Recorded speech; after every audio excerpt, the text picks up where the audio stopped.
Hello. Welcome, Normal America host Rob Noor. Hope you've all had a fantastic day.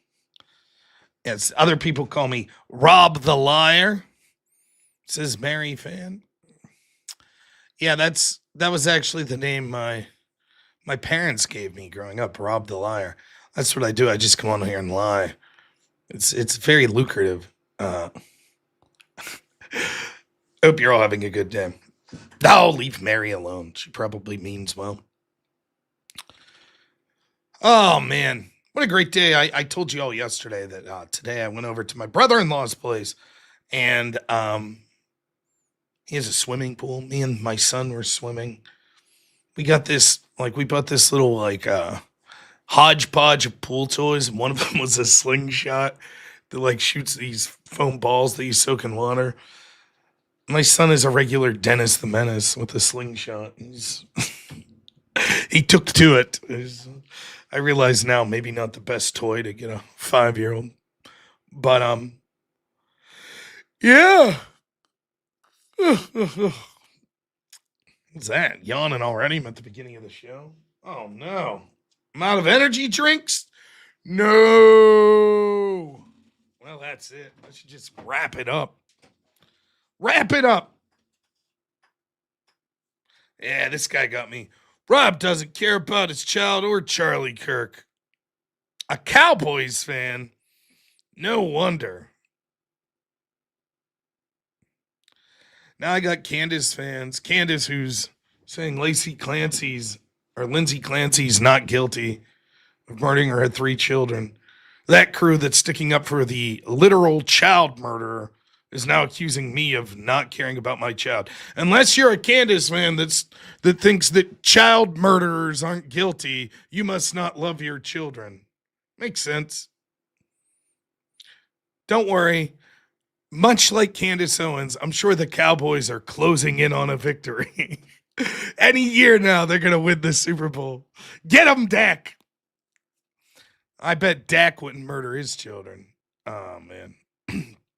My goodness. Oh, it is. It's just, my goodness. What can you say? It's nonstop. Now, this is going to be the last day. Probably, unless I get specific challengers, then I'm going to do this debating. No, I didn't catch the debate between Wick and Dragonfist. The debating Candace people. And I actually wasn't going to do it tonight. I fully intended to watch Andrew's stream tonight, which apparently didn't happen. And then I was going to just talk about regular news. But I had 3 people DM me after last night and say that they wanted to debate me tonight on the Candace stuff. Now, none of them are names that I recognize or anything. But I said, sure. I'll start streaming at 10 p.m. So we're closing in on a debate. I could feel it. I could feel that we're closing in. Of course, as always,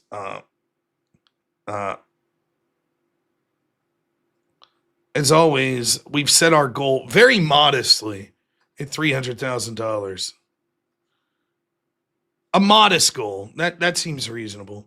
And I'm ashamed to say, all week I've had this goal set up of $300,000. We've yet to reach it.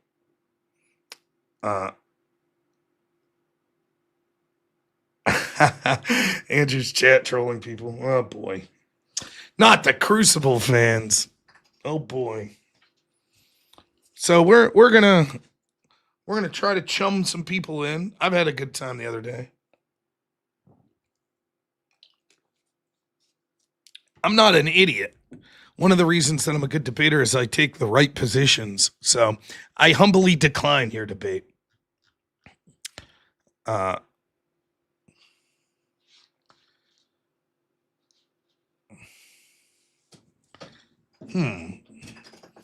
So let me see if I can chum some people in. I'll go to X, put out a post.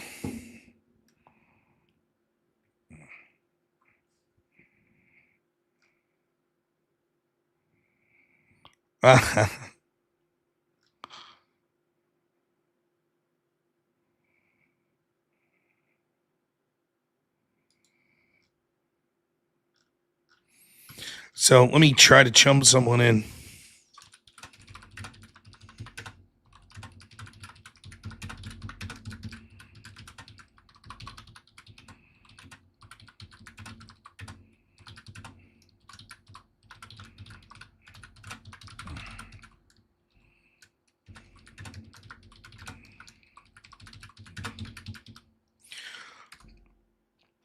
Let's see.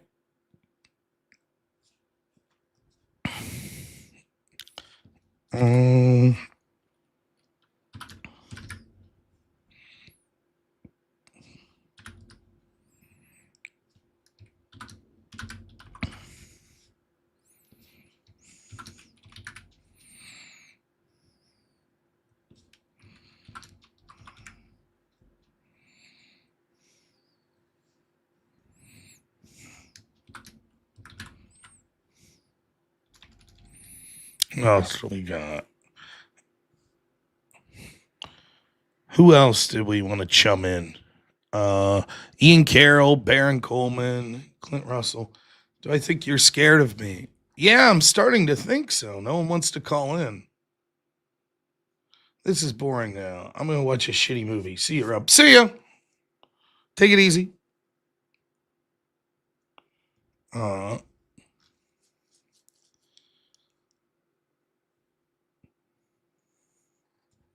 How about that guy? Throw that guy's name in.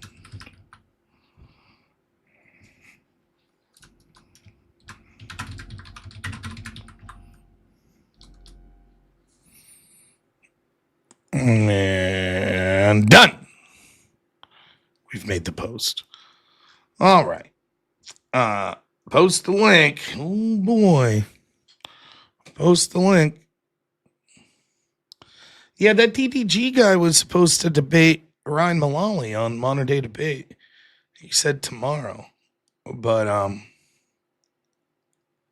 the revolting bra, I sat on a man and he ran out of oxygen while I was wrestling. Oh, there we go. There's the Candy supporters. There they are.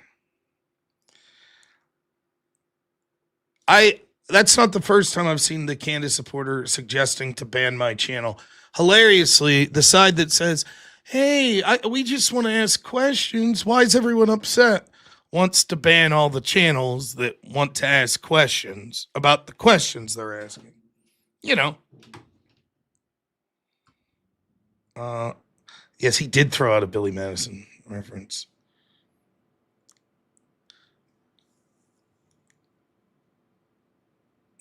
He's going to say bye-bye to a well, it's the same girl. It's the same chat. Or chatter. I'm going to say bye-bye to my channel tonight. No one's asking you questions, moron. Oh my gosh. No. You all say, why is everyone mad that we're just asking questions? And we're questioning your theories, and you're saying, ban those channels. They're not allowed to questions. No one said that you were asking questions. No one said that. Try to keep up. Try to keep up, man. I know it's difficult. But we're going to make it through this. We're allowed to criticize your dear leader. We're allowed to do it. I know it upsets you. And you're like, I don't like that. Someone ban his channel. Not even Candace is suggesting banning my channel, nor am I suggesting banning Candace's channel. Candace said that I was very polite while I was there. Doesn't matter. Her low IQ followers, some of them will come in, get this channel banned. Get it banned. Because, he went into her house and was very polite or something. So ban that channel. Or are you mad because I don't like the take on, what's the name? Is it Lacey or Lindsay Clancy? That I don't think it's, I think it's pretty grotesque, the people that are saying she's not guilty for whatever reason. You could have two beliefs simultaneously, that the pharmaceutical industry is bad, and yet a mom that murders her 3 children is guilty and deserves to pay the ultimate price for it.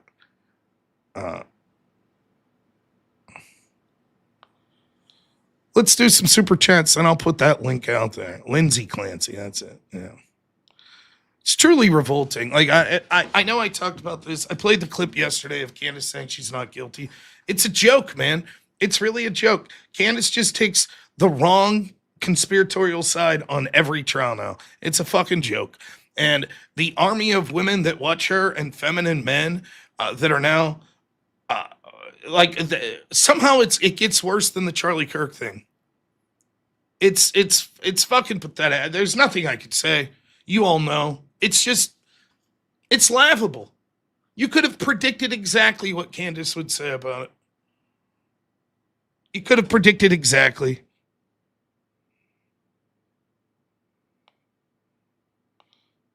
So now they get the wine moms over here. Ban this guy's channel. Ban his channel. We're just asking questions, but we want anyone banned who wants to ask us questions. Ma'am, I'll just ask you, please put down the TikTok. Try to go touch some grass and enjoy some company with your children. Dark world we live in. Dark. I've had bad days. The thought of harming my child in any way is repugnant. And to think that there are people that are sympathetic with a woman, imagine what it takes to murder your 3 children by hand. Imagine what that takes. And these people, Candace Owens is gonna, well, she's not guilty. And then try to backtrack it because it turns out that's a real shitty take. By the way, though, the Charlie Kirk stuff's a real shitty take, too.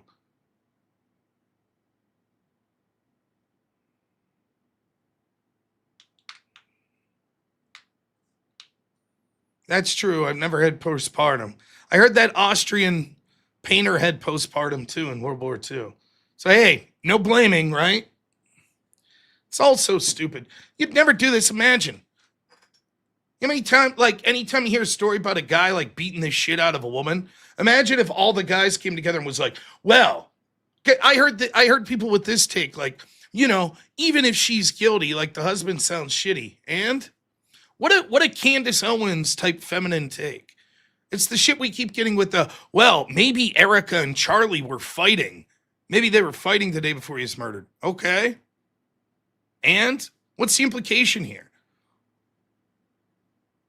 This fucking feminine coded drama stuff that somehow this is important to anything is a joke. You've never been in a relationship? You've never had an argument with your spouse? God forbid. Let's say you have an argument with your spouse and then they get in their car and drive to work and God forbid they're in a wreck and they die. Are you going to be gung-ho to tell the world the last thing we did was have an argument? And yet, all I hear is it's so suspicious that Erica won't tell us all the details of her week leading up to Charlie died. How about go fuck yourself? It's no one's business. How about that? Yeah, Chris Benoit, was there a big movement? Oh, he had concussions, so, he's the real victim here. So much bullshit.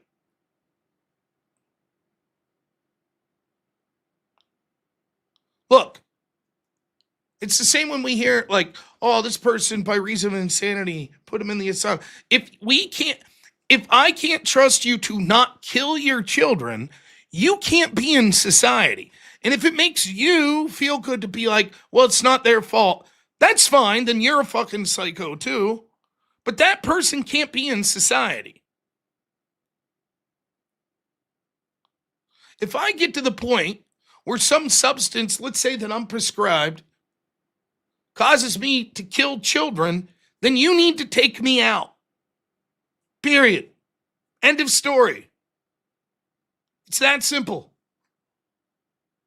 We as society, I'm tired of this bullshit that like no criminal is ever responsible for what they do. It's all society. They were an alcoholic. It's the alcohol's fault. Oh, they were abused as a child. It's their fault. It's that fault. Well, they grew up poor and in the inner city. It's that fault.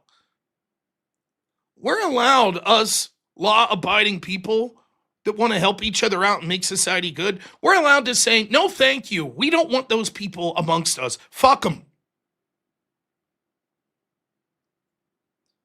And I'm tired of the people that want to simultaneously piss and moan about misogyny and all this shit and how hard they have it because they get catcalled walking down the street or something. that want the most violent fucking people excused because somehow it's not their fault. They don't have individual agency.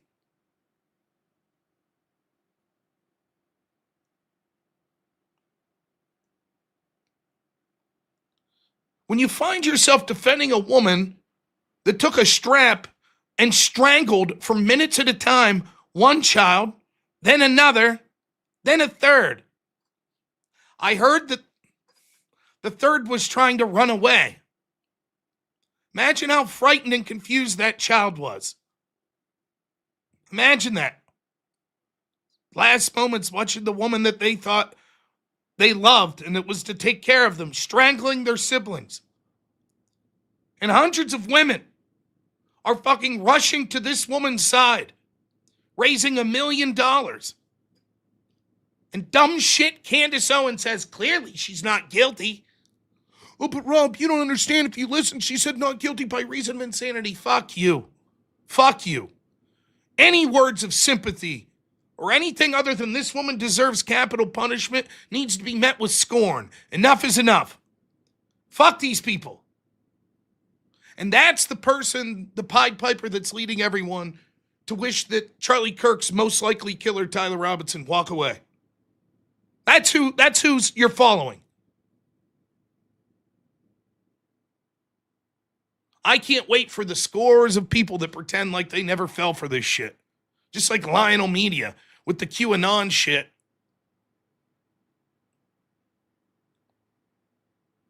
Just fucking right off the back like rainwater. Oh, what? I spread bullshit for 4 years? Whatever. Then I jumped on the next bullshit train. Don't judge me. Off to the next bullshit grift.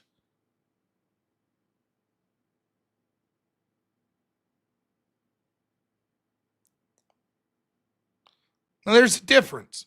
Last night, the third caller I had last night started off a little contentious. No problem. Wasn't a person espousing Erica Kirk did it or Israel did it. Was like, I have some questions with the timeline. We worked through it. That's different. Having legitimate questions, no problem. None. But if you start to point the finger at people like Erica Kirk, or you have wild theories about time travel and Project Looking Glass and Mormon beekeepers and Israel and Masonic cults, and you think that there's a possibility that Charlie Kirk was killed to change the news story from you saying Brigitte Macron had a penis, it's all right for the rest of us that live in reality to go, what the fuck are you talking about? You're a fucking psycho. And for the people that are just following or repeating this nonsense, the best case is you're being extremely misled and need to try to listen to someone that's giving you the other side's point of view, which is exactly why Andrew wanted to debate her, to expose. She doesn't know what she's talking about. She doesn't have evidence. And at worst, you're just a bunch of retarded shills. Either way, I don't want to listen to your political opinions if you fall for this shit.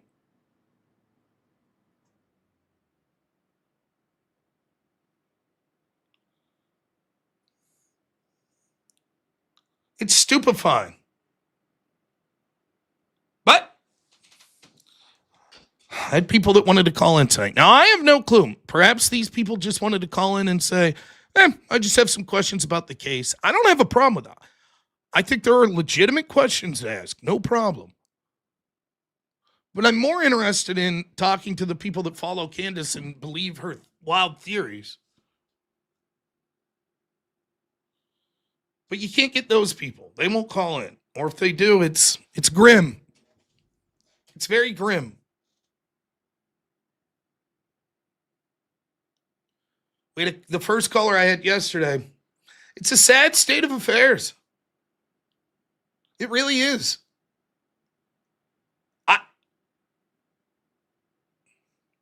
It's hard to talk to people that can't have a coherent line of thought.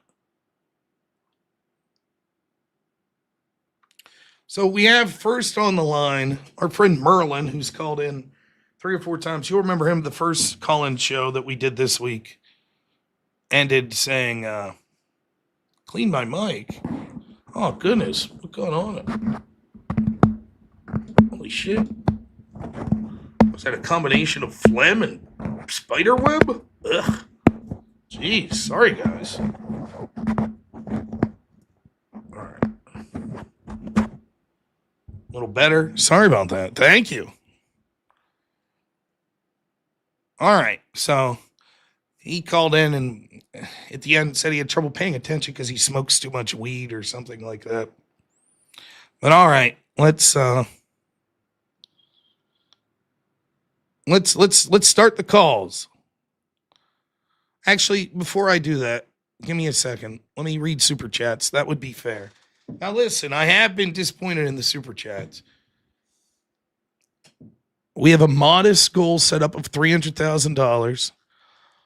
Now, I figure there's two ways to do this. Merlin's in the back, Matt's in the back. They want to debate me. I figured I could either charge them $300,000 or I could just ask my audience, you know. So let's make sure we get to the goal tonight. A very modest $300,000. Vlad the Impala, $5 says big tide switch. Candace went from attack to defense after the debate. She definitely did. Like she's saying things like, we'll cover it later, but she's like, I never said that the state intentionally changed the footage or deliberately changed the footage. No, she said intentionally. And she does this all the time. Go to my friend Milk Bar TV. She's like, I never said that. And then there's proof after proof that yes, she did. She said that. She said it. She said it. But it's okay because her audience will just community know everyone. No. This is what she really meant. Don't believe the word she actually says. When she says Erica should go to jail, she just means in Monopoly. When she says Erica's complicit, she just means complicit in saying she thinks Tyler Robinson did it. Jay, $10. Thank you, man. Says finally caught you live. Congrats on everything lately, man. You earned it. Thank you, man. I appreciate it. Truth Revolt, $10 says for the Every Drink Fund. Thank you. Singles Dad Club, $10 says, yeah, the tide's slowly turning. These people have absolutely nothing. Shout out to you, Rob. The Shapidler would be proud. Leave the Shapidler out of it. Thank you, man. Joseph Romano, $10. Blessings. Thank you, man. Truth Revolt, $10 says, also Rob the Liar was actually Rob's grandfather, who was part of the Pennsylvania crime family. He was their attorney and taught Rob to debate. True. Great guy, Rob the Liar. Big Daddy Pod, $5 says, damn it, Rob. I didn't used to listen to you because your voice is so whiny and irritating, but I've been seduced. Hashtag believe. It grows on you, right? It's grown on me for 42 years. Jay Money Talk, $5 says, Rob has the same kind of keyboard since 1998, apparently. Just a little. That's it. It's wireless. I like that. Blaster Pot, $10 says, I think the candy called has a point. If I feel like Iguanodon is cooler than Ankylosaurus, I just have to say it and never need to present evidence for it, and I win. It's foolproof. Everybody knows Ankylosaurus is cooler. So, Truth Revolt, $2 says, women avoiding responsibility still undefeated. John Mondragon, $10 says, hey, man, keep up the good work. God bless. Thank you. I appreciate it. Matt Flynn, $5 says it's Friday and they got their friends. Yeah, shit's going to get ugly tonight, especially because Andrew blue-balled everyone. I had nothing to do with that. Believe it or not, this is honestly true. I have not talked to Andrew save for one text. And all that text was, I said, man, I lost my voice debating this stuff for 15 hours yesterday. And he just went, geez. That was it. That was the whole. So I haven't talked to him. J Money Talks, $5 says, what's worse than the mom is innocent is these subhuman scumbags who claim it's the dad at fault. Imagine the horror of his experience right now. Yep. Single Dads Club, $10 says, think of the emotion that goes into this. I thought women were all about emotions and feeling. How could you hurt someone and think that's okay? Now you women are in support of this? Wow. Well, Giblet, $10 says, this was premeditated murder. She waited for her husband to leave. She strangled him with a workout band. Pure malicious intent. A lot of people are going to hell. And Philip Brevard at $2 says, didn't have Rob ASMR mic pumping on my bingo card. Hey, what can I say? Alan Zaitlin Music, thanks so much. $5 says, how long before Candace adopts Tucker Carlson's new claim nuclear weapons were not created by humans? I don't know. It's all crazy. All right, Merlin, let's start with you, man. Then we got Matt. How you doing today, Merlin? I'm chilling. How are you? I guess I'm also chilling. So good to be here. So what's on your mind tonight? First, I just want to get to a point of agreement on one thing. Okay. Can we agree that Tyler Robinson is a pansy? He looks like a pansy. Yes, I All will right, agree all with right, all that. right. Yes. We're on the same page here. Okay, we're on the same Okay. page here. So also, I just want you to be aware, man. I like what you do. I think we need this is what TPS USA needed to do early. Like have someone have call-ins discuss things because it's I think you've helped clarify and give people a little bit more sanity. They struggled with that with Candace. I get it. Whatever. They're a big organization. Well, I But at don't the, think they were under an obligation to do like that. Here's what's difficult. One, when like, it, think of it this way: like if my mom and dad separate, right, and then she still has power of attorney, and like my dad dies, or is the rest of the world? Do they get to demand that my mom answer? no, no, no, No, no. like No, the right. problem is people are taking what Turning Point says and putting it in the most uncharitable light possible. So probably the best thing for them was to be quiet, right? And especially Sure. because what you don't want to do is jeopardize the actual investigation into the guy you believe is the actual murderer.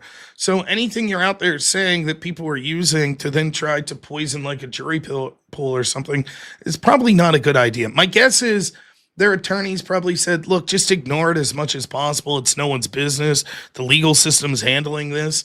Now maybe other people should have spoke up like me earlier and said, what are you talking about to the people with these theories? But I don't know that I could blame Turning Point themselves. Personally, if it was me, I'll say I would have, I'm no lawyer, but if I was Turning Point and I was advising them or I was part of their team, I'd have been like, yeah, man, you guys should go on the offense like early and often. I'd have went on the offense as soon as left wingers started cheering Charlie Kirk's murder, and I'd have went on the offense as soon as you saw right wingers helping the left wing by espousing these crazy theories. But that's just me. But I don't think Turning Point. It's the same thing with like, well, I think it's weird that Erica did this, this, and this. Yeah, I I don't mean, they made particularly. mistakes, man. Yeah, They but made for some me, mistakes. it's hard for me to judge people that are grieving, being like, "This is Right. I'm not exactly gonna how say, I would right. grieve, and this is what I would do." I'm gonna give them, like, yeah, Charlie dies. It's a big loss for everybody emotionally. You know, I don't know what that could be like. I've had family members I mean, die. I'll just say this: I don't know. one of the things I mentioned, in the debate training I was at, is like, obviously you want to honor Charlie's memory. Totally get that. If you're doing a documentary or whatever you're doing with that, of course.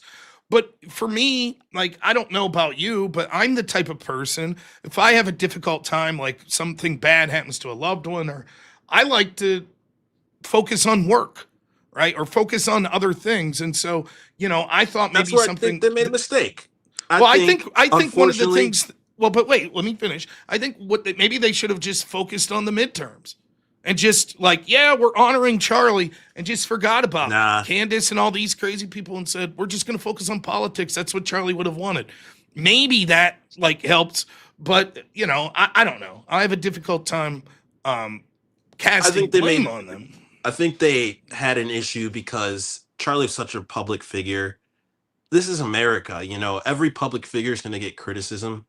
And I think a lot of people really respect Erica Kirk. And the thing is, because she's such a large public figure, like even if she's going to get criticism and it's going to be difficult for someone to be, she's also a female CEO. So she's going to get criticism everywhere. But I think that was one of the big things that was like a new person taking over, and it's the criticism she's gonna get is the darkest side of humanity to like praise, right? And I think that's where the problem came is like shit, that's a lot of stuff to deal with. But also, I think they just like they really can't run away from the influence from foreign governments. It happens. And I also think they put bots to like create division within the countries on topics just so we're fighting each other. Anyway, long story short, Okay. I think a lot of people are overlooking this case that it wasn't set up in 2 weeks by Tyler Robinson. Okay. This was a whole thing planned out. And that's where the patsy part was. I feel still, you haven't swayed me that this wasn't planned. First of all, Tyler was engraving bullets. Second of all, Mhm. he got that from Lance, and he was radicalized when he met Lance. Okay. And also Lance gets the Fed protection. Now, So just be clear. Just to be clear. When you say he has Fed protection, describe what that is. Do you know what that is? I think there's two types, right? There's like the witness protection, and then there's like another protection just for like active threats or something. Like, you Well, know, that's usually not what people are talking about. They're talking about his immunity deal. yeah, but he was put in like a house, like a safe house, Oh, and he was oh, and okay. I don't, and what's and the relevancy here? and the Is the relevancy implication? Is here, the impli- Let me so far see if I can follow your train of thought. You think Lance was involved, correct? I believe he had to push Okay. Tyler So just to be to clear, de-radicalize. so then the FBI knows Lance is involved, but put him up in a cushy house because they're in on it. That's is that That's an interesting way of putting it. I wouldn't but say I but that but this they're is what I'm in saying. on it. If I can't, right? Because what happens is, like when I talk to someone like you give a lot of details, right? Like so imagine I said this, I was like, OJ Simpson, I think he did it. He had this glove, and like we know that Nicole said that he beat her before, and we know that he had a knife that looked like one that the blades, and also don't forget he liked to shop at Nissan stores. And he Let's had a say buddy, let me finish. He had a cop that he golfed with. Remember that cop he golfed with? And then you would be like, well, what is this about the cop he golfed with? What's that have to do? Are you saying that cop's involved? Oh, that's interesting. So I'm asking you, when you say the feds put Tyler up in a cushy house, what are you saying? Just say it. Lance. Or when the feds put Lance up in a cushy house. Just I'm saying that they were incentivized. let me finish my thought. Yeah. I promise I'll give you a chance to stop. What you're doing like what Candace does. You're saying things and then you're making me say what I think you're thinking, and then you go, oh, that's interesting. So just tell me. They put Lance up in this cushy house. Are you saying that means what? Go ahead. I'm saying these processes, they have their reasons. In this one, I think the incentive was to make this an open and shut case quick. I think that's what it was. I feel personally that this was planned in advance and they need an open and shut case so this Lance character, who radicalized a seemingly smart human, to do this act, like Tyler, what? He's upset with Charlie for his view on transgenders while he's dating a transgender person that and now he's going to go and commit this crime of passion. So I feel like they want an open and shut case, and the reason is, why is it always what you feel? Do you have any proof of this? well, we have the proof of the influence for us to not. You say no one's telling us to question it. Okay. Erica literally was trying to. Okay. Let's take this step by don't question. Let's take step by. Erica was not saying don't question it. Candace Owens was questioning people at Turning Point and implying that they were wrong, or that Israel had something to do with it, or the French Foreign Legion had something to do with it, or Masonic cults had something to do with it, or Mormon beekeepers had something to do with it. Hold on. And she said, let me finish. She said, the only person other than my husband that could ask me to stop would be Erica. And Erica said, please stop. She didn't say, I demand that no one ask any questions. She said, Candace, stop what you're doing. And what Candace is doing is different than just saying, I think maybe Lance Twiggs was involved. That's number one. But okay, but you're discounting how big of an organization. Every single group you said probably has ties to Turning Point USA. Okay? There's probably someone in Turning Point USA who fits into one of those groups. And I'm not saying they're doing anything ill will, but what I'm saying is when she's telling her to stop, I think there's a reason why. If your mother died and hundreds of thousands of people were saying you killed her, right? And I was the one convincing the hundreds of thousands of people to say that. And I said, the only one that could convince me to stop is Merlin. Would you tell me to stop? But you're framing it as she killed her. She's saying that Erica had something to do with. She said Erica was complicit in it. She said Erica should go to jail. She said Erica's a black widow. She said Erica was on the phone with Terrell setting up the exploding microphone to kill him. That seems to be pretty clear cut. If I want to be as charitable as possible, I'll say, okay, Candace Owens said that Erica should go to jail and that she is complicit in the murder or complicit in the cover-up of her son's murder. Yes, okay, that's okay, literally okay. what did she mean when she said go to jail? You hit it right there. What did she mean when she? I'll give Erica the benefit. I But don't know just answer this Erica. question, then you can expand. You know, When she said Erica should go to jail, what did she mean? if I remember, I think she was saying on a cover up, not the murder. Okay, fine. I just said she's either complicit in the murder or the cover up. If you want to get into the cover up, okay, let me redo my analogy. If your mother died and I convinced hundreds of thousands of people that you were complicit in covering up the murder, and I said the only person that could get me to stop would be Merlin, would you ask me to stop? it's possible. Me personally. Okay, then what are we talking about here? What we're talking about is you're lumping a murder in a cover up. The cover up could have been incentives or financial, right? If there was some ill that Charlie discovered. You have no proof. I just want to be clear that what you're saying here is you're impugning Erica Kirk and saying, that's weird. She asked Candace to stop saying that her and her organization was involved in the cover-up of her husband's murder. That's strange. That's strange that Erica would do that. Well, I don't think it's strange for a grieving widow to say, please, lady, who's convincing millions of people that we're somehow involved in a cover-up or doing this murder, please stop. They use this person to sort of shield us from asking. Like, Erica's great. I don't know her. She seems great. Charlie loved her. But we can't have criticism towards TPUSA due to Erica being the CEO. Who said we can't have criticism of Turning? Show me who said that. That's what it seems like you're trying to say. Show me me ever saying you can. I myself have criticized Turning Point. Tell me that I'm saying that you can't. Please show me what video I said you're not allowed to criticize Turning Point USA. You keep bringing up these analogies because Candace is asking the CEO, someone close to Charlie, questions about the organization or how Charlie died. No, they're implying that they are complicit in a cover-up or the murder of Charlie. And what I'm saying is, if Candace is going to say that, she should provide some proof. Candace and Ian Carroll and Baron Coleman, etc., refuse to debate those claims. They refuse. When Andrew Wilson paid $300,000 and said, okay, when you said these things, can you tell me what you meant? She refused to debate those claims.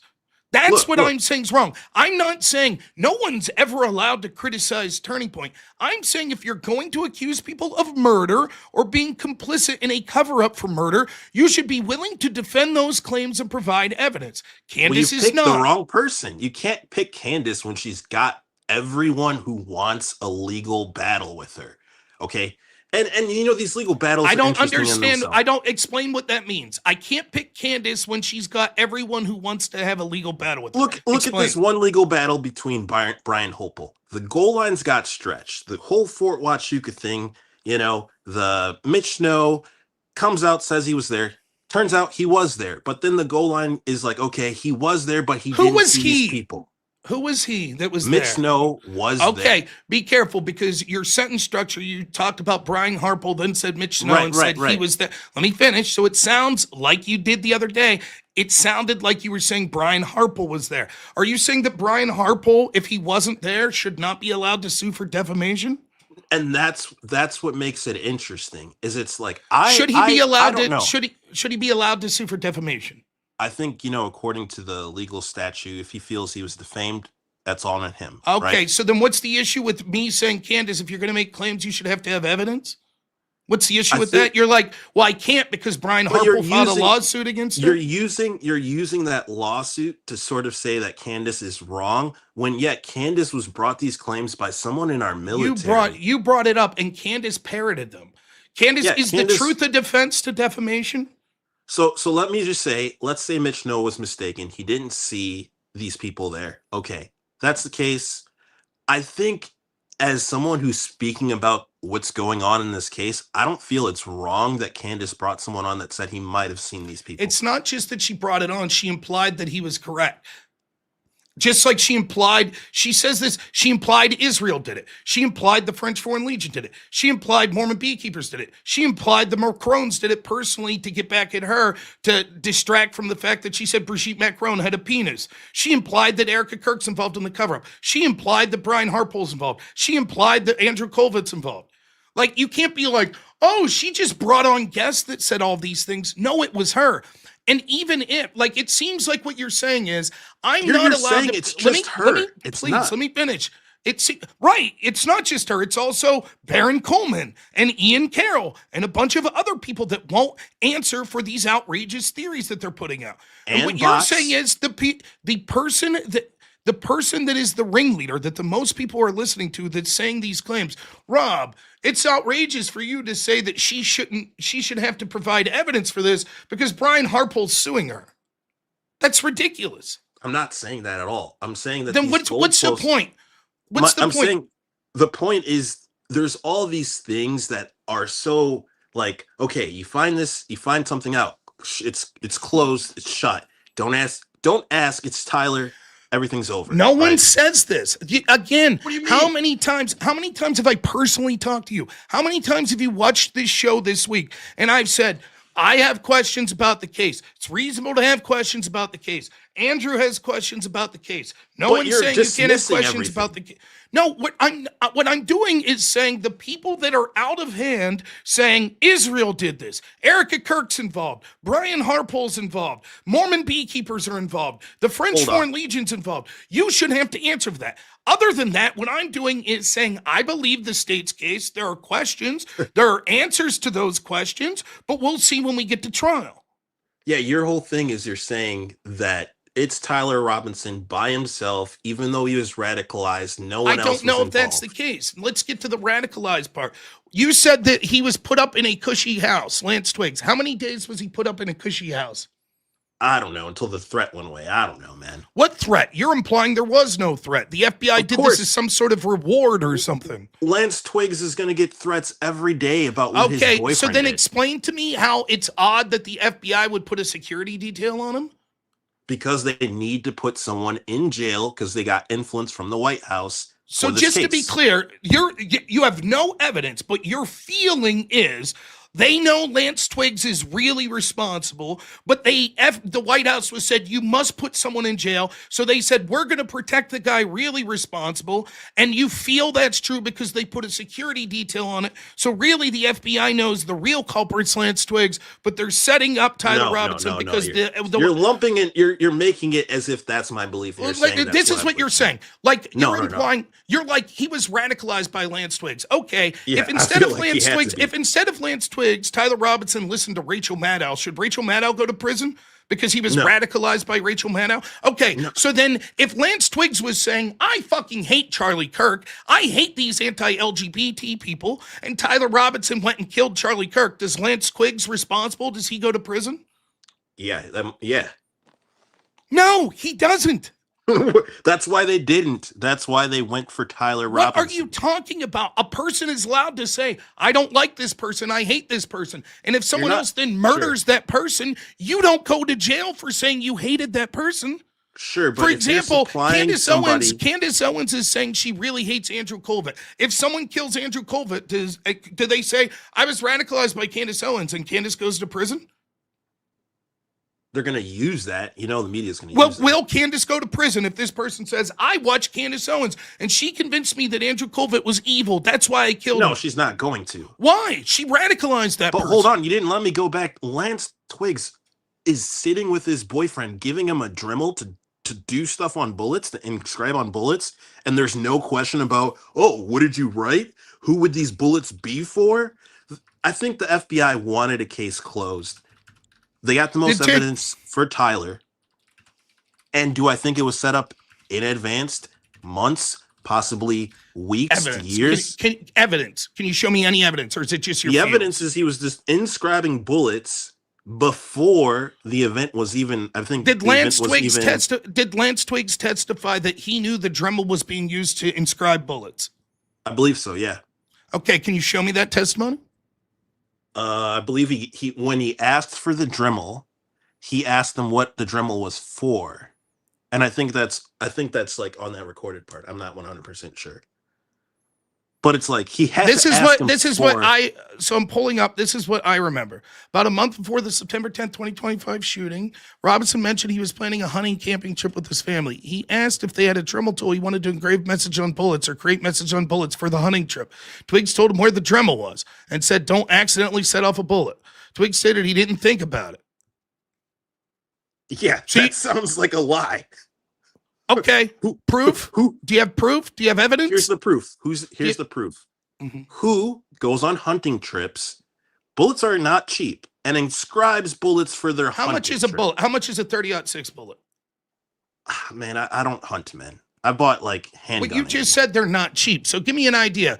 How much do you think it would be expensive enough to say, oh, you wouldn't put a Dremel to it?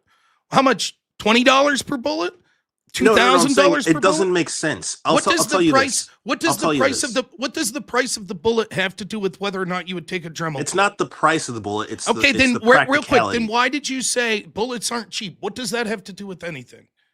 Okay, maybe I misspoke on the bullets aren't cheap. No, I don't think you misspoke. I think you were implying something and then realized it was ridiculous. What I'm implying is it doesn't make sense to inscribe bullets for a hunting trip. Unless my hunting, dad, my dad used to do every time he would go on a different hunting trip, he would sand down his 270 and then he would varnish it a different color. That doesn't make sense.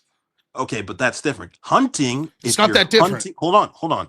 Hunting, if you're hunting humans, that's when you inscribe a bullet. Okay, prove it. So prove it. Just to be clear, no one inscribes bullets unless they're hunting humans. Prove it. Unless you're what are you? Is this like what is Boondock? No, you made the claim. You made the claim. Prove it. I would say for a young kid growing up nowadays, their incentive to inscribe bullets is probably not for a hunting trip. Okay, prove it. Maybe if you're practicing some sort of like your grandfather does something on his bullets or something for a hunting trip. I doubt it. I grew up with kids doing hunting. Show me evidence. Show me evidence. Why do you need evidence for that, dude? Because it falls into the category of your evidence that Lance Twiggs is the real culprit here. Is he said, this dude asked for my Dremel because he said he was going to engrave bullets because he was going on a hunting trip. And I was like, yeah, it's in the closet. And that's proof to you because you know that Lance Twiggs would have said, oh, you're hunting humans. Therefore, Lance Twiggs is the real culprit. Proof, please. I mean, it's just kind of like you want these proof on things that like, yeah, man, he's really just engraving bullets for hunting because he's gonna shoot a bullet at an animal. And yes, it happens. People do that. Sure. Okay, I'll give you that. You want to know another thing? I knew people. They used to take sinkers. I think I got this right for muzzle loading. They would take singers and they would melt them down into the shot that they would use. That's the bullets they would use. They would literally, and they had a stamp that they would put in these bullets from when they would actually melt down the own bullets that they would use. Look, I'll give it to you. Were they hunting humans? I don't know, man. I'll give it. I think what's going on is TPUSA has grown where Andrew Covet and even Erica can't say things, can't do things that they don't want. Charlie got wind of things, couldn't move a certain way. I feel that they can't really be honest, and they have to attack Candace. Okay, they want Candace. That's you. Evidence, please. I get that you feel this way. I get that you feel a certain way. Evidence. Evidence is that dude. Who's that dude? Ben Shapiro going on stage saying that he has to get rid of, like, TPUSA has to denounce Candace and Tucker. Okay. So because Ben Shapiro doesn't like a wacky lady that's doing the bidding of the left, so much so that Hassan Piker's going, I know she's crazy and wrong, but I'm glad she's out there fracturing the right. When Ben Shapiro, who had an acrimonious relationship with Candace Owens, is like, I think Turning Point should denounce this crazy lady. You're like, that's proof that they're covering up some shady murder scheme.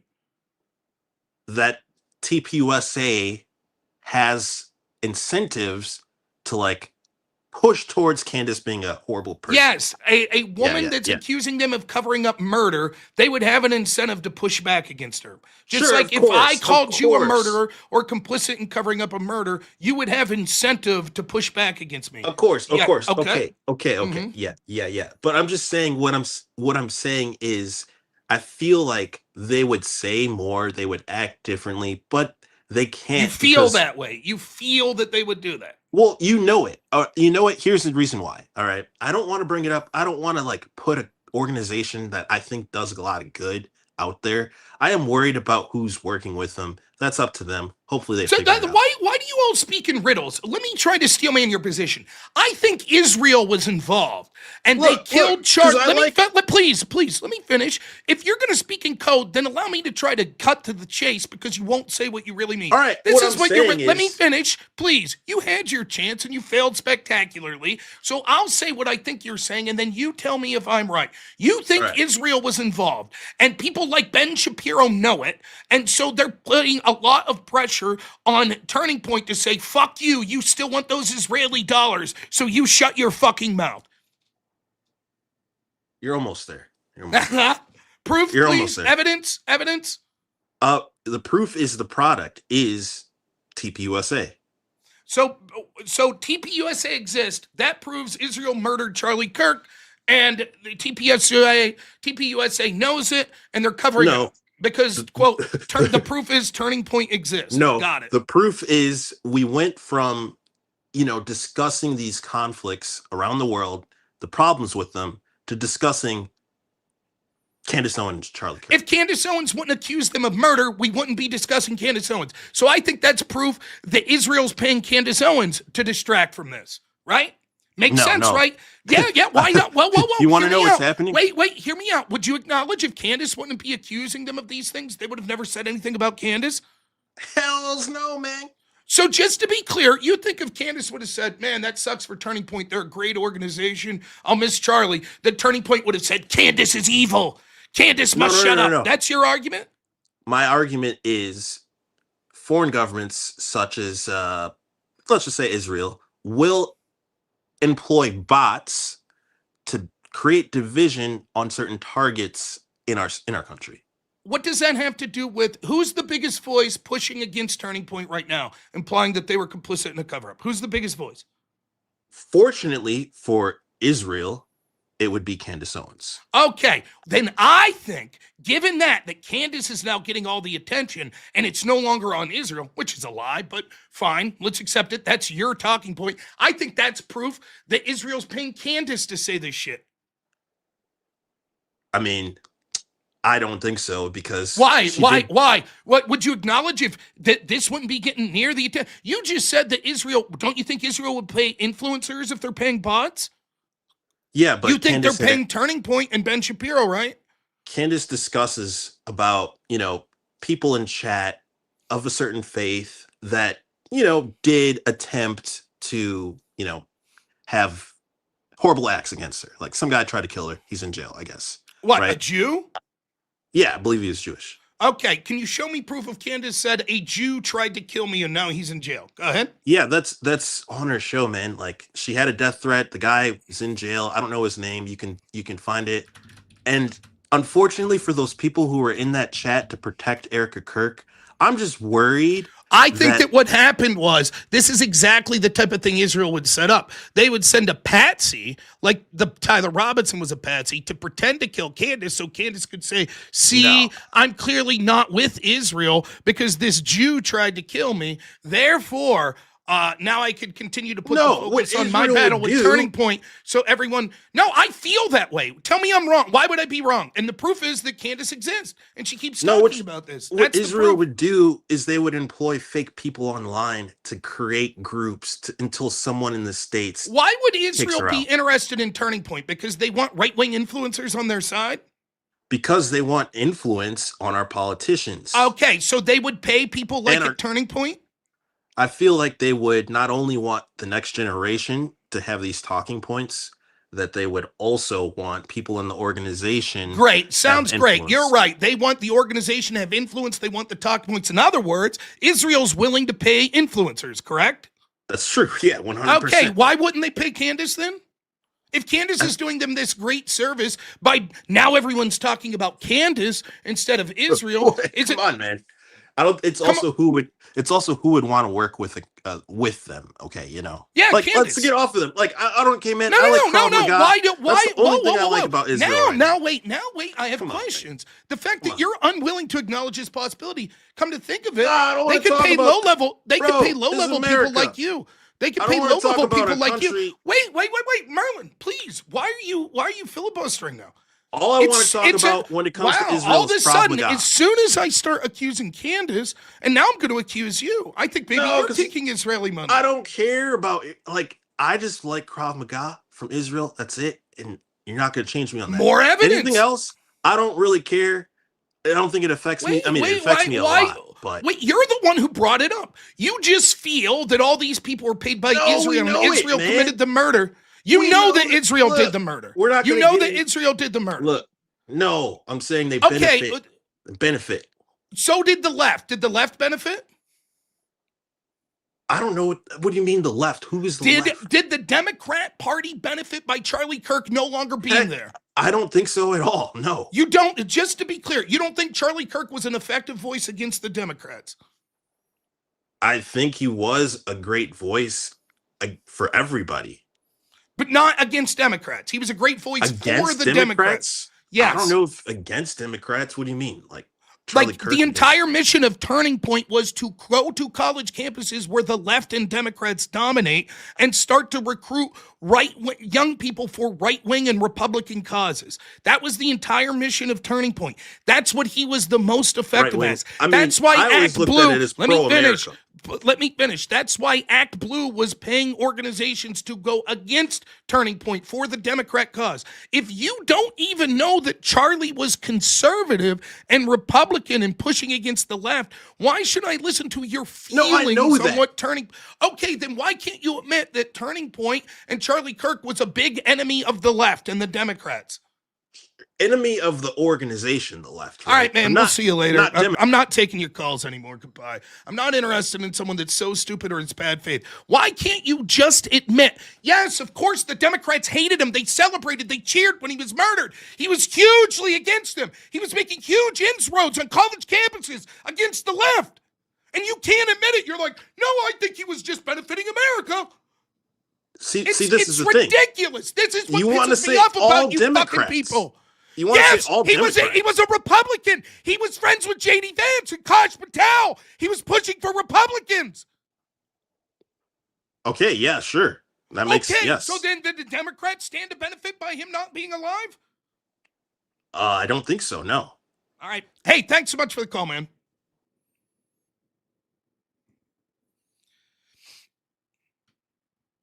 I can't take these people. I really can't. Like, it's fine to just be like, I feel Israel did it. That's fine. I'll try. But when you can't answer just like, is there anyone? Do you think Candace, for example, is there anyone like that's one of these influencers, Candace, Baron Coleman, etc., that would say, oh, I don't think that Charlie was against the Democrats. I don't think the Democrats minded Charlie at all. No, he was just American. Democrats liked him too. They wouldn't benefit if he wasn't there anymore. Does anyone believe that? Anyone? Notice that all of his evidence was just feels, as always. Any evidence Israel did it? I just feel. I mean, Ben Shapiro came out and was like, hey, we should criticize Candace. So, it's pretty compelling evidence. To his greater theory, it could be that Tyler was radicalized. It absolutely could be. Tyler will have every opportunity to say, Lance Twiggs told me to kill him. He'll have every opportunity to say that. I guess we'll see. Or it could be that he was radicalized by his trans lover and other people that just hated Charlie Kirk, but that doesn't mean that they're involved in the murder. There's just no evidence. None that's presented. It's just, no, Lance is involved. I know it. And the feds know it, and they're covering it up. Like, where's your evidence? I just know. I know because Israel must have done it because, this Charlie was an enemy of Israel, but not of the Democrats, not of the left. He wasn't an enemy of them. I mean, what's the sense? There's no sense even fucking, I shouldn't raise my voice like that. I'm sorry, but it's one thing to believe in batshit crazy stuff. It's another thing to just be a bullshit liar. If you can't admit that Charlie Kirk was a huge thorn in the side of the Democratic Party, I'm not interested in talking to you. You're not in reality at all. So goodbye. That'll be the last time that Merlin calls in. All right, left-handed assassin, thanks for the $5. Really appreciate it. Tugger Nuts, $5 says, at least you're not a peen tease like Andrew, so you get my money instead. Well, thank you. Wade Boggs, $100. Thank you so much. As a super chat proves the whole wheel exists. Oh, jeez. Thank you, Wade, as always. Mrs. Nothing. Candace encouraged Charlie to marry Erica. I feel like that's the only reason this even happened. What did Candace know about Erica to encourage the marriage? Just my opinion. Just asking questions. Left-handed assassin, $5 says it's looking more and more like a psyop to damage the right. The left is cheering again. No, that's not happening. Well, you're making that up. It's just Israel. It's just Israel. The left's mourning Charlie. Charlie was a great asset to the left and the right and all Americans. So the left mourned him. You made that up. You're just delusional when you thought you saw all these people on the left cheering when Charlie was killed. That didn't happen. No. It was just Israelis. Zach Gilpy, $5 says, I guess the First Amendment goes out the window for Lance, but Candy is protected from slander. Makes sense. Yeah. Kibble Wibble, $2 says, here's proof. I don't believe it. There you go. Jabroni big time. $5 says, this plop stinky stop breathing if he doesn't think about it. Blasterbot, $5 says, I get it. Israel hired a bunch of people to pretend to be dumb Jaceberg so everyone would decide to be Zionist. That's part of the argument I've been making. Nothing makes you question any hatred of Israel more than these people. Adrian Little, $5 says, the increasing prevalence of incredulity and apophenia, illusory correlations exhibited from folks seemingly coming out of the woodwork, is disturbing. The absence of moral principles is certainly a main factor. Yeah. Zach Kelpie, $5 says, the mask is off. Definitely a leftist. Seems it. Texan American, $5 says, Rob, been punching off and on since the old days when you first started. So happy to see you still killing it and growing. Keep it up, man. Thank you, man. I appreciate that. Not Judge Napolitano. Thank you. $5 says, Glyph saw no benefit with Charlie Kirk out of the way. I guess they just celebrated his death for funsies. Yep. And Nazir, $5 says, Trump literally has been almost killed multiple times. It's impossible it was leftist. When leftist cheers, it meant Israel wanted him dead? Yep. All right. Next caller. Matt A. What's happening, Matt? I think you were in line last night, but then the other guy that was ahead of you jumped in. So thank you for coming back. I appreciate it. No problem. You do think that Charlie Kirk was like on the Republican side, right? Yeah. Thank you. I think people like that are plans for Israel to make people who I swear I think stupid. that too. Look, there's different levels of this. There could be like, look, I have legitimate questions. Maybe Lance Twiggs is involved. I don't think there's a problem with that. That's fine. But like to go to that level of stuff, and what frustrates me is I think that there's a lot of people, what they want to do is they just want to fight you on every point, right? And so even if you say something that's blatantly true, they're like, no, it can't be that. And it's like, I don't see the utility of talking to people like that, because it's like, if the goal is that like people want to talk about their honest beliefs and thoughts and evidence and stuff, that's great. If you just want to pick a fight and just argue every little point because you don't give a shit what you're saying, and what's the point? Just come out and say it. Israel did it. I feel that way. Fuck you. I don't have evidence. Okay. Thanks for the call. You know, like, but I don't know. Anyways, that's not on you. So what's on your mind? You waited patiently for 24 hours. So Yeah. So I have two things. Okay. You choose which one you want to start with. You dealer's choice. You pick. I don't mind. Okay. So briefly, I think Andrew deploys some bad faith debate tactics. Okay. So how do I phrase this? So You don't have to mince words with me. It's fine. No, I'm just trying to figure out how to lay it out. So give me I'll use one of his debate tactics I think is bad faith. So give me a piece of evidence you find compelling that Tyler Robinson is guilty. We'll say that his DNA was on 3 objects at or near the scene: the screwdriver, the towel, and the gun. How does that prove he killed Charlie Kirk? It's strong evidence to suggest that's the case. How does it prove he killed? It could also mean that he just had the gun. It's his gun. It is. Of course, his DNA. The totality of evidence all points in the same Aha. direction. This is compelling evidence for that. Exactly. But what Andrew does is when somebody brings a piece of evidence, he isolates that piece of evidence as if it's the only piece of evidence, and then makes you try to prove how that proves that your point. Give me a specific example with this case, though. Okay, so when they talked about they kept saying degraded fingerprints, but Mm-hmm. they meant degraded DNA on the rifle, Mm-hmm. right? And then she mentioned that his was the least degraded or the most degraded. Mm-hmm. And he said, how does that prove that he Yes, I would make he's a that same. bad I say the same argument to you. I don't think that's bad faith. You want me to explain why? Why? Because does the level of degradation speak whatsoever to the timing of when Tyler Robinson handled the rifle? No. Then that's why you say that's not evidence. That would be like saying if I said, well, what's your theory that Tyler Robinson wasn't the killer? And you said, because his favorite color is green. And I would say, how does that prove anything? And No, you'd say, well, it's in combination of all the other facts. No. But what I'm saying is this specific piece of evidence that you're outlining that he likes the color green has nothing whatsoever to do with the case. It's the same with the degraded DNA. The degraded DNA doesn't speak to whether or not he was the last person to handle the rifle. All the DNA shows is that he handled the rifle. That's it. It doesn't speak to the timing of it. So I agree with Andrew. This particular point, like, for example, I asked a person the other day, if Tyler had the least degraded DNA, could that mean that he wasn't the last person to touch the rifle? I'll ask you that. Could that mean that? Say it again. If Tyler had the most degraded DNA on the rifle, could that mean that he wasn't the most recent person to touch the rifle? Yes. If Tyler had the least degraded DNA, could that mean that he wasn't the last person to touch the rifle? Yes. Therefore, the degradation of the DNA doesn't speak to the evidence of the case. It does. That's why you'd say it doesn't matter. It does, because the likelihood that you would have degraded DNA on a weapon that you just shot and fired less than 24 hours or 48 hours later is likely. You can infer that it is likely that he didn't recently handle that weapon. The fact that his DNA is degraded. Okay, to begin with. Prove it. Are you a DNA expert? No. Can you point to me to some literature that makes that claim, or some DNA expert that's made that claim? No. So it's just you feel that's the way it would be.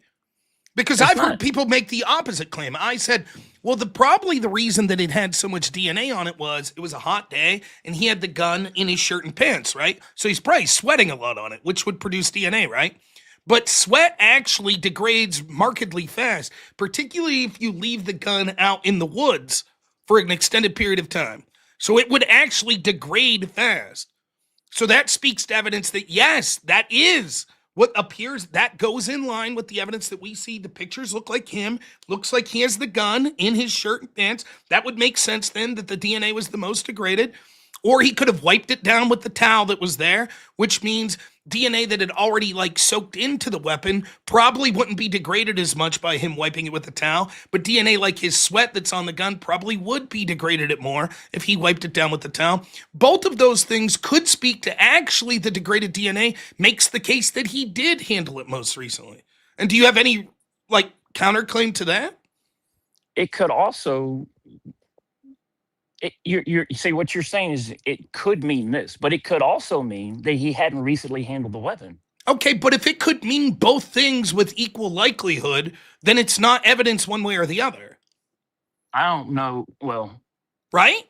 I'll say I don't know, but if the defense brings up an expert and the expert says, listen, degraded DNA means it's likely that this guy wasn't the last guy to touch the gun, that the people like his father, whose DNA is less degraded than his, were more likely to touch it after him. I'm willing to entertain that. I haven't seen that.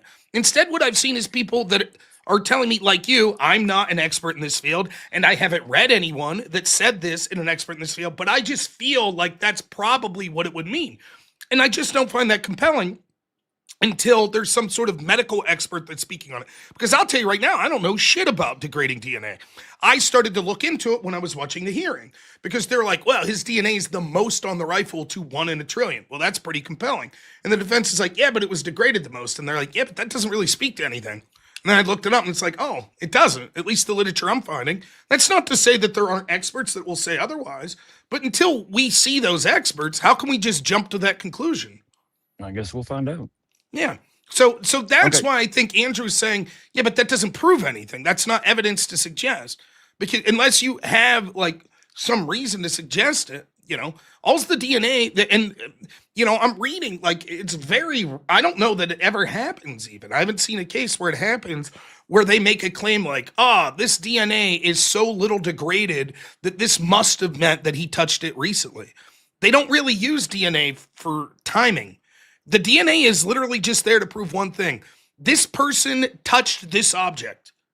And so if you know what the murder weapon is, if you have a bloody knife, right, and you check it, and the DNA is the woman who was murdered by the knife, and then the neighbor, John Smith, you likely would be like, oh, John Smith, probably his fingerprints are and DNA's on the murder weapon.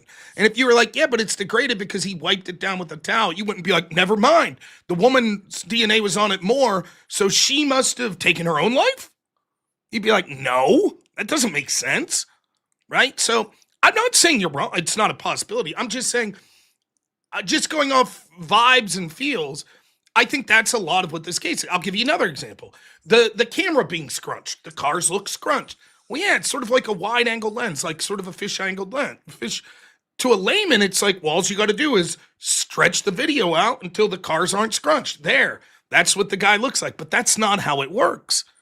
Like it deforms. These wide angle lens deforms based on where the lens is and how close you are to the edge of the lens. In different ways. It's more severe near the edge of the lens. So if you make the edge of the lens not deformed, you've actually made the center more deformed, just in the other way. But to a layman, you're like, but wait a minute, the car looks the right size on this. That must be evidence. But that's not what the experts say. So for what you're saying to be correct, that would it would have to be that in that shot, in that picture, the only thing that isn't condensed is Tyler Robinson. No, I don't. I think Tyler's also condensed. He's just condensed less than towards the edge of the frame. What they did was now I can't prove this, but it's strongly suggested by a bunch of circumstantial factors, such as you acknowledge that the defense objected to the prosecution putting a red circle on the video at one point, right? Right. That would strongly seem to suggest that the defense was ready to point out if the prosecution's manipulating the video, correct? I don't know why they put that on there. Well, I mean, if they object to a red circle being drawn, what was the rationale? Why they would object to that? I don't remember.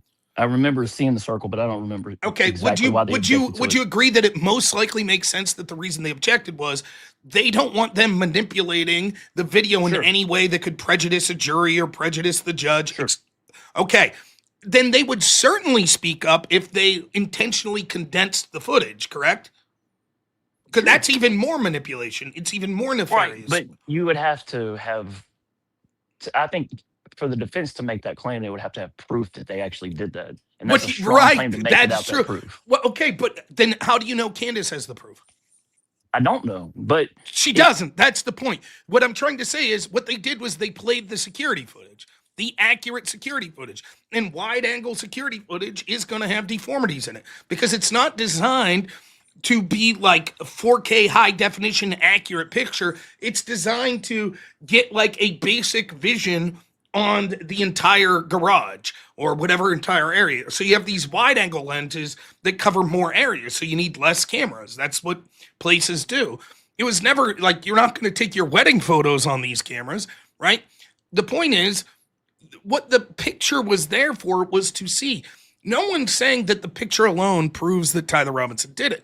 It strongly looks like that could be him. And given the other evidence, his DNA on the screwdriver on the roof, the license plate that they think they saw, the car that matches his, all of that's starting to paint a strong picture. In addition, the prosecution has evidence, they have it released, of his GPS, of his cell phone data, etc.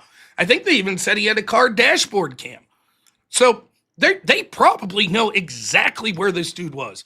And the fact that so many people allegedly identified Tyler Robinson from those scrunched up photos, such as his parents, his friends on the Discord chat, Lance Twiggs, it seems to suggest that the people that knew him knew, yeah, that looks like him.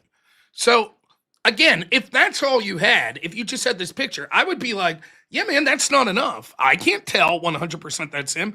It looks like it could likely be him, but I can't say definitively it is.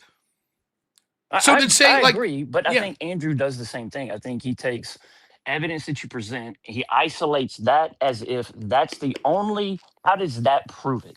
And I think when people make the argument that he's a patsy or that whoever's involved, they're taking the totality of all the evidence. And what Andrew does is he isolates. It's a good debate tactic, but he isolates that exact point you're making.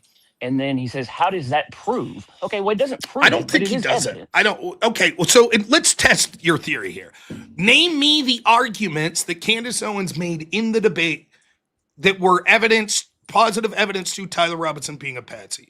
Because if you're right, what we would likely see is she makes this claim that says he's likely to be a patsy, and Andrews says, prove that that means he's a patsy. And she says, well, it just suggests that he might be. And he says, then I dispense with it. Now on to argument 2. And she makes argument 2 that could suggest that he's a patsy. And he says, but does that prove it? And she says, no. So let's lay out the arguments she made in the debate that Tyler Robinson's a patsy.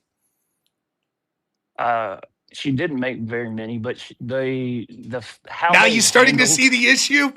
No, I do, but it doesn't mean she didn't give any evidence. But what I was it? think Give me the evidence she gave. the way that they've handled some of the evidence. So what did she say specifically in the debate? The way they handled the evidence. Go ahead. The fact that they gave back the pendant, the backpack that they found that they just released back very quickly. But that's not evidence. But again, this falls into the category of, is it like, that just feels weird to you, right? Do you have No, I don't evidence think that just this? feels. I do. Okay. So did you see Baron Coleman's debate with the forensic, who, by the way, I think believes Tyler Robinson is guilty? He debated, or discussed, wasn't much of a debate, but they discussed with the forensic expert. I can't remember the guy's name. That's It was fine. We don't on need to say Julian it. Dory's. It was on Julian Dory, and he's actually has done it for a living. He teaches it for a living, and he said the way that the evidence that they just gave back to them is, you would never handle that way in any other case. Like, you don't give back pieces, like the shirt. Where's the shirt? Where's the pendant? The car, those things that were just wiped clean, given back so quickly. So wait, you the wouldn't shirt. handle that any other way. Let's take these one by one. What shirt? Charlie's The shirt he was shirt. wearing. Charlie's shirt. That's what you mean, Charlie's shirt? Yeah. Okay. So they, how soon did they give Charlie's shirt back? I don't know that they don't. I think they don't even have Charlie's shirt. They disposed of it. Okay. So just to be clear, I'm walking down the street. There's high definition camera. A man comes up. It's all on camera. He says, pulls out a weapon and says, give me your wallet. And I fumble with it and he shoots me and kills me. How long do they keep my shirt? Until the investigation is over. They do? the That's trial's normal? over. That's normal? Yes. Can you show me evidence of that? I'm not saying you're wrong. That was I'm his just- claim. Okay, this guy's claim was that they would keep that shirt until the trial is over. Yes.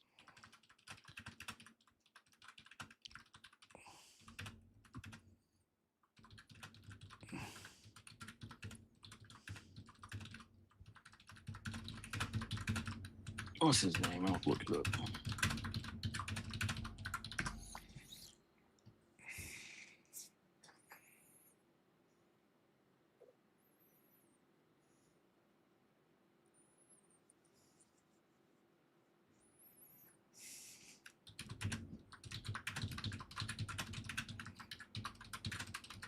Can't find anything right now.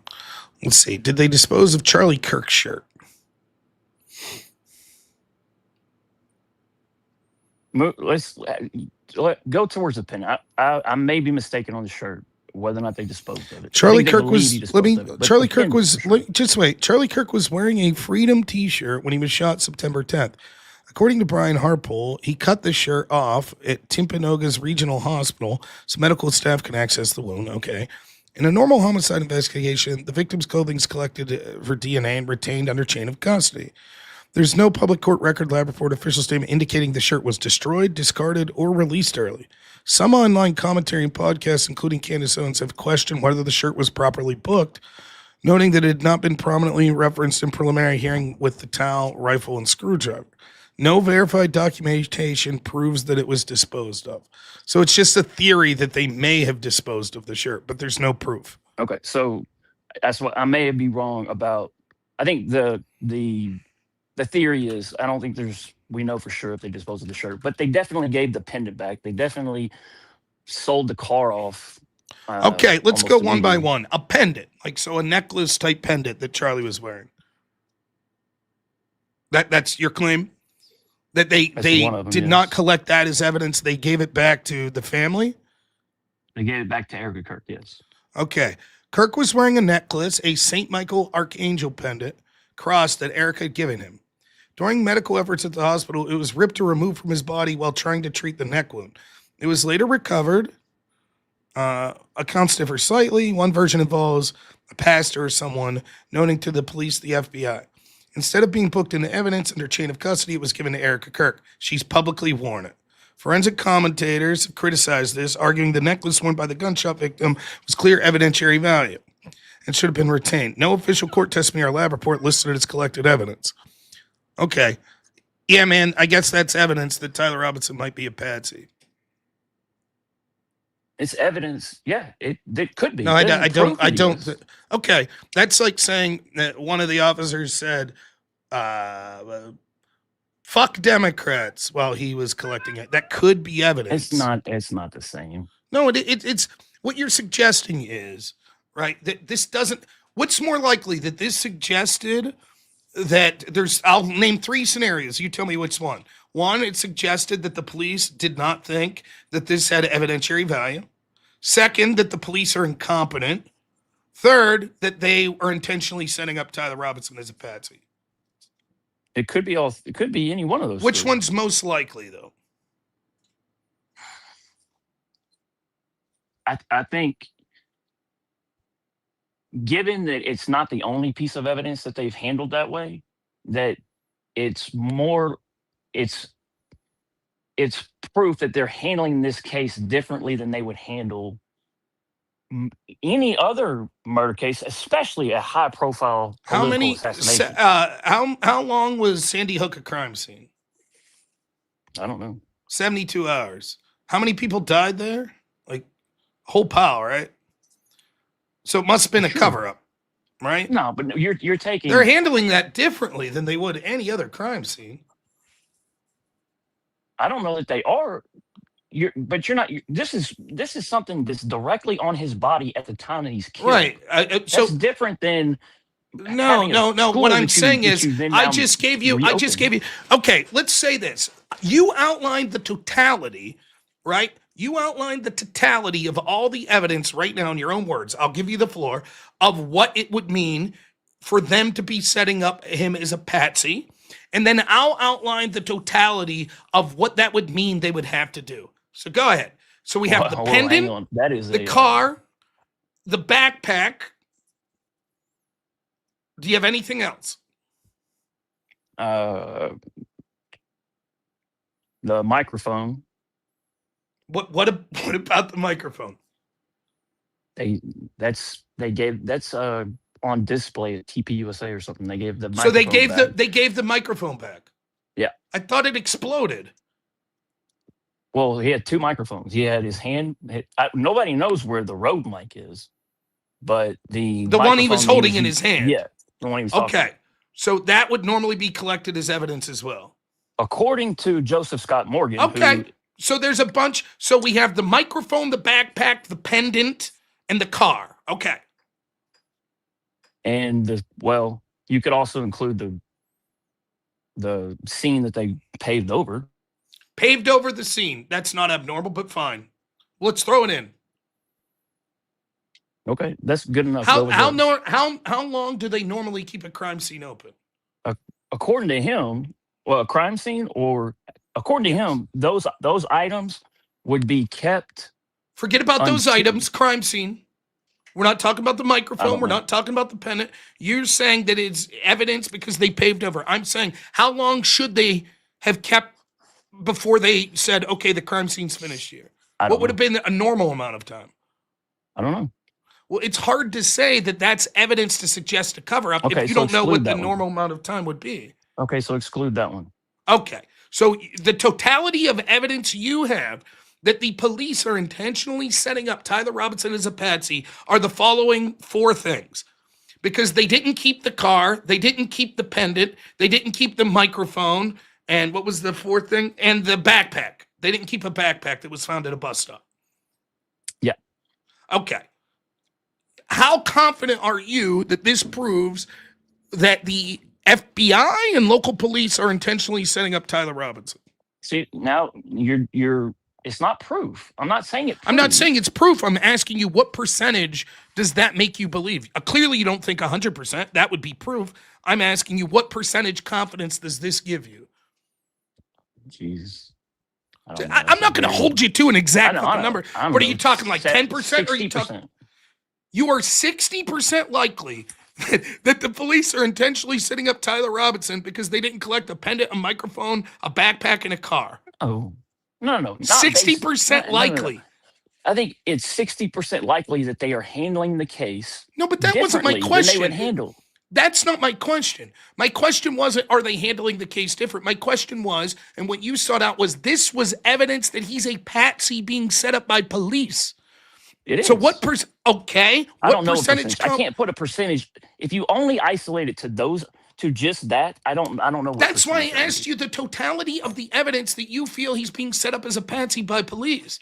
You said these four things. That's it. That's all I could think of. No. Do you have more? More evidence? Okay. Your Your Are we belief talking is about that him? there is a chance that he was set up as a patsy. And I'd Sure. be like, So- let's assume I know nothing about the case. And I'm like, oh, okay. How'd you come to that conclusion? You're like, because they didn't collect a microphone, they didn't collect a pendant, they didn't collect a backpack, and they let the car go back. Okay, so now, that's it. are you only asking about items that they handle differently? No, or other I'm actions asking that they for took? your evidence because you're like, it's not one piece of evidence, it's the totality. So I said, Okay. give me the totality of evidence you believe suggests that he was set up as a patsy. Oh God. Okay. The body cam going off at the exact time that the guy gets Okay. up there. Body cam, it Um, wasn't, well, that's just to be clear. If the body cam would have went off 15 minutes earlier when he was walking up, you would say, what are the chances it went off at that exact time as he was walking up, correct? I think. Yeah. I mean, it would make it still. If his body cam, if he was the guy that went up on the roof, and in any time that day his body cam went off, you'd be making this same claim. Not at any time, no. If it wasn't on when he got up to the roof, yes, you would. You'd say, isn't that odd? The guy that went up on the roof, his body cam wasn't working. And I'd say, yeah, but it shut off 3 hours earlier. You'd say, how convenient. You wouldn't say, oh, if it was 3 hours earlier that it shut off, no problem. I don't find that suspicious. I wouldn't find it as suspicious if it went off before he was shot. Okay, Anytime maybe after so. he Okay. after he died. I don't Okay. even want to say shot. But After body he died. cam. At any point after he died, All right, body cam going off without any Okay. warning, without any beep, without any kind of signal. Are That you? it's gonna go Do you off. have? Do you have proof that it didn't have beep or there was no warning? They played the video. There was no audio of the beep. You're certain? Yes. Okay, I don't know. I don't know that we could hear that. What sort of warning do they normally make when they're running out of batteries? They normally give off some type of sound that it's running out of battery. Okay, what is the exact type of cam that was so we could look up if this is true? I don't know. Okay, how do you know then that they normally give off this sound?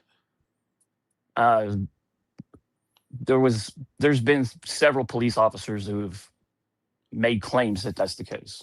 Okay, can you show me the testimony of one of those police officers? Did they acknowledge that they knew what type of body cam this person was wearing? Yes. Okay, can you show me where that person's claim was? And we'll look up that video and see what they say. I don't know if I can find it, but we'll try. What? Okay, excellent.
What I'm reading is some of them have beeps about 20 minutes out before it shuts off. Did you watch 20 minutes of, would those beeps show up in the audio of the footage? Hang on a second.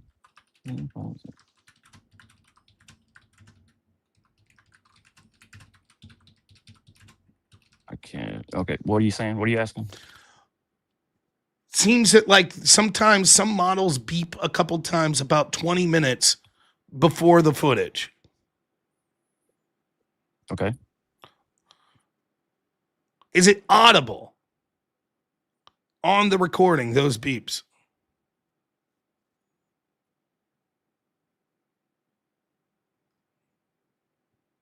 I mean, I would assume so. I don't know. I don't know. I mean, but let's steel man the argument. If the camera itself is beeping, you would think that the camera recording it would detect the beep that the very camera is making. Maybe it normally would. I don't know if it would in a situation where people were screaming and running and there's an active shooter. I don't know that you would hear it. I don't know. But let's say yes. So what percent likelihood do you think that this guy's lying about his cam based on the fact that it went out? Over 50%. Okay, so over 50% that this guy's lying, and you believe he intentionally shut the camera off. See, I believe it's possible. No. But over 50% means you believe it's more likely than not that he intentionally. Yes, it's more likely than not. Yes. And can you give me a rationale for why he would intentionally shut the camera off? Well, if Tyler Robinson was a patsy. Okay, so that's why he would shut the camera off, because Tyler Robinson's a patsy. Yeah, then he would shut the camera off so that didn't. Okay, so we got whatever evidence that they found up there, they could. Given on camera. So given that, then you believe that it is more likely than not that Tyler Robinson set up as a patsy.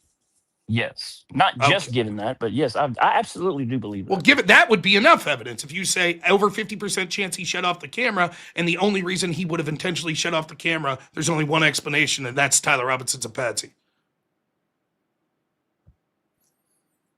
If that was the only evidence, I don't know what percentage I would put on it if that was the only evidence. Do you believe that there's a more... Let's stop. Let's go slow. Do you believe there's more of a 50% chance that he shut this camera off intentionally? Yes. Do you believe the only reason he would do that is to set Tyler Robinson up as a patsy? I can't think of another one. So that would mean you believe that's the only reason? The only reason I could think of. Therefore, that would mean this evidence alone would mean you believe it's over 50% likely that this guy set up Tyler Robinson as a patsy. We're getting into... Okay, so... Why is this hard? What? You're still isolating it down to just this. I'm saying that this piece of evidence, I'm trying to get the strength of the evidence of what you think each thing, right? And if you asked me, if you said... Rob, do you believe Tyler Robinson pointed the gun at him and pulled the trigger? And I said, yes, I have 60% confidence. And you said, can you think of a reason that he would have pointed the gun at Charlie Kirk at him and pulled the trigger other than he wanted to kill him? And I said, no. Then you would say, based on that, you think there's at least a 60% chance that Tyler Robinson intentionally killed Charlie Kirk. I'd say, yep. Okay, so I wouldn't say, well, wait a minute. Now you're asking me to put percentage. The totality. Okay, so let me propose the same question to you. So, what percent, based on Tyler Robinson's DNA being on the rifle, what percentage would you put on that he shot and killed Charlie Kirk? I would say that would be low on its own. Okay, then I think that that's a piece of evidence that has to combine with the other evidence. Okay, so.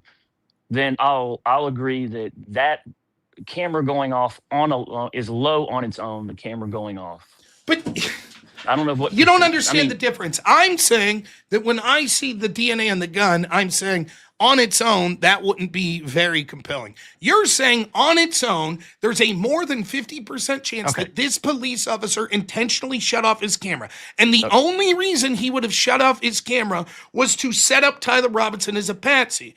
But that's low. That's what I'm getting to. 20%. 10%. So you think there's only a 10% chance he intentionally shut the camera off? I don't know. See, I don't know what percentage. I think it's I think it's possible. Do you think I don't it's know what more percentage that likely is. than not he intentionally shut the camera off? I don't know. I don't know if it's more likely than not.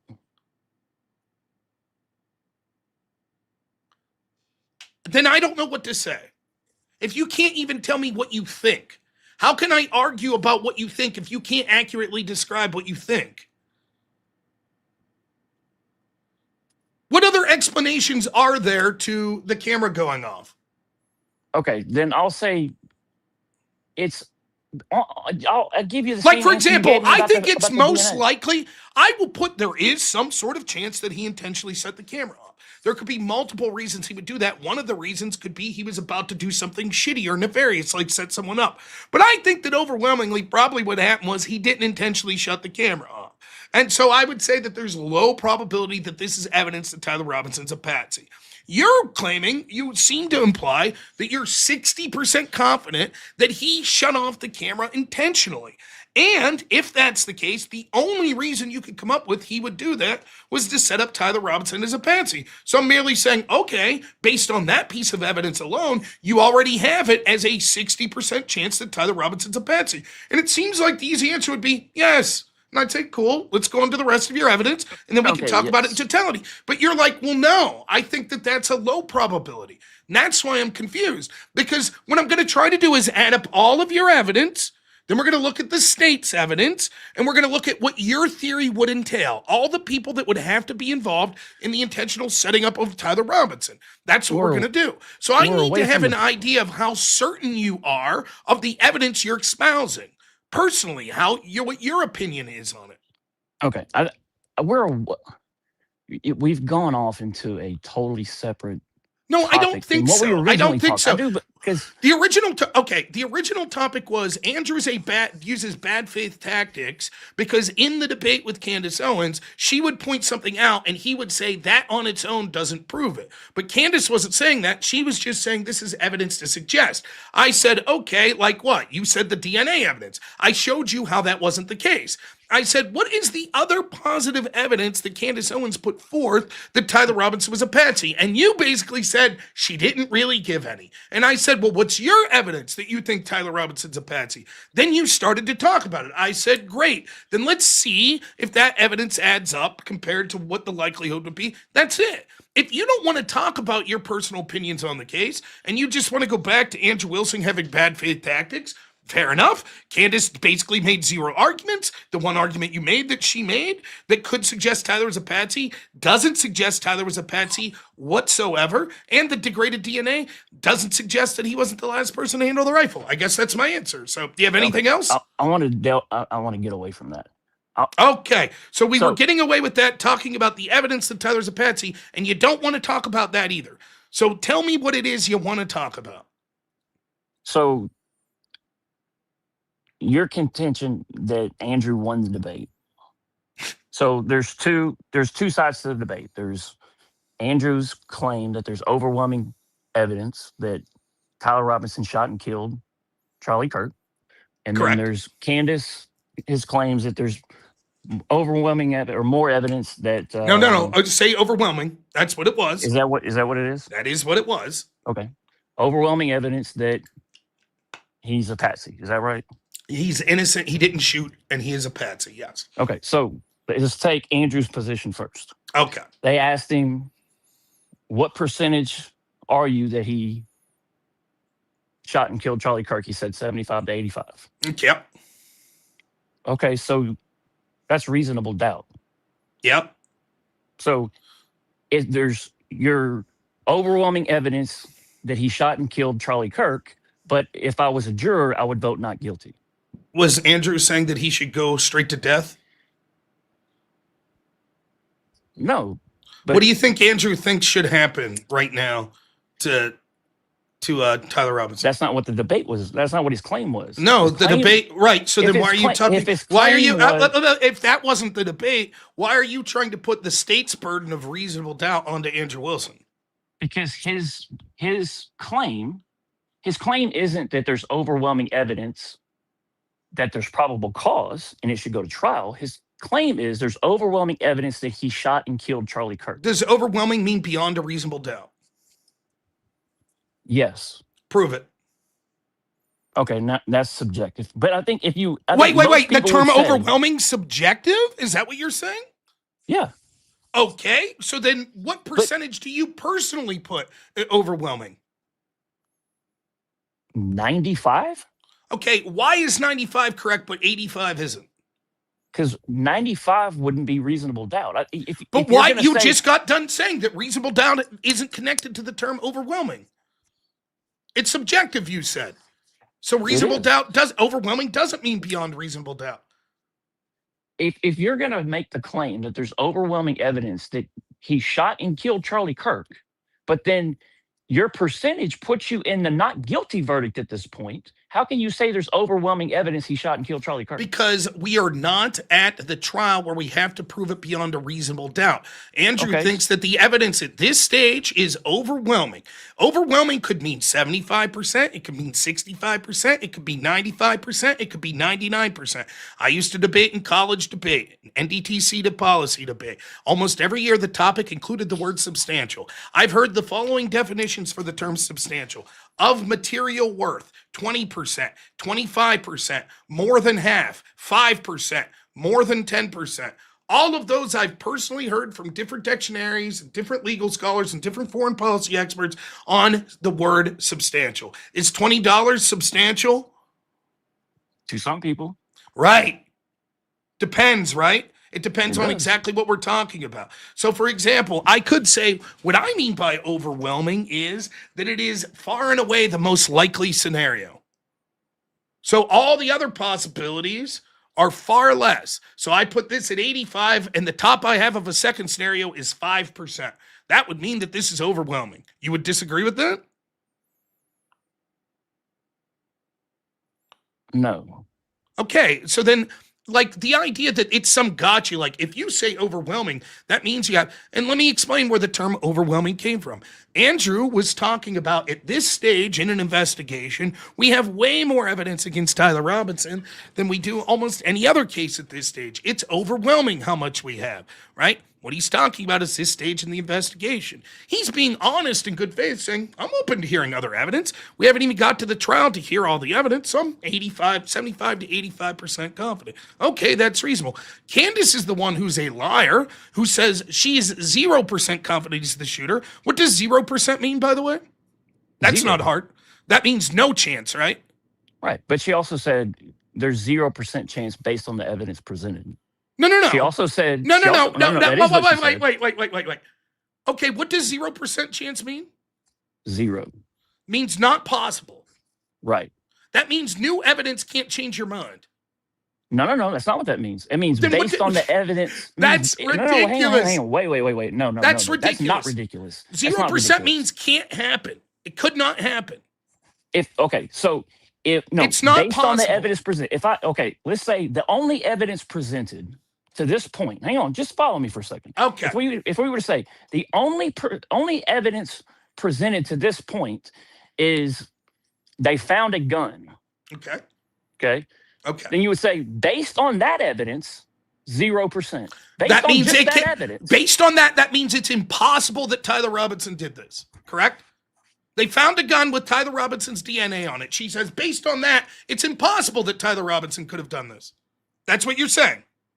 Yes, based on just Okay, that evidence. no, wait. Do you think, if let's say you don't know anything else about this trial, and I'm talking to you the first time, and I say, hey man, they found a gun in the woods near where Charlie was killed, and this guy Tyler Robinson's DNA was on it, would you say, well, there's a 0% chance he did it? No, I wouldn't. Could anyone logically say that and have it make sense? No. Okay. Now I get back to Candace was saying it was impossible. If she says, given what I seen 0% chance, that means if new evidence comes along and she goes, oh, that evidence is compelling. Now I do think there's a chance. That means she was incorrect when she said there was 0% chance. Because 0 means it could not have been. That's what she said. She also said that she would be open to new evidence. That proves that her 0% is wrong. If she feels 0%, that is another way of saying it is not possible for Tyler Robinson to be the shooter. So based on what she's seeing, it would not be possible. That means if new evidence comes out, she would have to say, no, that evidence can't change my mind. Or she was wrong when she said there was a 0% chance. Those two things are mutually exclusive. It can't be both. If she says 0%, that's another way of saying it's impossible. So the point I'm making is, for Andrew to say a number that can fall into definitions of overwhelming, 75 to 85, and have you be like, well, that's bad. But then Candace to say 0, and then in the next sentence say, but there could be evidence that would convince me, her percentage is way worse and way more condemnable because it's clear she doesn't know what she's talking about. So you think that him saying there's overwhelming evidence that Tyler Robinson shot and killed Charlie Kirk, but at this point, I'm at a percentage where I would vote not guilty. You don't find a contradiction with that? No, I do not. You just admitted that 85% could mean overwhelming. In some cases. Okay. Why not in this case? Because now we're talking about putting somebody to death. No, Andrew's not saying to put him to death. Andrew's saying that he right now is convinced before the state has attempted to prove beyond reasonable doubt that it is overwhelming that there's at least an 85% or there's 75 to 85% likelihood that this dude did it. Therefore, he should go to trial. However, at trial, it could be that Andrew says, I'm now 90% convinced, but that still allows some sort of reasonable doubt. So I do not think he should be executed. Okay, we'll agree to disagree there. One last. How is it? Where's the disagreement? I don't understand. I disagree. That's not a contradiction. How is it a contradiction? If you're acknowledging that 85% could be overwhelming, but you're saying because you have to prove beyond a reasonable doubt to sentence someone to death, therefore in a 85% number, but you forget the 75. So let's just split the middle and call it. No, we'll split the middle and call it 80. Fine, 80%. You acknowledge that could be overwhelming. And not in a criminal case. It's not overwhelming. Okay, so in a criminal case, the word overwhelming can only mean 99%? If you're going to make the claim there's overwhelming evidence he killed somebody, yes, I think you need to be higher than 80%. Okay. What percentage do you need to... We can agree to disagree about what that. What percent do you feel that you at least need to be at? I think to eliminate reasonable doubt, you would have to be at 95 at least. Okay. So it's your feeling that overwhelming must mean beyond reasonable doubt when talking about anyone possibly committing a crime. And therefore, he only said 85, so he loses the debate. That's your feeling. I didn't say that he loses the debate because of that. He fails to defend his claim that there's overwhelming evidence he shot and killed Charlie Kirk. What if I think that the claim that he illustrated to me means it's 95%? What's his personal feeling on it matter? He presented evidence. Candace didn't. Candace did good because she said 0 and then completely contradicted herself? You keep saying she didn't present evidence. She did not. Understand. Show me the evidence that Candace Owens presented that was positive evidence suggesting that he's a patsy. Go ahead. Okay, define positive evidence. Evidence that points in the direction of that's the likely scenario. For example, she said, well, his DNA was degraded, correct? Yes. Is that positive evidence that he was a patsy?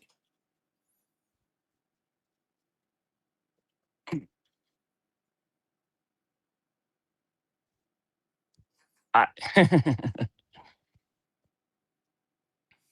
don't know. Forget about it. Let's say that you would think that DNA degraded means he maybe wasn't the last person to hold the gun. Okay, let's say you believe that. Let's say you do. But please listen. Let's say that's the case. Now, is that positive evidence that he was a patsy set up by the feds? No, but I wouldn't make the claim. No, based on him being. Hang on, I wouldn't make the claim based on him being the last person to touch the gun. I would make the claim that degraded DNA in that period of time would make it and I'm not a DNA expert, but I would say that is more evidence that he didn't just handle that gun, have it stuffed in his pants, all over his body. He wasn't wearing gloves, apparently, but all the video, he's not wearing any gloves. That the DNA being degraded would point to the fact that he didn't just recently handle that gun, had it stuffed in his pants, shoot the Okay, weapon, let's get say rid of that's the true. weapon. Let's say, now you're wrong. That's not what the experts say, but let's say you were right. Is that positive evidence that he's a patsy? Yes. If Do you I'm think it would correct be in that, yes, that would be positive evidence. just to be clear then, you would say the most likely situation, anytime police arrest someone and it wasn't them that killed, they're found not guilty, that means the police set them up as a patsy. No, but see, now you're just speaking. So to what the would weight be of the the evidence, most not to likely the fact scenario? whether it is What would evidence. be? You're What would speaking be? to the weight of the evidence, though. No.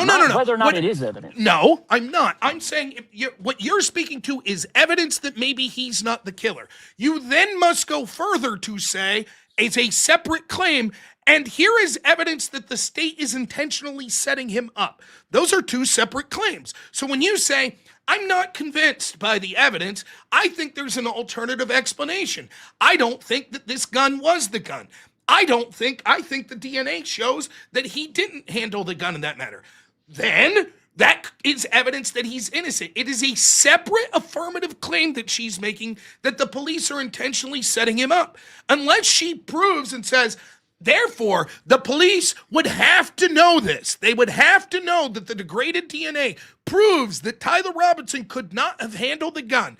Therefore, the most logical explanation is that they are setting him up as a patsy. She does not make that claim. She makes no positive evidence or claim to him being a patsy at all. She just says, I'm not convinced by the evidence.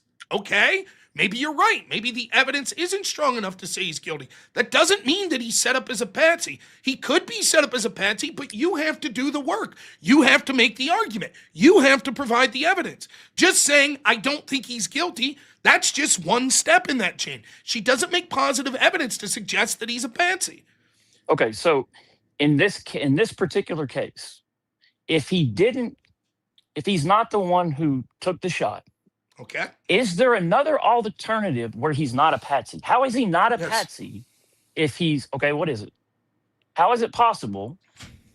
Wait, okay, so hang on. If he didn't handle the gun, okay, let's just say he didn't he didn't take the shot, he didn't handle the gun, Okay. but the gun was placed there. Somebody would have had to place it there, correctly? By the feds. Her claim is he was a patsy set up by the feds.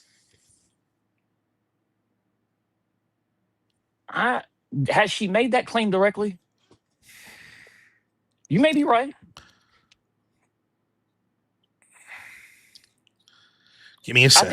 I think she's very careful in her words. I think she suggests that, but I don't think that she's made the claim that they 100% set him up as a patsy. Okay. What's today's date? You could be right. It's not that I could be, I am right.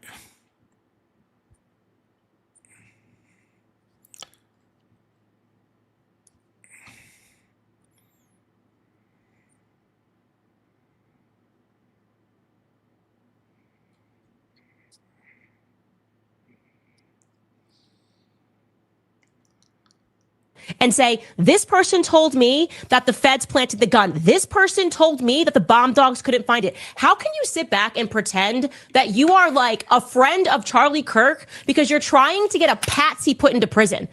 Like, you guys are completely monstrous and pretending that you're on the side of morality. There was an overwhelming amount of evidence that the feds set this kid up as a patsy. Okay, you'll admit now that she wasn't very careful with her words, that she literally said there's an overwhelming amount of evidence that the feds set this kid up as a patsy. Okay, let's say she's 55% sure. Can that be overwhelming? Perhaps. Don't you think that overwhelming? No, wait. Sure, could that be overwhelming? No, wait. Shouldn't overwhelming in this debate mean the exact same percentage for each of them? Or does it allowed to mean 40% for Candace, but it has to mean 95 for Andrew? Okay, so you can't make the claim both ways then. Yes, I can absolutely make the claim both ways. My claim is I'm fine accepting that 75 to 85% is a reasonable amount for overwhelming. Fine. Andrew defends the state's case and puts forth evidence. Candace doesn't present any argument. Therefore, he wins the I debate. don't understand He how at you can say least she doesn't breathe. It doesn't. Oh, show me the argument she made in the debate okay. to suggest that he's a patsy. Show me the positive evidence she suggested. You agreed that she said, well, I'm not convinced the DNA evidence on the gun proves he's the shooter. I already showed you how that doesn't suggest he's a patsy set up by the feds. So give me the argument she makes in the debate that he's a patsy set up by the You feds. say that that's not evidence, but it's not. Okay. It's not. Okay, I want you to explain. You're weighing the evidence. I want you to explain. You're weighing the evidence. I say the cops arrest me because they have a report and they say I broke into my neighbor's garage. But then, despite all the evidence they have is accurate, I'm able to produce an accurate alibi. Was I set up as a patsy by the police officers? It's not. Okay. That is not the same thing. Right.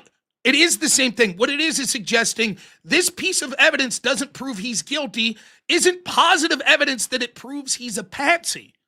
It is a step in the chain that you would want to do to prove he's a patsy. 1, he is not guilty. 2nd, the police know he's not guilty. 3rd, they are intentionally setting him up to make him look guilty. Just saying, I don't think he's guilty, and here's my reason why, doesn't do steps 2 or 3.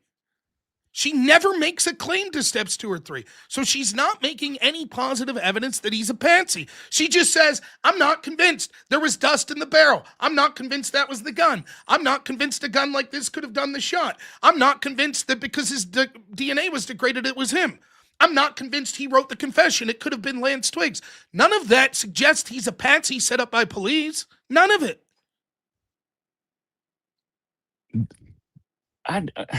I don't know how you can make that claim. Look, okay, you're okay. I think we're talking. I don't know how to talk to people like you. I don't. No. Hey, I'm with you with what O.J. Simpson was found. O.J. Simpson was found not guilty. Therefore, he's a patsy set up by police. Correct? No. He was found not guilty for being the only possibility. He was a patsy set up by police. No, hang on. Wait. What do you think happened with OJ then? Clearly, he was a patsy set up by police. I said if the glove does not fit, you must acquit. That means he's a patsy set up by police, correct? The police intentionally set up OJ. They protected the killer to intentionally set up OJ. Was there evidence that he was set up? Wasn't there evidence that Mark Furman tampered with evidence? He said the N-word, and there was shit that they said they tampered with the evidence. The point I'm trying to make is, most of the time, when we find someone not guilty of a crime, we don't say, that proves the police intentionally set them up. You would have to provide evidence that the police intentionally set them up. In this debate, Candace does not provide that evidence. You don't just jump to the conclusion, well, if I think he's not guilty, that proves the police are setting him up.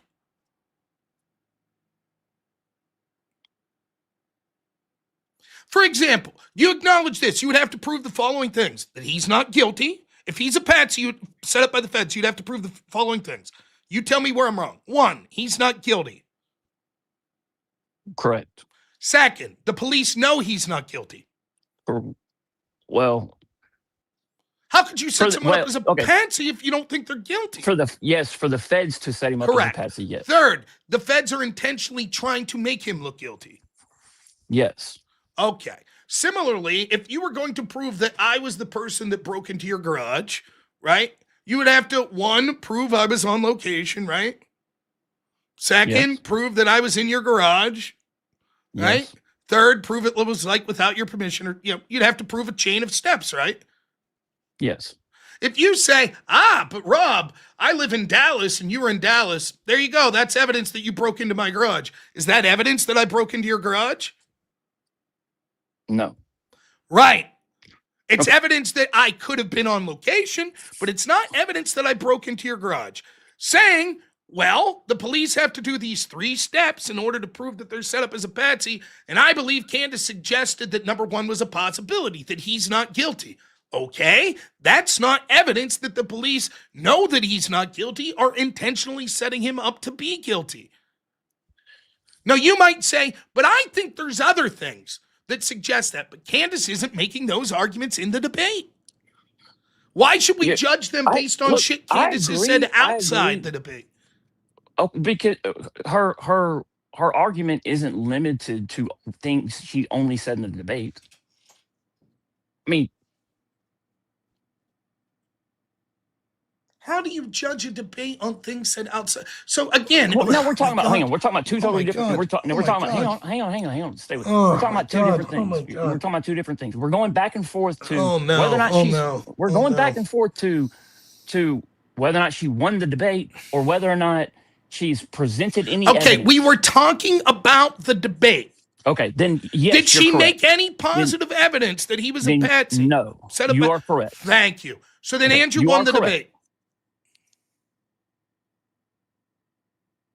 Did Andrew make positive evidence that Tyler Robinson was the killer? He, I mean, he stated evidence that can be disputed. It could be disputed, but if true, would be strong evidence that Tyler's the killer. Such as Yes, if it the was confession was Tyler's, if the ballistics are correct. Yeah, if it's true. Okay, so he's saying, here's my theory. Here's the positive evidence that Tyler's the killer. Candace says, I disagree with some of that evidence. They're having a debate about the evidence. What was the evidence that Candace put forth? That it's overwhelming that he's a patsy set up by the feds? Is that not? That wasn't the claim in the debate. Yes, that was the topic. Topic 1, Andrew's theory, it's overwhelming evidence that Tyler Robinson killed Charlie Kirk. Topic 2, there's overwhelming evidence that he was a patsy and didn't do the shooting. He was That a was the patsy and topic. but now you're going. Wait, Coach. So now we're just judging the debate, correctly? Correct. Correct. We're just judging the debate. Okay. Yes. She didn't make the claim that the Fed set him up as a patsy. Well, that's her claim that she's made when she said patsy. But we're That's- only judging the debate. Okay, aren't what we? was the claims that she said he's a patsy? Go ahead. So who's he a patsy by then? Go ahead. She said, this person set him up as a patsy. Go ahead. Who did she say? You're right. She didn't present any. Okay. So then Andrew won the debate. No, because I don't think either one of them won the debate because I don't think Who did better who proved their case better in the debate? One person's neither. so they equally presented zero evidence, both of them. You can present evidence. You didn't present overwhelming evidence. Did Andrew make his case better that Tyler Robinson did it by presenting evidence than Candace did that he was a patsy by presenting evidence? He presented more evidence. Okay. That doesn't mean just because he presented more evidence doesn't mean that he presented evidence that there's overwhelming evidence. Your belief it wasn't overwhelming because Candace said maybe Lance Twiggs wrote that. Well, there you go. Now I'm not convinced it's overwhelming. I don't give a shit about that. Let me tell you what this is. This is motivated reasoning by you. You're a delusional person. You can't, I'm just telling, this is my feelings. We've talked a lot about your feelings and about Candace supporters' feelings. So let's hear my feelings that I'll back up with evidence. You can't be honest about what happened in the debate because the side that you're on presented no arguments for their claims. And so you have to be like, yeah, but I know that I have questions about the evidence. And so do you know why they had to use the term overwhelming? Because Candace insisted upon it. Do you know why this debate occurred? What was Andrew wanted out of the debate? To try to get her to finally defend any of her claims. Sure. She was unwilling to defend any of them. She didn't defend that he was overwhelmingly a patsy. She didn't defend that Israel did it. She didn't defend that Erica Kirk was complicit or Erica Kirk should go to jail. She didn't defend that the French Foreign Legion did it. She wouldn't back up any of it. And you want to hang on the word overwhelming because Candace, as a precondition for this debate, insisted that Andrew must defend that it was overwhelming that he's guilty. Andrew outlines the state's case, says, you're welcome to challenge any part of that you want. She says the gun. He pushes back. The medical experts say that this was the gun. It was this type of caliber. Yes, there are things that could make a wound not go out the back. Fine. You have questions. She didn't do a particular good job of pushing back, but fine. Then she's like, there was dust in the barrel. The DNA was degraded. So what? Who cares the DNA was degraded? That doesn't prove anything. Dust in the barrel. That doesn't prove. In fact, sometimes when you shoot, it causes dust to be in the barrel. Plus, he left it in the woods overnight. That would cause dust to be in the barrel. Then he's like, my most compelling evidence is the confession. Her claim is, yeah, but it could be that Tyler Robinson wrote that confession. Okay, that's it. That basically takes an hour. Then Andrew's like, now let's get to your claims. What should Andrew have done? 9 hours of continuing to outline the state's case, and then Candace saying, and I'm unwilling to defend any of my claims. Thank you so much. He had an hour. He allowed her to attack the parts of the state's case that she wanted to. She didn't do a very good job. You could have probably done a better job. Okay, that's it. He outlined the case. Then she's, okay, let's get to your part. You think he's a patsy. You think Israel did it. You evidence of that? No, I didn't say that. French Foreign Legion. Nah. You think Erica Kirk did it or she's complicit? Nah. That's it. That's the debate. You could say Andrew could have done better. Totally agree. Andrew agrees. Right? But if we're judging the substance of the debate, she didn't make arguments for her claim that there's overwhelming. Andrew did. You might say, I'm left wanting. I don't think he proved it was overwhelming. Fair enough, but he at least outlined evidence to suggest Tyler Robinson's the killer. Candace outlined no evidence to suggest he's a patsy set up by the feds or a patsy in general. So that's it. I don't know what the disagreement is. I thought it would have been a better conversation to talk about your belief that he's more likely a patsy, but I don't know why you didn't want to talk about it once we started to get into it. But I don't know, like, why would it be hard for you, even if you think he was a patsy, say, yeah, I think Candace fucking didn't defend anything. Like, I don't know what the fuck was going on. You're not Candace. You could have your own opinions, right? I absolutely said she did a terrible job and didn't present any evidence for her case. I just don't think that you could say he when they started to talk about the exploding mic theory. Mm-hmm. Okay, he gave evidence about the shirt that was totally incorrect. Okay, no, so his claim that air disbursement could have caused his shirt to do that is completely wrong. Okay, and he made the claim by stating that if you put a box of ammunition next to the muzzle and you fired it next to the muzzle, well, he wasn't shot next to the muzzle. If he was shot, it wasn't certainly next to the muzzle. So whatever area would have dispersed next to the muzzle is completely irrelevant. But they have done test after test shooting rifle rounds over powder, balloons. It does not displace air in a way that it really at all, but it's certainly in a way that would make his shirt do that. But he made the claim that that would be caused by air displacement. What would cause it? What could cause his shirt to do that? Yes. From a gun. It could be cavitation. Explain. So it could be the expansion of his body after he was struck with the round. It could have been. Okay. It certainly couldn't be from air displacement. Now, that's not a very compelling argument that it's cavitation. But so I'm just this is just what Grok says, which can be full of shit, as we all know.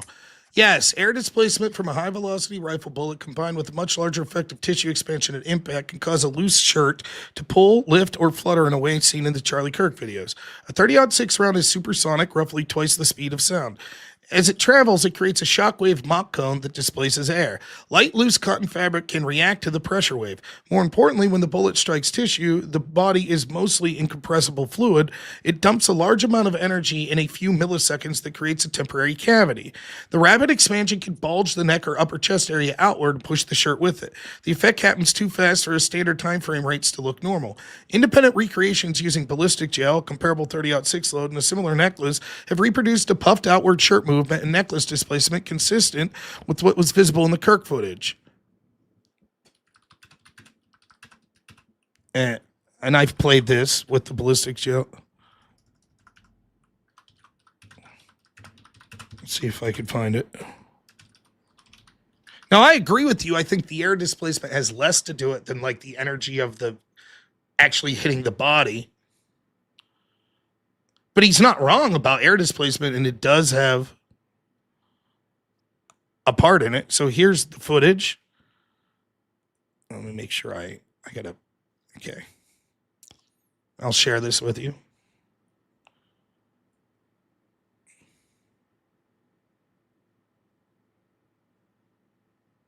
See? That's a 30-06 shell. Right. That's the cavitation from the ballistics dummy that's making the shirt do that. It's not the air displacement. Well, I think that the air displacement See has the a expansion there. See the well, expansion there is what's moving the shirt. what I just said is that it is a combination. Yes, this sort of movement from the body itself, which is mostly fluid that's being compressed, does have the majority of the impact, but it's also air displacement does have some mild impact on it. What Andrew was claiming wasn't that it was 100% air displacement. He was giving all the rationale for why a shirt could move like that. He is right when he's explaining air displacement, although he would have been more correct to say, and I think he did though, that said the impact of it hitting the body also had an effect, even if he didn't call it cavitation. Like, but basically the larger point is true that this would cause a shirt to move this way. And her answer to that was like, you think that bullets move air? Yes, they do. And then to say, but Rob O'Neill disagrees. He shot a bunch of people. To which Andrew's response was he looking at them in slow motion when he shot to be able to see these micro in the second movements? No? Sure, but it's still wrong to make the claim that air displacement could have caused the shirt to move that way. I think air displacement is part of the thing that could have caused the Okay, shirt so to move this if way. I were to show you a video of somebody shooting a high-powered rifle over powder with balloons and it didn't displace any of it, would that disprove your theory? No. Why? Do you acknowledge that a bullet displaces air? Yes. Okay. Do you acknowledge that that sort of air being displaced could cause movements in a shirt? No, not if it doesn't cause this movement in powder. How would it cause this movement in a shirt? Because how close? All right. Just to be clear, your argument is here's the muzzle and the powder's near adjacent to the muzzle. No. In the videos, there's multiple of them, but the powder are from several yards away, as Charlie Kirk would have been, not near the muzzle. Near the muzzle, you would have more. If something just flies over something, that's different. For example, if I set powder on a log and then add a 2x4 at the end of the log and the bullet hit there, wouldn't the air displacement, because the air is now pushing against a flat surface, wouldn't it be likely to blow the powder because now the air being displaced pushes back because there's a flat surface that it's hitting off of? Whereas if that flat surface wasn't there and it just went over it, the air displaced might not be enough to move the powder. So in this case, because it's hitting an actual solid surface, the air is pushing up against something. So if there was air coming and it went into my shirt like this and just went by, it might not be enough to flutter my shirt. But if it hits here, the air might displace back a little, going like this. I don't know. It's possible. I guess it's possible. I don't know. I don't believe so, but it's possible. The point is, this seems to be a little point where he's trying to explain a litany of reasons, but his ultimate argument is, yeah, a bullet can cause a shirt to move that way. And you're like, well, he focused on saying air displacement, which technically could be true, but that's not the best argument. Totally agree. Not the best argument, but it's an argument that's true. And he's ultimately right in his conclusion that a bullet could cause a shirt to move this way. And if it wasn't the case, then either the medical examiner is lying or incompetent, correct? Yes. Which one do you think that is? I think it's more likely they're lying. You think they're corrupt? Yes. So in your theory, you think it's most likely he's being set up as a patsy by police? Yes, I do. Absolutely. Okay. And this would mean that UVU security would have to be involved? Some, yes. Police would have to be involved? Sure. Turning Point? Yes. Well, Okay. Not everyone, but some people at Turning Point. I don't know that they would have to be, but I believe they are. Okay. Turning Point's involved, right? How about the medical examiner has to be involved? Yep. The ballistics expert has to be involved at the ATF? Yes. Okay. What about the people at the hospital? Yes. They have to be involved. So doctors and nurses that treated him will have to be involved. Mm-hmm. Do you believe the hospital was emptied out? I don't. I mean, she said it. I don't. I'm asking your theory, not hers, yours. I believe she's telling the truth. Okay. So that would mean that every employee of the hospital has to be involved.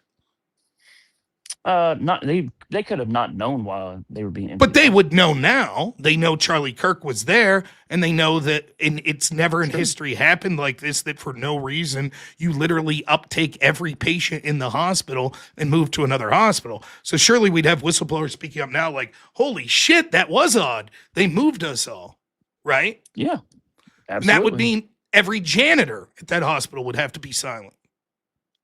Okay. Every maintenance worker. Yeah. Every secretary. Yeah, they pulled off. How many people? How many people do you think, on average, are employed at a regional hospital? Let's look that up.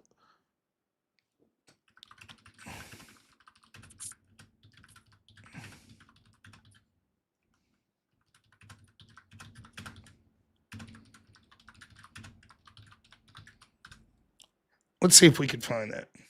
So we're talking maintenance workers, security, cafeteria workers, nurses, doctors, phlebotomists that are drawing blood that are there, x-ray techs, like all people like that. Roughly 800 to 2,500 people. On an average day, though, it could be between 400 and 1,200. Let's go with the low number. Let's say there were 400 employees. Now, let's say that there was a low number of 50 patients at the hospital that time, which would be low, but let's say that, right? Okay. All the patients would have to be silent, correct? They were moved for no reason. Yep. And the families of the patient that would know that they were moved, they'd have to be silent. Yep. Okay. So just with the hospital alone, we would need conservatively 700 people to be silent. Yeah. And none of these people are, well, the vast majority of them aren't military. These are civilians. Yes. So who do you think actually did the killing? I don't know. Israel, French Foreign Legion, Mormon beekeepers, Turning Point. Do you have a best guess? My best guess would be That's fine. You can say Israel. Israel. Of those options, Israel's probably the best. Yeah. Okay. Israel, do you think like Mossad's a pretty competent organization? Yeah. Why would they have some sort of assassination plot that would require 500 civilians to be silent? It's a good point. Now, to be clear, the evidence you have to suggest that we got through so far was a body camera shutting off. They gave a backpack back. They gave a pendant back. They gave a car back. And what was the fourth one? Microphone, necklace, backpack, car. That's it. So you think that it's more likely that probably near 800 people, most of which aren't intelligence, aren't military, are involved in one of the largest massive cover-ups in history in this assassination plot, that's more likely because they gave a microphone, a pendant, a car, and a backpack back, and a body camera to shut off. That's a good point. That's why I was trying to go through your likelihood of this. Do you see why? Because I was what I wanted to do is get the totality of what would be necessary. Here's another question. If they faked this whole situation, why didn't they just fake that the gun matched? Wouldn't that have been much simpler? Yeah. If the medical examiner is lying and the ballistics experts are lying, they would say, yep, the lands and grooves prove it was directly from this particular gun. Why wouldn't they do that? Because the defense would have access to evidence and could disprove it. Yeah, but the defense is going to have access to evidence and disprove that it wasn't a 30 cal. They're already showing the bullet. The defense will be able to see this bullet's bullshit. You're saying you're saying that they would have just shot the bullet. Lie? Listen. They had the gun. They set the gun up to make Tyler a patsy, correct? They had to get the gun at some point to set him up. So all they had to do was shoot it into ballistics gel, take the bullet, say this was the bullet. Easy peasy. If the defense looks at it and goes, yep, the lands and grooves matches the gun, game over, case closed. Why wouldn't they do that? Because the defense would have access that could easily disprove it. How? If it literally was a bullet shot from this gun. How would they do that though? Okay, I have a gun. I stole it from Tyler Robinson. I'm going to Gotcha. plant that gun. I'm going to claim that this is the murder weapon. I shoot the gun. The bullet comes out. I shoot it into something to mangle it up. It literally, when tested, will show it came from that gun. Okay, great. You could do it a dozen times until you get a bullet that's like, yep, there we go. We'll have an affirmative match. The medical examiner lies and says, this is the bullet I pulled from Charlie Kirk. The defense tested says, yep, that bullet came from this rifle. Case closed. Oh, I see what you're saying now. Why wouldn't they do that? They should. Instead, they would intentionally use a weapon that Candace Owens knew wouldn't be possible and then refuse to just take the lie one little step further and say, yeah, it was from that gun. Why would that makes no sense.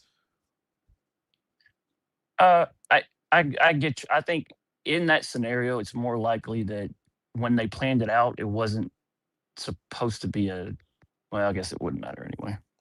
They planted the gun. Clearly, your theory has to be they planted the gun so they knew what gun they were going to use. Right. Right. So it makes no sense why they wouldn't just say, yeah, the bullet matches. And why would you have an assassination plot that requires 500 something civilians to be quiet? Why would you even have one civilian? I think that's a valid argument for the hospital and the involvement of the hospital. Well, even if we don't take the hospital as involved, okay. Well, then there's significant questions why the people at the hospital didn't notice these anomalies. But even beyond that, you still need people like medical examiners, ballistic experts involved. And all risky because if what they're saying is so obviously untrue, the defense is going to have a chance to push back. These people are risking... You're involved in an assassination. You're some random medical examiner. You're involved in an assassination. You're not just risking your job, you're risking spending the rest of your life in prison. Why would Mossad do that? Why wouldn't they be like, we're just going to kill the guy in his sleep?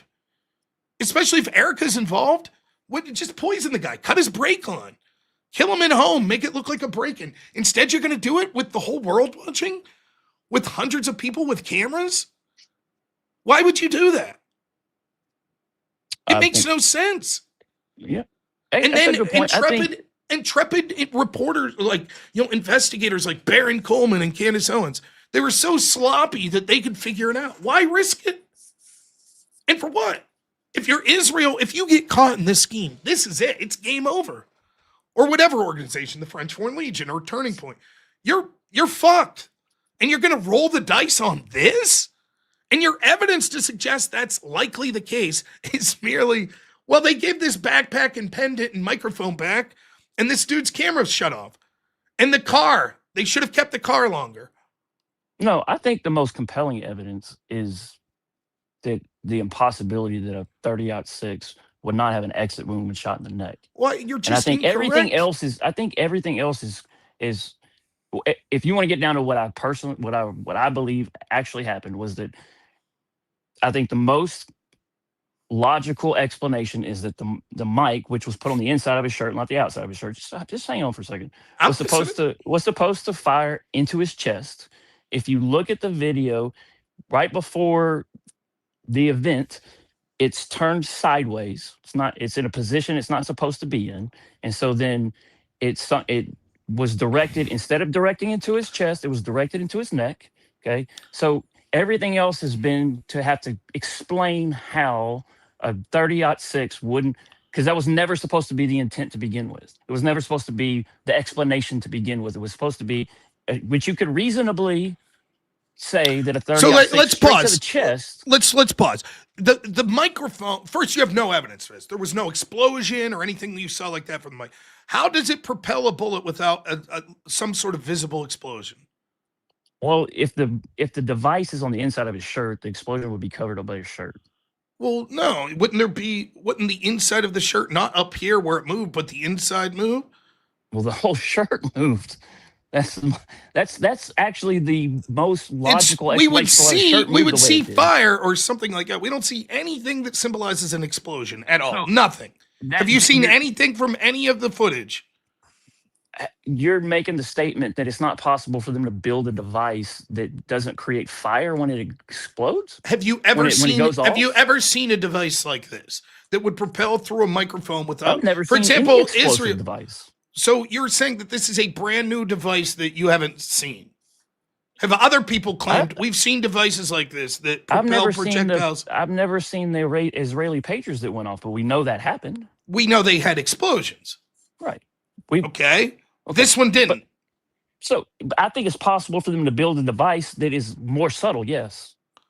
Okay. So it's a device we haven't seen. That's the theory. It's not like the pagers that had explosion. These are different. Can you point to anything you've read, about devices like these without explosions before killing people? Have you read about these devices anywhere else? I couldn't point to, other than the Israeli pagers, I couldn't point to But any devices that exploded and killed somebody. But those were explosions. The pagers. They had explosions. Yeah, I mean, I don't know. But this one didn't. I So saw this the footage. I didn't see fire, but yeah. Got it. So this is a new device. Okay, great. You say if it was a 30-06 to the chest, then you would have known that it wasn't expected to go through. I think you could reasonably explain that it. If you had to guess, where do you think it was supposed to go off in the chest? Directly in the center? Well, no, I mean it's just right of center. Just right of center. His. Yeah. So right here, near the heart. Other side, unless you're. Well, the camera flips here. Okay. Yeah. So yes. Well, wait. Yeah. So this would. Your right side. It would be here. Your right side. Okay. Wow, what a fucking idiot. Right. So just near the right side, so not the opposite side of the heart. Well, I guess the heart's technically really in the middle, isn't it? Okay. So it was supposed to not hit the rib cage. That would be no good, right? It would have been just right of center mass. So it would miss the rib cage, or the sternum. Yeah. Okay.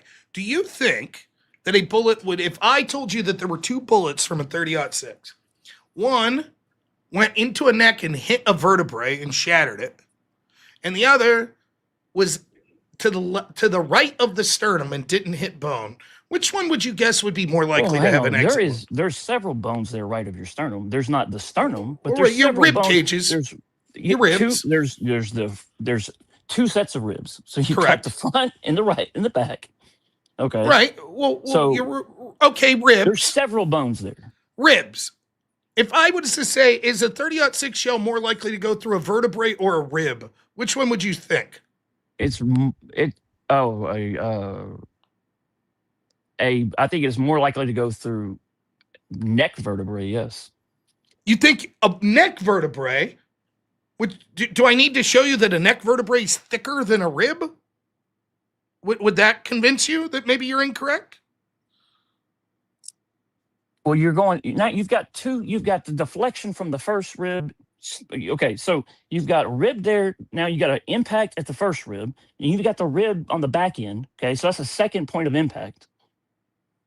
Okay. To stop the bullet. Okay. So, well, you're not. First off, you're not guaranteed. Well, now wait. You're not guaranteed. Right. It's not. Right. So they took a chance. That it was going to, because if you have this sitting here, right, like you have no idea. Given that your theory is that it moved and hit him in the neck, it's already a very haphazard plan because it could have well moved and hit him in the shoulder and then he doesn't die.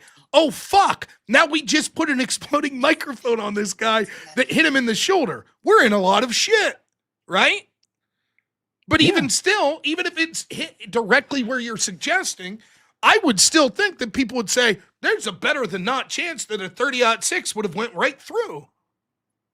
Just a rib and another rib.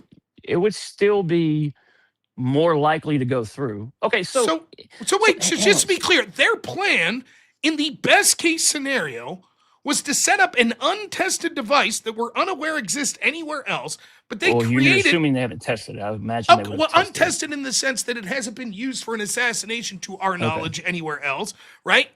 And they're going to use this, and the best case scenario is that it would have left a wound that most people would have still ended up saying, there's no way a 30-06 would have done that. A lot of people probably would have, but you could still make a No, more I coherent don't argument. think. Yes, I don't think all the people that are like, we're shooting through steel. It's going right through steel. They wouldn't be saying that if it they hit them at right of center. sure, but they would also say that it's possible. But it's I think possible to hit the neck as I well. don't think it is possible. Are you a ballistics expert? No. Okay. So what do you think would happen? Do you acknowledge if it was a bullet that came down from an angle and hit the C27 vertebrae? What do you think would happen? I think it would have blown straight through it, gone through completely to the other side. If it hit him in the jaw, would you expect it would go straight through his jaw and back out the other side? Jaw's thinner than a vertebrae. So if it came through, right? I don't know if it's. Is it denser than a vertebrae? No, I don't think so. The vertebrae is thicker. I don't know. Martin Luther King, it didn't. You would have expected it to hit him and go right out the back, but it didn't. Why? Well, okay. So in Martin Luther King, the angle it went through his jaw into his shoulder, correct? But you would have expected it deflected. It went through the jaw and then it deflected down. But if you're right that we would expect it to just go straight through bone, there wouldn't be a deflection. It would have just went out the back of his head. Why didn't it? In this case, the bullet stopped almost where it entered. No, I could read you from the report if you like. The deflection that they're is a few inches of deflection. Where is your expertise to make these claims? By the way, if you don't mind me asking, I'm not an expert. I just think that to say that the expert is lying, that this isn't possible, is a bold statement. So that's like an affirmative statement. I'm saying, okay, I'm going to trust the ATF person. You're like, I don't, because what they're saying is impossible. And so my question is, well, where are you getting that it's impossible? That's my question. I'm getting that from the countless people who have attempted to recreate it but they're not shooting that. They're shooting things like ballistic gel. Right. Hey, I've had several people message me in the chat. Let me know if you've ever shot a deer in the neck with a 30-06 and it didn't go through. I've had at least 4 people tell me that story. Are they lying? Are they all involved in this cover-up as well? By the way, this is a soft point that's designed to mushroom upon impact. It's not a full metal jacket. It's not a frangible round that's decided to break apart at impact. Well, the core lock, I believe it's designed to mushroom. So it breaking apart not as much, but it's intentionally designed to expand in the body. So when it hits something like a vertebrae, when it's expanding, there's a good shot that it breaks apart. Here's what the medical examiner said. Manner of death was homicide. Forensic investigation concluded by ATF revealed the bullet that killed Kirk was a .30 caliber class round. It created a complex entrance gunshot wound and fragmented Mr. Kirk's neck. The bullet, or parts of it, sequentially perforated the anterior side of the left neck, strap muscles, and the left common carotid, and left internal jugular vein. So comes through. It also obliterated the left side of the C27, directed and transected the cervical spinal cord. A significant proportion of the spinal cord was traumatically absent. Also, bilateral apical and posterior internal costal hemorrhages, pulmonary apical hematomas, multiple distortions of thyroid, cricoid, and tracheal cartilages. Medical examiner observed hemorrhaging around his heart, both of the lungs, and subarachnoid space around the cerebellum vermis and the regions. When it struck Mr. Kirk, that's them. So they're saying it came in, hit, and then the force went down. It split apart, shattered the vertebrae, went somewhere deep into the vertebrae, severed the spinal cord, and shattered and was found then in the left side of the neck. Now, what I'm saying is, what happens is there's a lot of things that you look at to determine what a bullet will do. The caliber is one. If it's a soft point or not, like the type of ammunition is another. The type of rifle is one, like the grain of like sort of the gunpowder, how much grain's in it, that's something, the distance of the shot. But one of the most important things is the angle. And so bullets are very weird. There was this case, and I could look this up, but there's a show, Forensic Files, that I used to watch. Did you ever see it? It's a great show. Yeah. So there's a Forensic Files episode where this person was shot and killed at a gun range. Indoors, like it's an indoor gun range, and he was shot and killed. Or I don't know if it was a man or a woman. I think it was a man. And they couldn't figure it out. No one had motive. No one saw anyone sneak in. And like, there's footage in there. No one sees anyone draw a gun on him. And what had happened was outside, down a hill, there was an outdoor range there. They were doing a shooting competition. And did you ever see these ones where they're like John Wick? They're, pop, pop, pop, they're shooting real fast. So they have these hair triggers on these handguns. And what had happened was the gun went off twice. So picture this, you're shooting, you got a little recoil, it shoots again as the recoil is coming up. So the person hits the target, but it discharges a second bullet as the recoil is going. Now that bullet traveled up and it hit the side of the wall, went through, and then like this tin roof. And it deflected 90 degrees down and killed this person. And it baffled the investigators. They're like, I can't believe that. That bullet hit just at the right angle for it to deflect that way. And they were able to prove it forensically. That's exactly what happened. It was an accidental death, tragic. But if I told you that, you'd say, fucking impossible. No way. I took out a roof, like the parts of that roof. I shot through it 100 out of 100 times. But that's because the exact angle and the exact situation would be like that. I've seen estimates that said probably 20 to 25% of the time with this shot, we would expect there not to be an exit wound. We could look at reports from when 30-06, around the time that this supposed rifle, similar rifles that were used in active duty combat, and we could see tons of examples of bullets that didn't go through, hitting everything from leg bones to 30-yard shots in the neck, in the chest. There's been, like, in addition to Martin Luther King, it didn't go right through the jaw. Paramount Tactical talks about 2 other people he knows, both at short range, that were shot by 30-06. One died, the other did not. The bullet deflected off his spine and went down. So there's example after example of this caliber of bullet, sometimes soft point, sometimes not exiting. Hunters will tell you. I've seen countless hunters tell me. I was just talking to one today. We were talking about this. First deer I ever shot was 30-06. Shot it from about 40 yards away, right in the neck. No exit wound, almost no blood. Then I've shot deer with the 30-06 and it blew a fucking baseball-sized hole out the back. It's weird. But to be so confident that you're like, this shot was impossible, that I believe 700 people are involved in a cover-up. Do you understand how insane that sounds? And it would be different if you were like, well, I'm a forensic pathologist or I'm a ballistics expert and I just know this is impossible.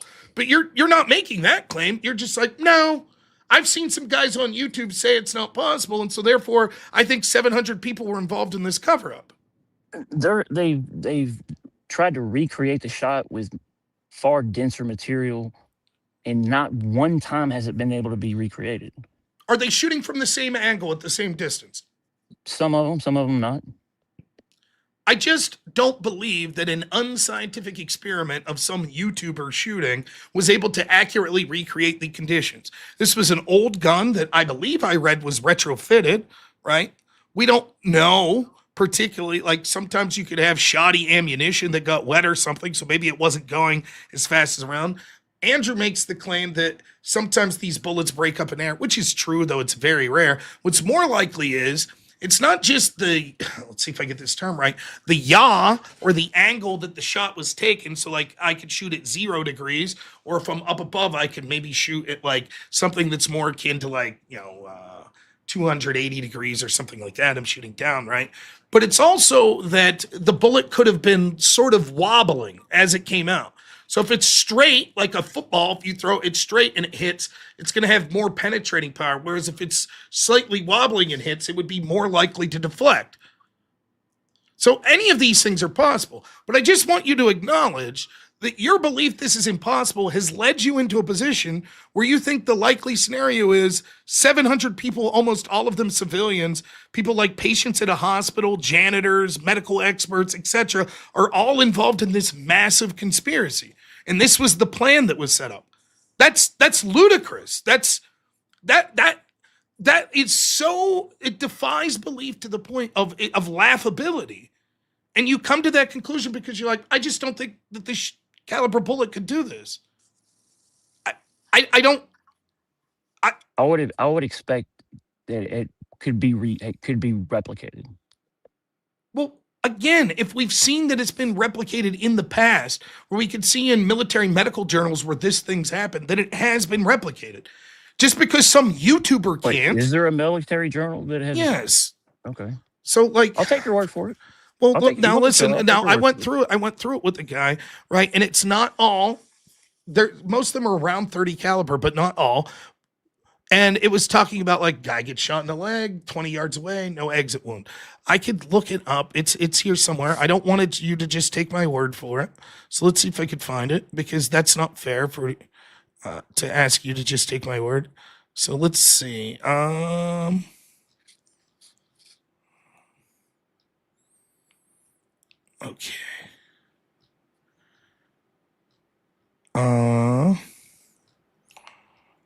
Shit. I've researched way too much on this. It's fucking laughable. It's okay.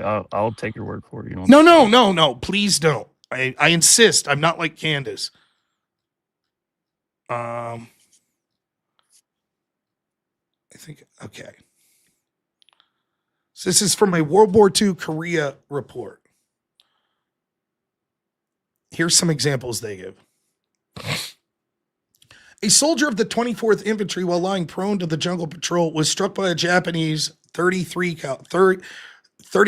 caliber machine gun, 30 caliber bullet, fired from a distance of 30 yards. At 1,000 hours on the 19th of April, he received shock treatment followed by a right thoracotomy.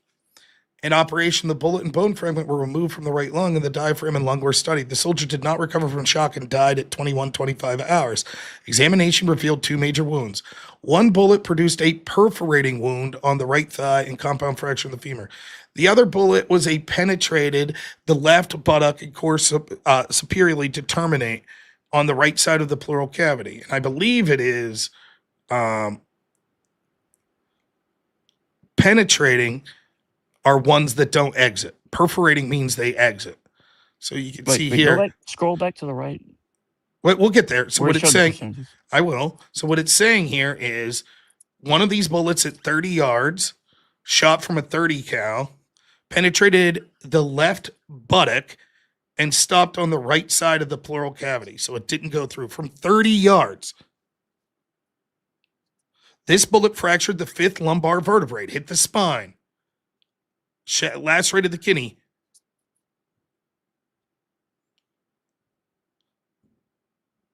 Next.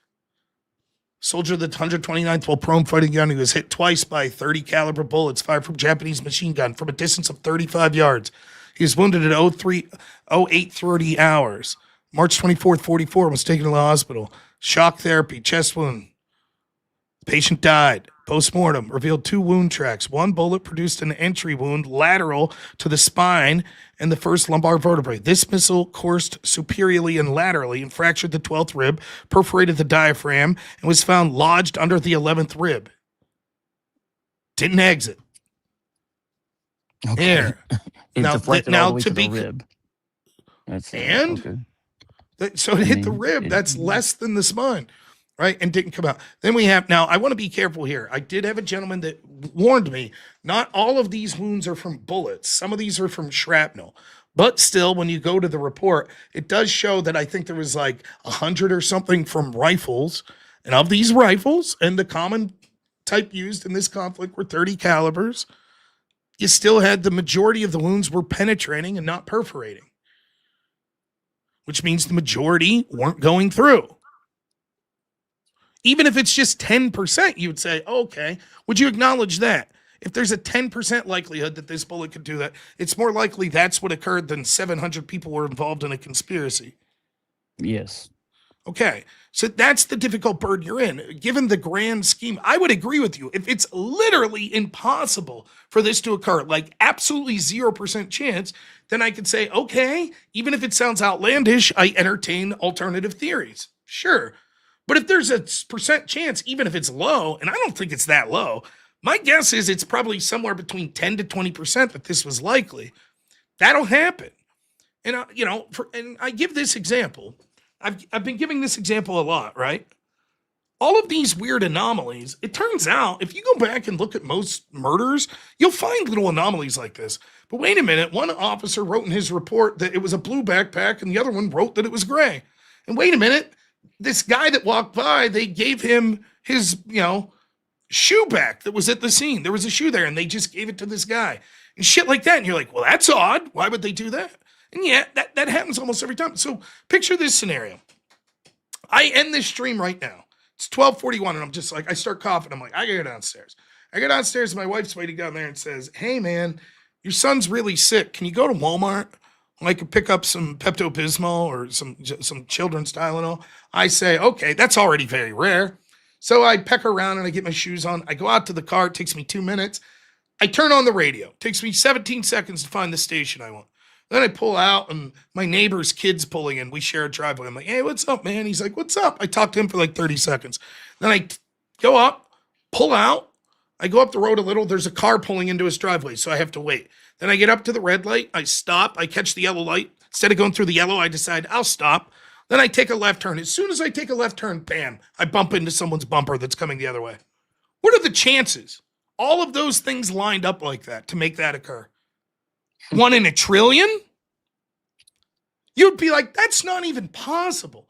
If you would have only taken 15 seconds instead of 17 to change the radio, there's no way that happens. If your wife wouldn't have sent you out, if your wife would have remembered to grab children's Tylenol on the way home, there's a million things that you could point to in that chain of event to say that's extremely unlikely. Then when you start to consider, wait a minute, the person whose car I bumped into, they had to have the same 1 in a trillion chance. They're out driving at midnight for some reason, right? They have some story. Well, I got switched to night shift last week. What are the chances? You got switched to night shift and within a week you bump into someone? And, normally his neighbor drives. He drives with his neighbor to work. But this week his car was in the shop. What are the chances? And he was 5 minutes late leaving for work. All of these are infinitesimally small chances. And you would say mathematically near impossible. And yet no one's disputing that it's some wild conspiracy that these two cars bumped into each other. It happened. We see it. There's no motive for a conspiracy. The reality exists. The cars hit each other.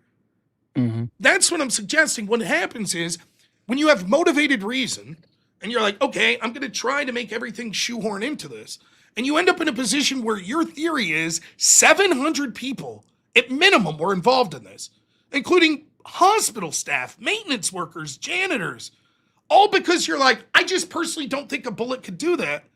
You might want to take a step back. It's the same with the degraded DNA stuff. You don't know. Neither do I. But my default position is trying to look at what I know to be reasonable. Like, for example, let me give you another example. You know what the site, the Babylon Bee is? Mm-hmm. Okay, for those that don't know, it's like The Onion. It's a satirical, right, like fake news, but it's supposed to be funny. You remember when Nancy Pelosi ripped up the State of the Union speech of Trump's in his first term? So I remember seeing on the Babylon Bee or The Onion, one of them, Nancy Pelosi rips up Bible during the State of the Union speech, right? And I went and I talked to someone later that night who's a smart person, and they were like, did you see Nancy Pelosi ripped up a Bible at the State of the Union? And I was like, no, she didn't. She's like, yeah, I read it. And I was like, no, that was a satirical article someone probably put on Facebook.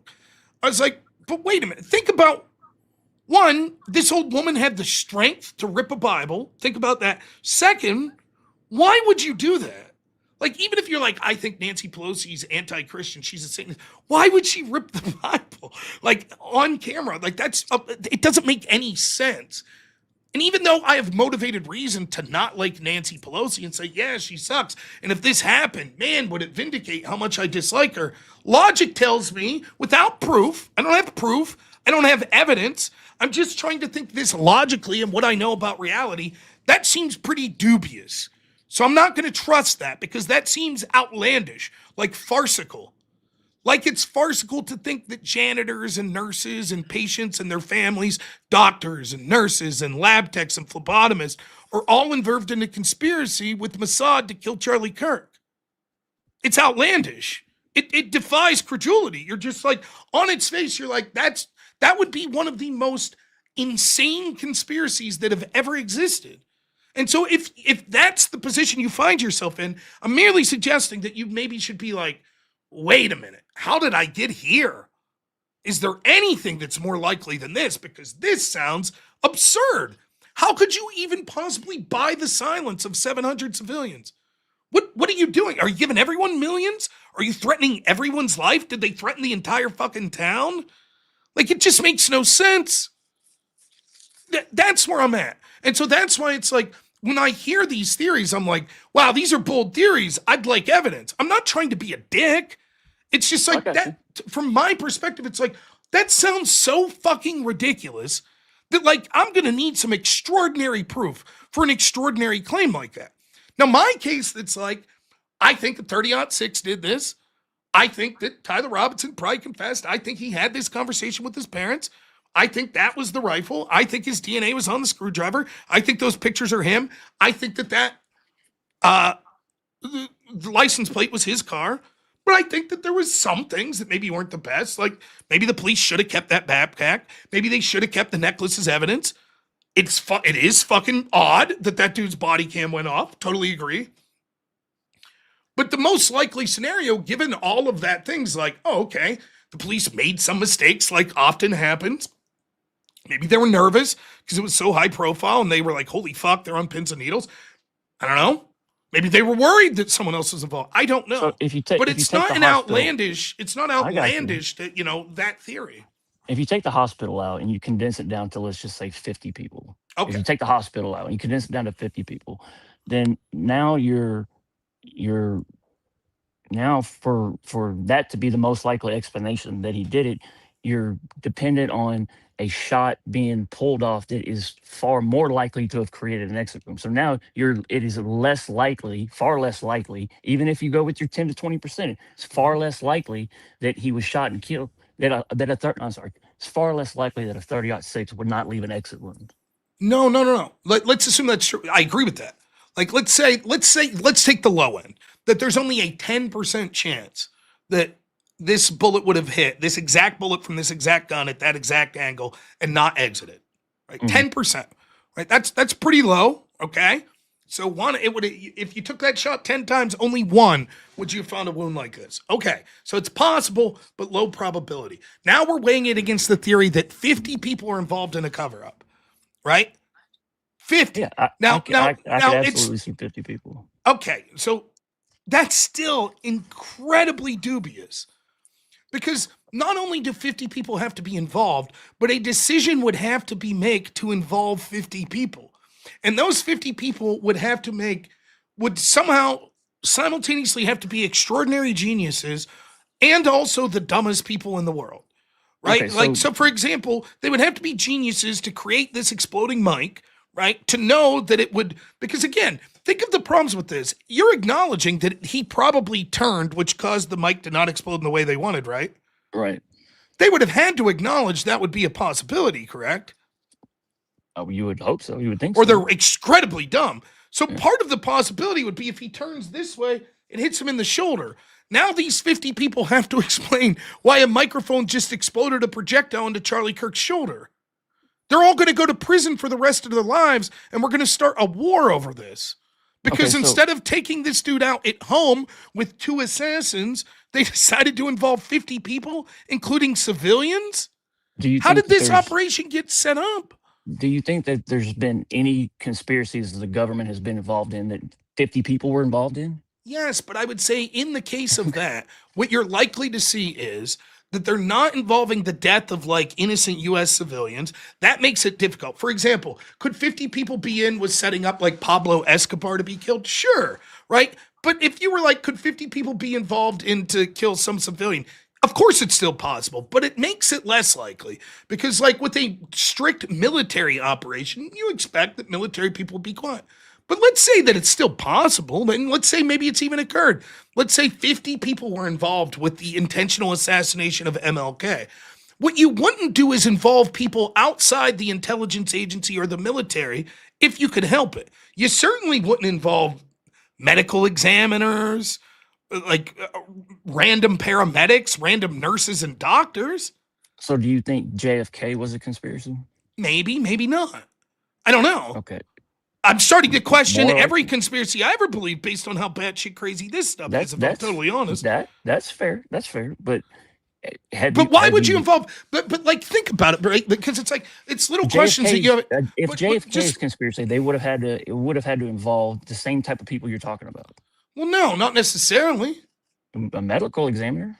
No, it could have been a different rifle of the same caliber that fired the shot. from a different angle. The point I'm trying to make is like, you haven't thought through just little things. Like, if you're going to go through the problem of setting this all up, why wouldn't the medical examiner just say, yeah, it was from that gun and erase all doubt? Why wouldn't you have chosen a gun that would be less likely to produce an exit wound?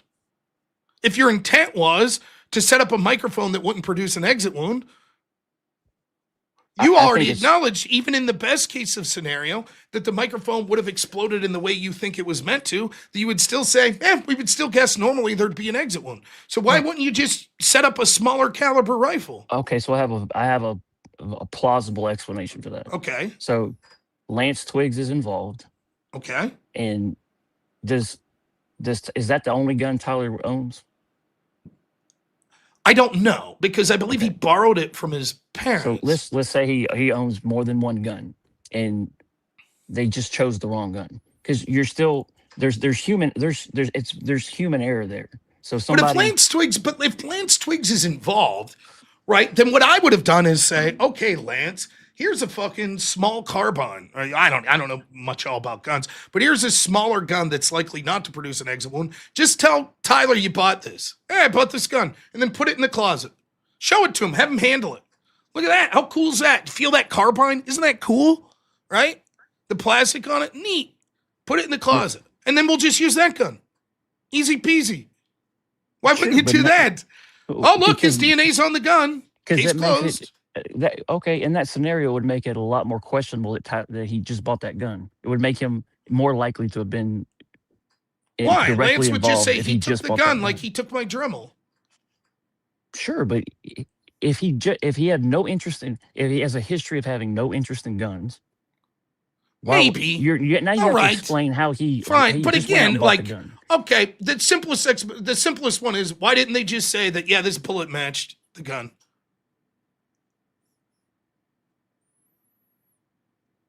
I don't know. Wouldn't you set up? Did they have to set up Tyler Robinson? They couldn't have found another person to set up that had the gun. Instead, they're going to roll the dice on setting up a guy that only has a gun that everyone in the world's going to know is not possible to make this shot. That seems ludicrous. I don't think you have your choice of who you just your pick of the litter of who you set up. You don't think Mossad couldn't have fucking found a different patsy? Well, if there's validity to the theory that Mossad set this up. Turning Point? Then you go into exploiting people who have finding people who are compromised by have nefarious online activities that you could then blackmail into doing something like that. I would say there's thousands of those influence. People. Are there thousands of those people in that area to do it at that location? Well, he drove 4 hours. Sure, so they had to find somebody who drove. But then a 4-hour radius, would it have made a difference if it was 6 hours or 8? I think you go with.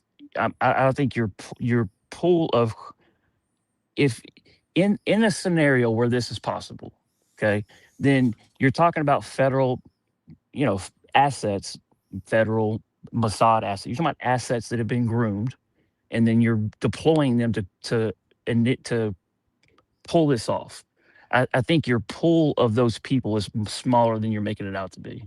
I don't think so. Like, again, it's so the pool is smaller, but they somehow can convince nurses and doctors and security guards. Nurses and doctors. And Turning Point, the people at Turning Point may not have. Okay.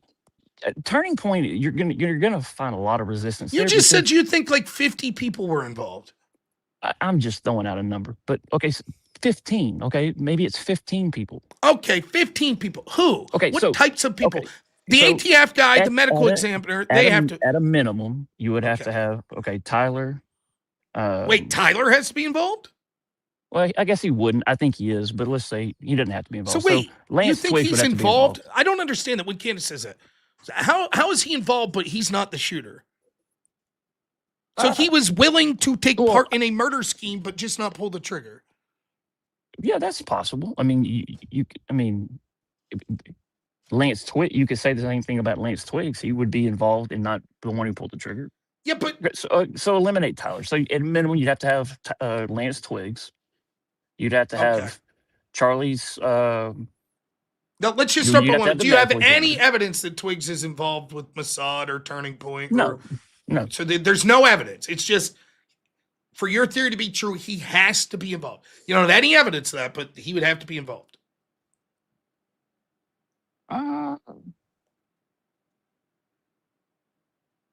I mean, if you're going to use him as a primary witness, I guess would he be involved? Okay, so we don't have any evidence he's involved. Okay, next. The medical examiner. Okay. You don't have any evidence to suggest there's any communications, anything. You just know that the medical examiner has to be involved because this wound was impossible. Therefore, the medical examiner is lying. Yes. Okay. I don't know. I don't have any evidence that any of those people were involved. But in a Gotcha. scenario, your pool of people would Right, but what I'm trying to condense it down to say 15 people. Okay, what I'm suggesting is even with that, there's 15 people that you have no evidence that any one of them are involved. You're just saying for my theory to have happened, these are the 15 people that would have to be involved, including a medical ballistics expert has to be involved.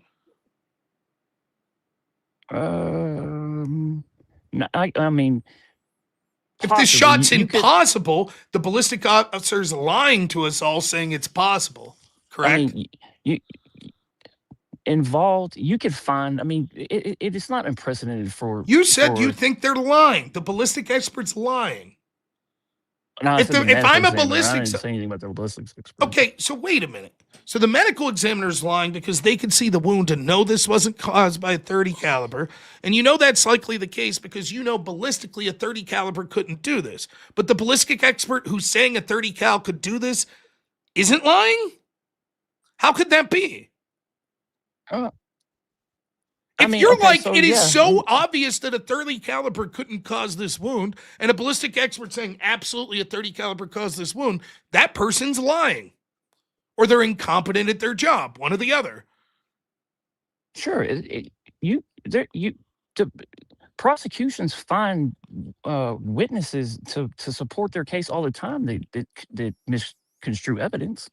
Yeah, but this is different. Unreasonable. This is different because what this would be every forensic expert in the world is watching this saying, this is bullshit. That bullet couldn't do it. But they're just silent.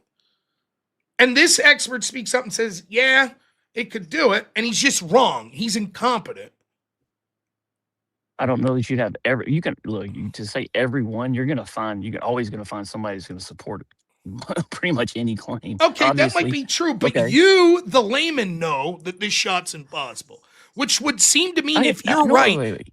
No, wait. Wait, hang on. Now you're going back to impossible. I concede. I'll take the concession that it's 10% possible. Okay, if it's 10% possible, you think at 10% that it's more likely than at a minimum 15 people, including people at Turning Point, a medical examiner, a doctor, police officers, UVU security, and intel agencies and Lance Twiggs concocted this plot together to frame Tyler Robinson. You think that's more likely than 10% of the time this is what this bullet would do? And by the way, originally you thought the hospital was... You've made a good case, and I'll concede you've made a good case that it is... I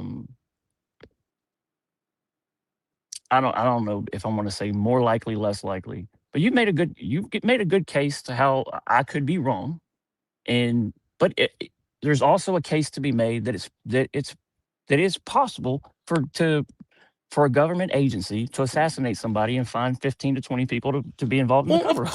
Of course that's possible, but it's very unlikely, particularly once you get into the realm of civilians. Like, again, I'm willing to concede... What civilians? Doctors, campus security, ballistics experts. I mean, medical examiners. I mean, you could take one campus. I mean, in this case, we're talking about one campus security guard who turned his body cam off. Okay. So, yeah, I can see you get one campus security guard to go along with your plot. But but there's more. For example, we had a cop that claims that he saw Tyler Robinson's partial plate go back and pick up the gun. We have the Turning Point employee that says that Tyler came up and asked a question. We had another officer, I think, that identified Tyler Robinson from photos. Oh, it's We'd not have to have illegal. photo. We'd have to have Just 'cause photo. Tyler Robinson asked the question doesn't mean he shot Charlie Kirk. He could have been on campus and not shot Charlie Kirk. Okay, so now the theory is it's on campus. I didn't say it was or isn't. I'm saying if you're gonna, But if he was on could be. campus, yeah, you're right. Hypothetically, everyone saying that everyone with the other theories saying he wasn't on campus could be wrong, and he was on campus. So what you're saying, what's happening is this. I could say this, right? Isn't it plausible that the Japanese killed JFK? Could be, right? I don't know anything about Japanese What? involvement with JFK.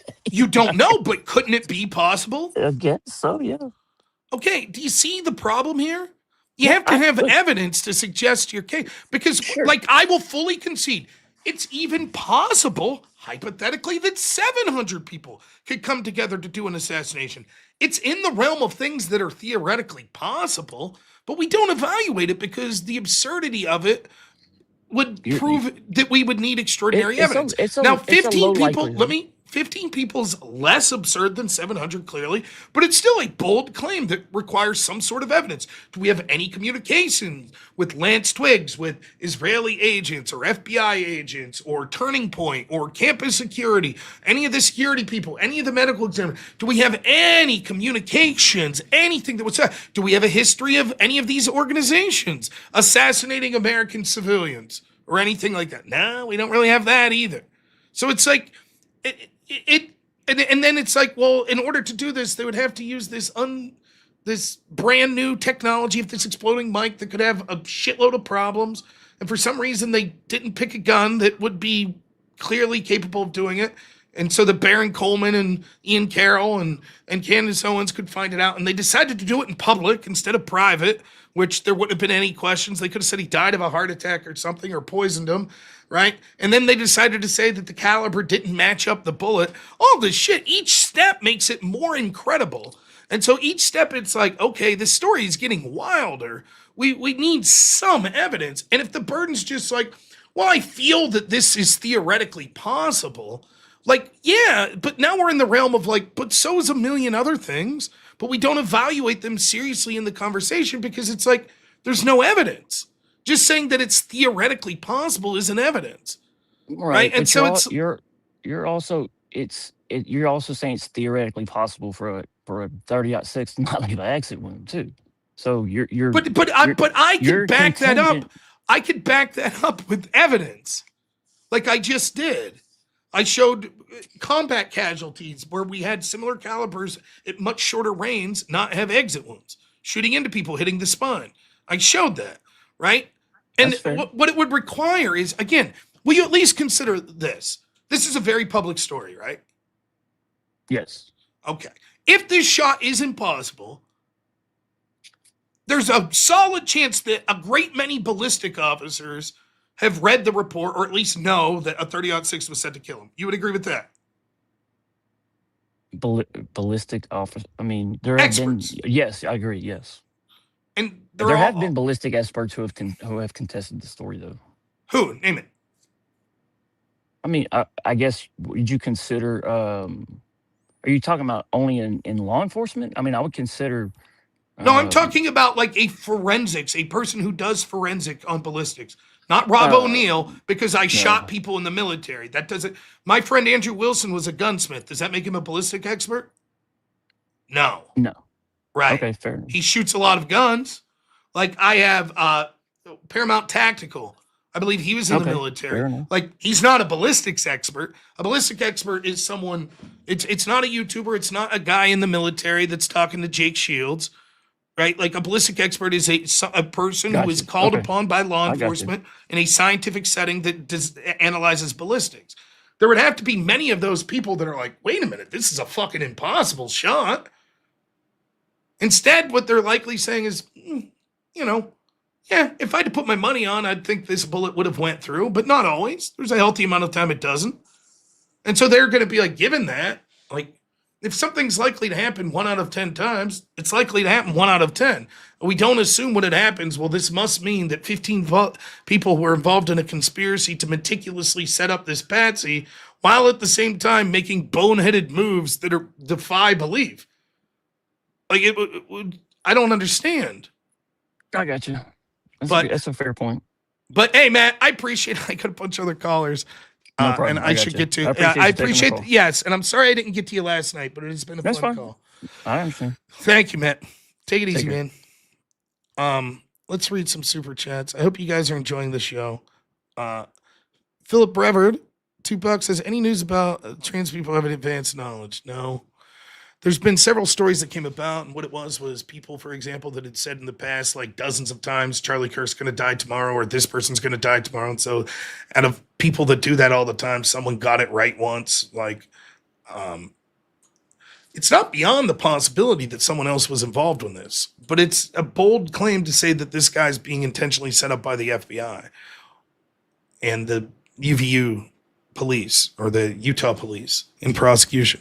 Mama Albert, $20 says, watch your blood pressure, sir. I appreciate you. You're a gentleman and a scholar. Please take care of yourself. From a member of the chat of 92, it's amazing to hear others speak reality. God bless you and your family. Thank you, man. I appreciate it, man. Dartho Moss, $10 says, Rob, keep bringing these candlelights on. You're changing hearts and minds of people lurking in the chats each time you dog walk one of them through their own BS. You're doing great work. Thank you. I appreciate it. Dash and Cancer, $10 says, just like debate terms, positive evidence, lab terms are different. To everyday people, degradation means one thing, but in the lab, it's not at all the same. That's why we have specific degrees in it. I agree. Sepulveda, $5 says, when this ends like a Scooby-Doo episode, you're all going to look dumb. True. Kate Swiss, $5 says, all they have are maybes, Rob. I know.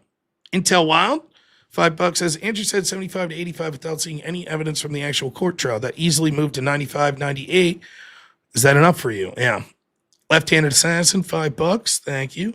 Kate Swiss again, $5 says, they got the gun, the 3 GPS signals directly tied to Tyler's location near Charlie. Game, set, match. Robinson guilty. Yeah, the GPS data is going to be damning, which they claim they have, or it was at least subpoenaed. So, left-handed assassin, $5. Thank you. Alan Zetlin, thanks as always, man. $5 says, Candace is saying 100% sure Robinson did not do it with zero evidence of anyone else doing it. Pure absurdity. Yeah, and that's what I was trying to get with that point. If you say 0%, given the evidence that we have now, what that means is the evidence is proving that he couldn't have done it. So new evidence wouldn't be able to sway you. Otherwise, you'd say 1%. Petrogard, $5, says, if he's a patsy and they bought all of the people doing the investigation, did they forget to pay the DNA analysis? Is she the one honest actor? Yeah, why not just say the DNA didn't degrade? I don't know. Dartho Moss, $5, says, if the glove doesn't fit, you must acquit. OJ was a patsy, yep. Iron Ballsack, $20, says, still doing the Lord's work, Rob. Trying. Nazir, $2, says, claims and questions aren't evidence. Agreed. Zeldin, $20, says, is it true that you took a big deuce at Candace's house? A big number 2? No. I did use the bathroom twice, but it was no number 2, you weirdo. Copycat, $2, says, give this patient man your money ASAP. Thank you. Abby, 20 memberships. Really appreciate it. Thank you. Aquanote, $5, says, Candace may not have fired the shot, but she assassinated his legacy. Huh? Damn it, Jim, $5 says, Ballistic Joe is not and was never intended to be a one-to-one analog for the human body. It's simply designed to be a consistent test medium. Yep. Jefferson C. Post, $5 says, these theory clingers are a reminder that our process of law prevents witch trials and are not. We are more evolved and smarter than our ancestors. Yeah. Jefferson, $2 says, keyholing is a bullet landing sideways. It happens. Yeah. Oh, look at that, my friend Andrew. What's up, man? I don't know if you're still watching. $20 says, Rob, killing it. Good job with the channel, man. Thank you. Looking forward to the episode tomorrow. Drip, drip, drip. Stay tuned. Jefferson, $2 says, appreciate that you bite down and refuse to let go. Thank you. K-Tel Swiss, $10. Thank you. Damn it, Jim, another 5 says, I'm still waiting for the forensic report documents. The inquiries or the injuries to Kirk's chest are damage to his shirt resulting from an exploding microphone. Yeah, but you have to believe they're in on it. Otherwise, they would see the burn marks, et cetera, from the exploding microphone. So the medical examiner has to be in on it. K-Tel Swiss, $5 says, no, the mic had a secret spy micro camera in it, and when it was turned the right way, it would trigger the left. I mean, the explodey bits. That's it. Jefferson, $2 says, Candace shows like 1984's 2 minutes of hate. You know? Another 2 from Jefferson says, Lone Wolf terrifies people more than conspiracy. It does. There's motivated reason to want to blame a big conspiracy for many reasons, but the lone wolf is scarier. It really is. The truth is that the left has psychopaths that'll just kill you. Like, I was trying to think of a scenario. Like, you remember the Nashville trans shooter? Yeah, I don't believe they were set up by Israel to shoot up a Catholic school. I think it was just a psycho. That's my belief. I don't think that evil exists. It fucking exists. And I think some people search for some deeper meaning. And it's like, it's scary to know. No. It can't just be one person. It can't. Jefferson, $2 says, I can agree with 2 and plus and 2, but never 4. Yeah. Emil Jaybird, thanks for the 10. Crow Crisis, $5. Thank you. Jason Blaze, $10 says, just to bring some levity for you, Rob. But the Jews, what? Would you people stop it? I get so tired. Everything's all Jews.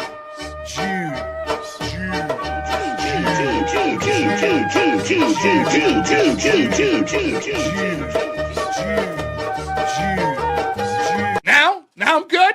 Now I'm speaking the truth. It's so wild. Unbelievable generous. $100 says, thank you, sir. Thank you. It's amazing. Thank you. Crisco, 20, says Waco and Ruby Ridge. FBI covered up the Olympic PDF drive. Butler shooter was in talks with local police chief. Went the same range as FBI. FBI covered up Saudi Arabia's involvement in 9/11. Anthrax cover up in 2001. Yeah, you're right, man. Jews did it. Open and shut, Crisco. All of those, like, for example, Waco was the FBI actively involved in a siege, not setting up as someone as a patsy. Ruby Ridge was the same. The Olympic PDF... different. The cover-up was different with the Olympic doctor. Butler shooter, I don't think that's been convinced that this was protected by the FBI. Saudi Arabia's involvement in 9/11, a terror attack, something that we're talking that's completely different. Anthrax cover-up, I'm not sure what you're getting to. Crisco, you're a fucking psycho, aren't you? I thought you've been joking all this time, but you're not. Guys, Crisco, it's always talking about fishing. He's a Candylander. That's amazing. I didn't realize it until right now. Crisco's a Candylander. Crisco, you should call in. Oh, man. That would be fun. I didn't realize it. Now, I thought he's been joking these past couple days. But no, he really is. Wow.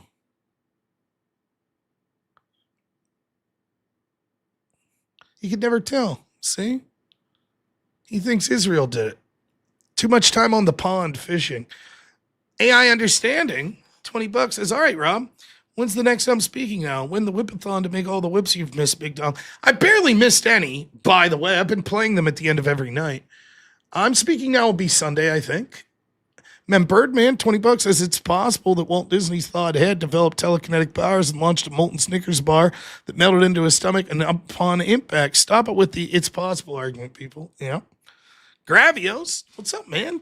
Always great to hear from you. $20 says the more fair argument is that Israel's part of the big money globalists that are trying to destroy American culture through propaganda and subversion, and that Tyler Robinson's a victim of the whole issue. That's going to be what the guy I debate Monday is going to argue, for real. And then Adrian Little, $30 says, God bless, brother. Thank you. He's going to argue.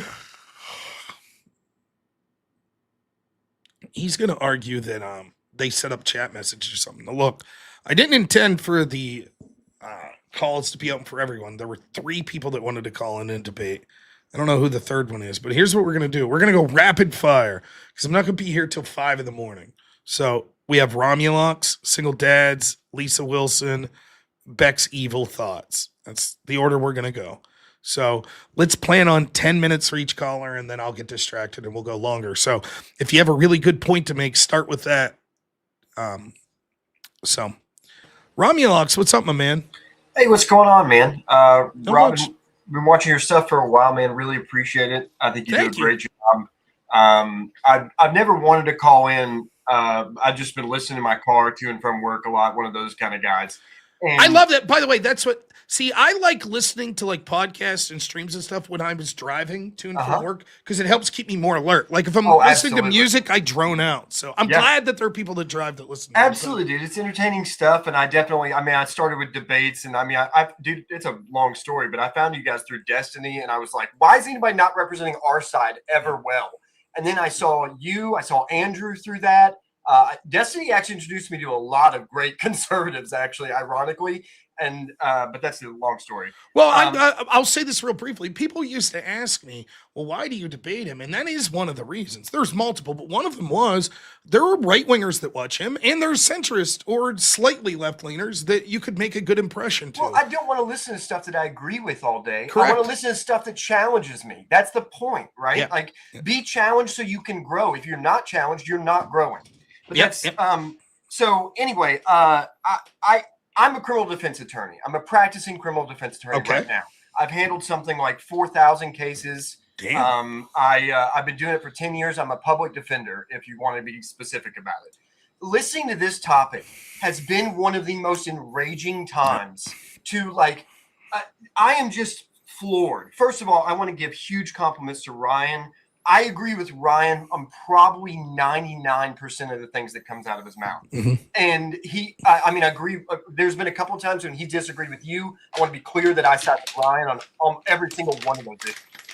That bastard. No, I'm just kidding. No, Ryan's good, man. He's very good. He is. He's very intelligent. He puts it far better than I could. And I've been practicing for a decade. I think he's been practicing longer. He's civil. I'm criminal. They're different. Right. And I just, this whole situation just frustrates me so much because we never talk about the bar to even get evidence heard in the first place, which is 4-1 relevance. If it's irrelevant, you can't introduce the evidence. And they just never talk about this. They're just like, oh, I'm going to talk about, what about the Egyptian planes? Well, you're going to have to demonstrate how that is relevant. What is the nexus that connects that piece of information with something that's more or less likely to make this case true? And that's what I thought Andrew did a good job of demanding in the beginning, in the first half, was show me the nexus on the gun he bore down on that. Show me the connection here. She could not add 2 and 2 together in any way for him, for everybody. And it was exposed clearly that she couldn't. Well, and just to be clear, the person that just called in, I understand, particularly if you're not in the legal system or you're not someone that did formal debate or something, that what happens is a lot of times you don't work out the step-by-step in your head, right? You just say, well, I believe this. And if that were to be true, what would be necessary? So, for example, if you believe that Tyler Robinson was a patsy, what would be necessarily true that he didn't do the shooting?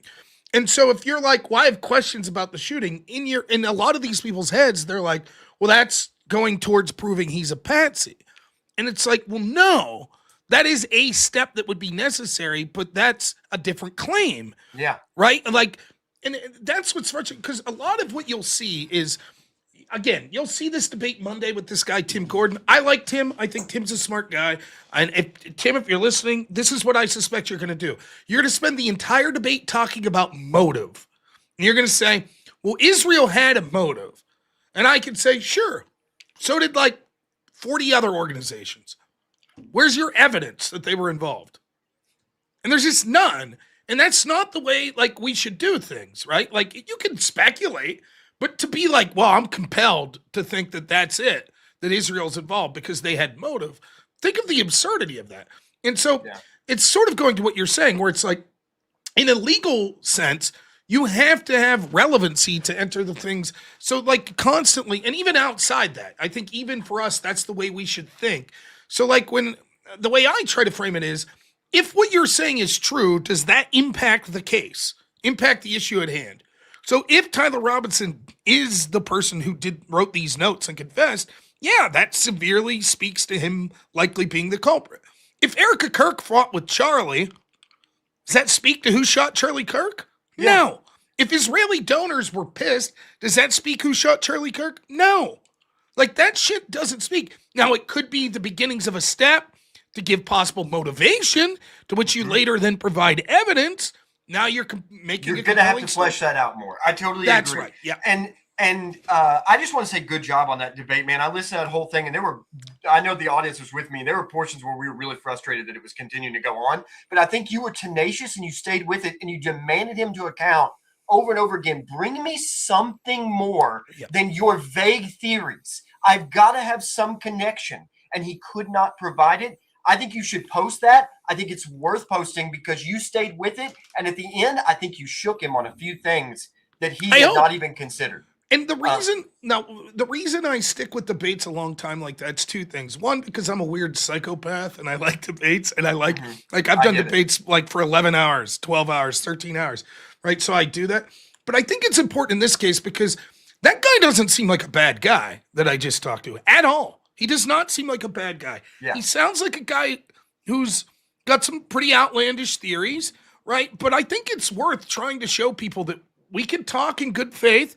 I don't have to be like, you're a piece of shit, F you. Like that. And I want to painstakingly exhaust sort of the points they're trying to make and try to steelman the points because I'm trying to show, like, I think that I'm right. I think overwhelmingly the evidence is on my side. And so I'm trying my best to illustrate that. And it's one thing for like dudes like me and you, or me and Andrew, or me and Ryan to come up with hypotheticals of what people may believe. But I think there's more utility in actually talking to those people and going step by step by step. Not just for those people, but in case there are people watching that are on the fence or they have questions. And I think it's worth trying to go through and being like, well, let's try our best to evaluate all the concerns you have and see what that would mean that we would have. So I know sometimes to an audience, it's like, come on, dude, get to the next person. But I have a reason to my madness where it's like, I think if we draw this out to the end, that we could make some inroads here. It certainly both with did. the person. So that's my intent. It paid off there, I think. Thank you. I didn't want to take up any much of your time. I want to rapid fire just a couple more things if I could. Go for it. Yeah. I think that like Candace could not stop saying this is all hearsay over and over again. In law, hearsay is admissible in trials for a number of reasons. There are so many hearsay exceptions. I spend a lot of my time preparing for trials, devising the ways in which what I want to get in will be a hearsay exception. So it's like, it's so frustrating to hear her say, well, that's just hearsay, because that's utter nonsense. Hearsay comes into trials all the time. And I just think that's a point that needs to be made. Well, and if I could just real quick, I don't want to step on your toes, but another thing is, in like, we're not talking, us here aren't talking in a legal sense. Like that dude I'm talking to, or Andrew and Candace, there's two separate things. There is, do you feel this guy is guilty beyond a reasonable doubt and should be sentenced to death after a trial? Like you watch the trial and that's the conclusion. That's one thing. And saying, I think it's most likely this guy did it, or I think it's most likely he didn't do it. Mm-hmm. Our individual standard for evidence is different than a legal standard for evidence. For example, I might be 85% convinced that the neighbor kid that mows my yard stole money out of my house. So I'm not going to ask him to come mow my yard again, right? Yeah. But that doesn't mean that if I was on a jury, given what I know, that I would say he's guilty beyond a reasonable doubt, send him to juvenile hall. Yeah. That's a different. So I might, if the court might tell me, you can't use hearsay in evaluating his guilt in this hearing, but I could use that hearsay as an individual in determining what I most likely conclude. So the irony, of course, is so much of what Candace is telling people is just straight hearsay. It's from an anonymous person. For preliminary hearings across this country, hearsay is the given rule. Everyone uses hearsay. It's even not like it's an anomaly. It's even if it wasn't in the country. That's right. But even if it wasn't, so what to us, the individual, right? If in other words, right, if the court doesn't allow, like sometimes I'll watch something and it's absurd to me that the court won't allow something, right? You'd be like, why wouldn't they allow this statement that the defendant made the week before saying, I'm going to kill my wife? But they're like, nope, the court can't hear that. Okay, fair enough. For that, that's the judge's ruling. That's the way it's got to be, right? But I heard it. Am I allowed to use that to evaluate my personal decision? If I think it's more likely than not that guy did it? Sure, right? Why not? Or like, if the cop, you see what I'm saying?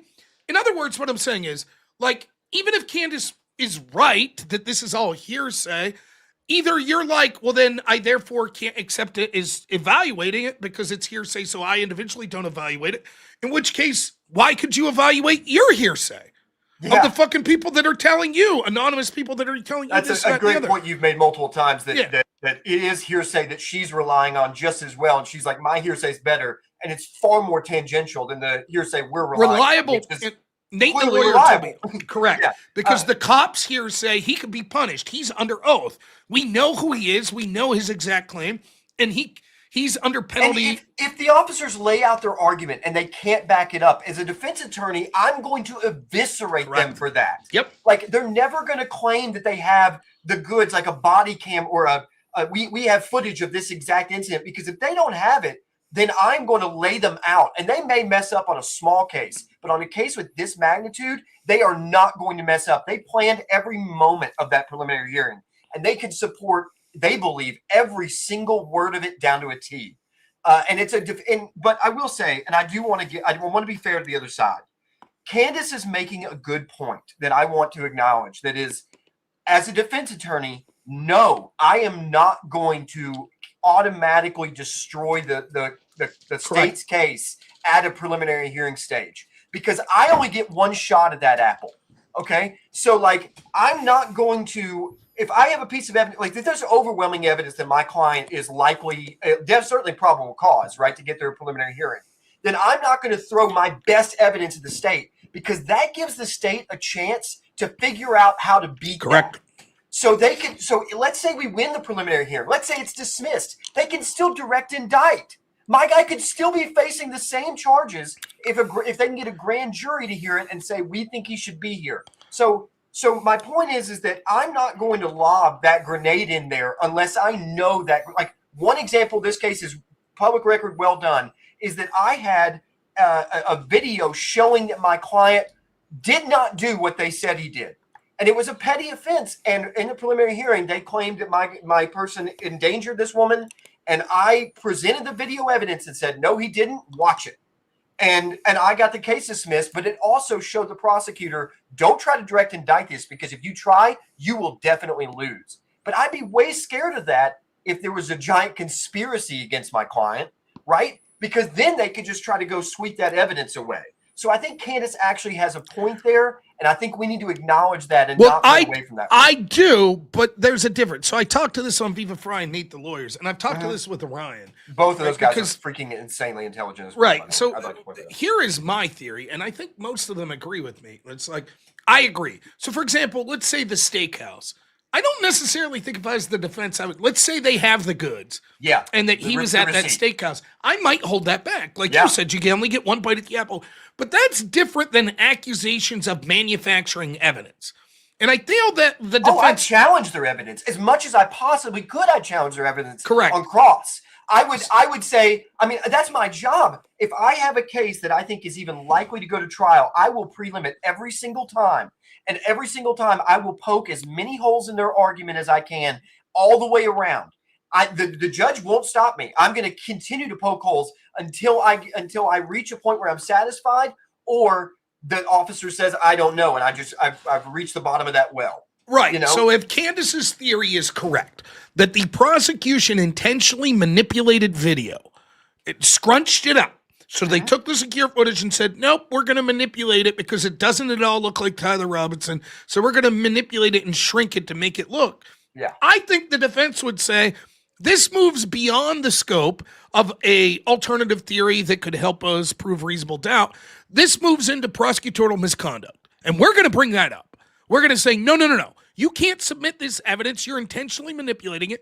And we know the defense is likely to do this because they did it when it came to them drawing red circles on the video. Oh, you manipulated the original image. That's correct. The best evidence rule. You can't do that. Yeah. So when Candace is like, no, it was intentional that the prosecution manipulated this to make it look, I don't believe the defense wouldn't have brought that up. Or the claims that like the prosecution is just straight up lying about what the parents said. And the parents are sitting back desperately, like, according to Candace, a source told her that the parents are like, we never said this. Yeah. This is all lying. That's a great example of one. Police are intentionally lying. That's an argument that I think defense would bring up because I totally agree with you. It's one thing to say, we have evidence that proves the state's case is not true, and we're not obligated to show that now because we know we're going to lose the probable cause hearing, so we'll hold on. That's different than we have evidence that the police are intentionally setting our guy up and engaged in misconduct. That is evidence you would bring forth to the judge, maybe even before the probable cause hearing. You might go to the judge and be like, Your Honor, this evidence, they're making this shit up. I have the parents right here. They're willing to say, this cop's lying. We never said this. Like, why wouldn't you do that? And that's the part, because it's clear to me, the steakhouse thing is the one thing that I think, if there's legs to it, which I don't think there is, but if there was, I could understand why the defense wouldn't bring it up. But most of the other shit they say, it's like, I'm having a hard time believing why the defense wouldn't bring this up. If it's true, they're intentionally manipulating video evidence. Defense would bring it up. It's tough to challenge evidence in the beginning because most of the time you actually don't have it, right? So, like, in this instance, in this case, I think they let him review some of the evidence before the preliminary hearing. In my state, they don't have to do that at all. So I have never seen it. This is the first time I've seen it. If it's they the first claim time they I've had actually seen it, In this case, they you're had right, discovery by April 1st. They said they had all discoveries. And I mean, I think in Utah they do it differently than we do, and I understand that. So they've had some time with it, but they certainly haven't had the time that they would want to have with it, right? To have experts to go through it all. So I can understand maybe not objecting to all of it yet, and just asking questions around it. That's probably what tactic that I would do, because my client's not going to be guilty at the end of this hearing. He's going to be found. It's going to be PC is found, and it's going to be passed on to the grand jury. Yeah, and that's like the result. There's other things I could defend the Candace side a little. For example, the defense's filing that came out the week before the Candace Andrew debate. There was a lot of people saying that was the defense admitting, yes, that's our client in the video. That is not what that is. What that is they're saying, even if that is our client in the video, here's why you should drop the following charges. That's a different argument. And again, it's one of these situations. I'm a layman myself, but I happen to be lucky and have like Ryan as a friend that I'm going over the shit with. And I'm a little familiar with this shit, having covered it for a while. Like, motion to dismiss, you're basically arguing, even if everything the other side says is true, here's why you should still drop charges, right? That's not your admission that it is true. It's saying, even if we lose, that they're right. And so your argument on PC fails just on the face of it. Correct. And so that's what was going on. So that when they were like, even if all this is true, our client didn't know there were children present, so the enhancement about discharging, putting children in danger should be removed, or endangering a crowd should be removed, right? People were mistaken. They're pointing to that. And here's the thing. If Andrew wanted to be a dick and just go for a PR win, he could have went in and said, the defense admitted it, and just filibustered and do shit like Candace does. And there would have been a lot of his fans that would have said, easy peasy, he's right, the defense did admit it in the filing. But that's not the case. We're actually interested in trying to get to the truth of the matter. So we're like, no, that's not what the defense filing's saying. Or when the prosecution comes out in response and it's like, they didn't respond to any of our arguments. Well, of course the prosecution's going to say that. They're not going to be like, compelling argument by the defense, right? They're both making their arguments. So, well, hey, Romulogs, very much appreciate the call. There's other people on, but man, it was a great call. Thank you. And hopefully we'll talk soon. For sure. I'll tell Ryan that he's got a fan too. Absolutely, man. Take it easy. All right. Jason Plays, $5 says the juice button made me laugh. Yes. The juice. Gravios, $20 says, I was speaking more in general that stuff like that is happening, not that Robinson was targeted by it. That could be the case. Negative propaganda is everywhere, and our government doesn't seem like it's doing anything about it. Well, it's totally true. Rob Cide, $5 says, remember that Kirk was wearing his cross underneath his shirt when replying to the exploding microphone kooks. That's true. Emil, $10 says, it's Emil Jaybird. What did I say? Oh, it's Amy. Fuck. I was saying Emil. I'm sorry, Amy. I will try not to make that mistake. Thank you, Amy Jaybird. See, sometimes if you mispronounce someone's name, they send you another super chat. Brilliant. K-Town Swiss, thanks for the $5. I saw someone said, well, that's Candace is saying, if you believe the hearsay on the state side, why not believe hers? Okay, two things. Fine. Let's say I believe all the hearsay. I believe Lance Twiggs hearsay that Tyler Robinson confessed, and I believe Candace Owens hearsay of the French Foreign Legion was on the ground, and she doesn't say they killed him, and that there's weird things going on with Israel. She doesn't say they killed him, and that the parents said, we never had this conversation with Tyler. Okay. Well, then he's guilty. If the confession's real, that's pretty compelling evidence he's guilty. Secondly, there's different types of hearsay. There is reliable hearsay, like we were talking there, versus some anonymous person says something. The real question is, with all the evidence, even without the hearsay, if we discard the hearsay, there's still a compelling case against Tyler Robinson. The physical evidence isn't hearsay. His confessions aren't hearsay. That's not hearsay. The video's not hearsay. DNA and stuff's not hearsay. Right? Still compelling evidence. Okay. Without hearsay, what do we have from Candace Owens? Nothing. All right. Single Dads Club. What's up, man? Hey, how you doing? Very good. Hey, good to finally talk to you, Rob. Big fan Thank for you. a few years now, and I want to take this type of approach. Shout out to the last caller. You had a kind of coherent, cogent type of talk with him, and but is that going to kind of even in his expertise, is that going to reach people? These people are emotional, right? They're not technical, and all these things. So I want to talk about, like, let's go emotion. All right, let's play the game. Rob, how many women have contested your argument? Quite a few, I think. I Or don't you mean know. contested? Wait. Let me contested the argument's different than disagreed with me. So I would think the majority of people disagreeing with me are women, but almost none of them have dispensed anything of my argument. They'll just say, you're fat, shut up, your channel should get banned, but they haven't really dealt with the argument. Yes, exactly. But what I'm saying, how many have called in to contest? I don't know any. There's been a lot of guys. Exactly. That's my point, right? So you got all these wine moms that are in your chats. We see them. I mean, it's obvious, right? They could be bots. Okay, they could be Raja from India. I don't know. You don't know. But they're portraying as women. But like the conclusion is that a lot of women are really dedicated to this subject, right? But why aren't they calling in and contesting your argument, right? So then we got a bunch of men that step up and try to be big and bold, even though they're cucks for conspiracy, right? And that's the problem that I have. You got these cucks that come in, they try to further the argument of the women, right? And I want to talk to the chat. Your chat is smart. I'm part of your chat.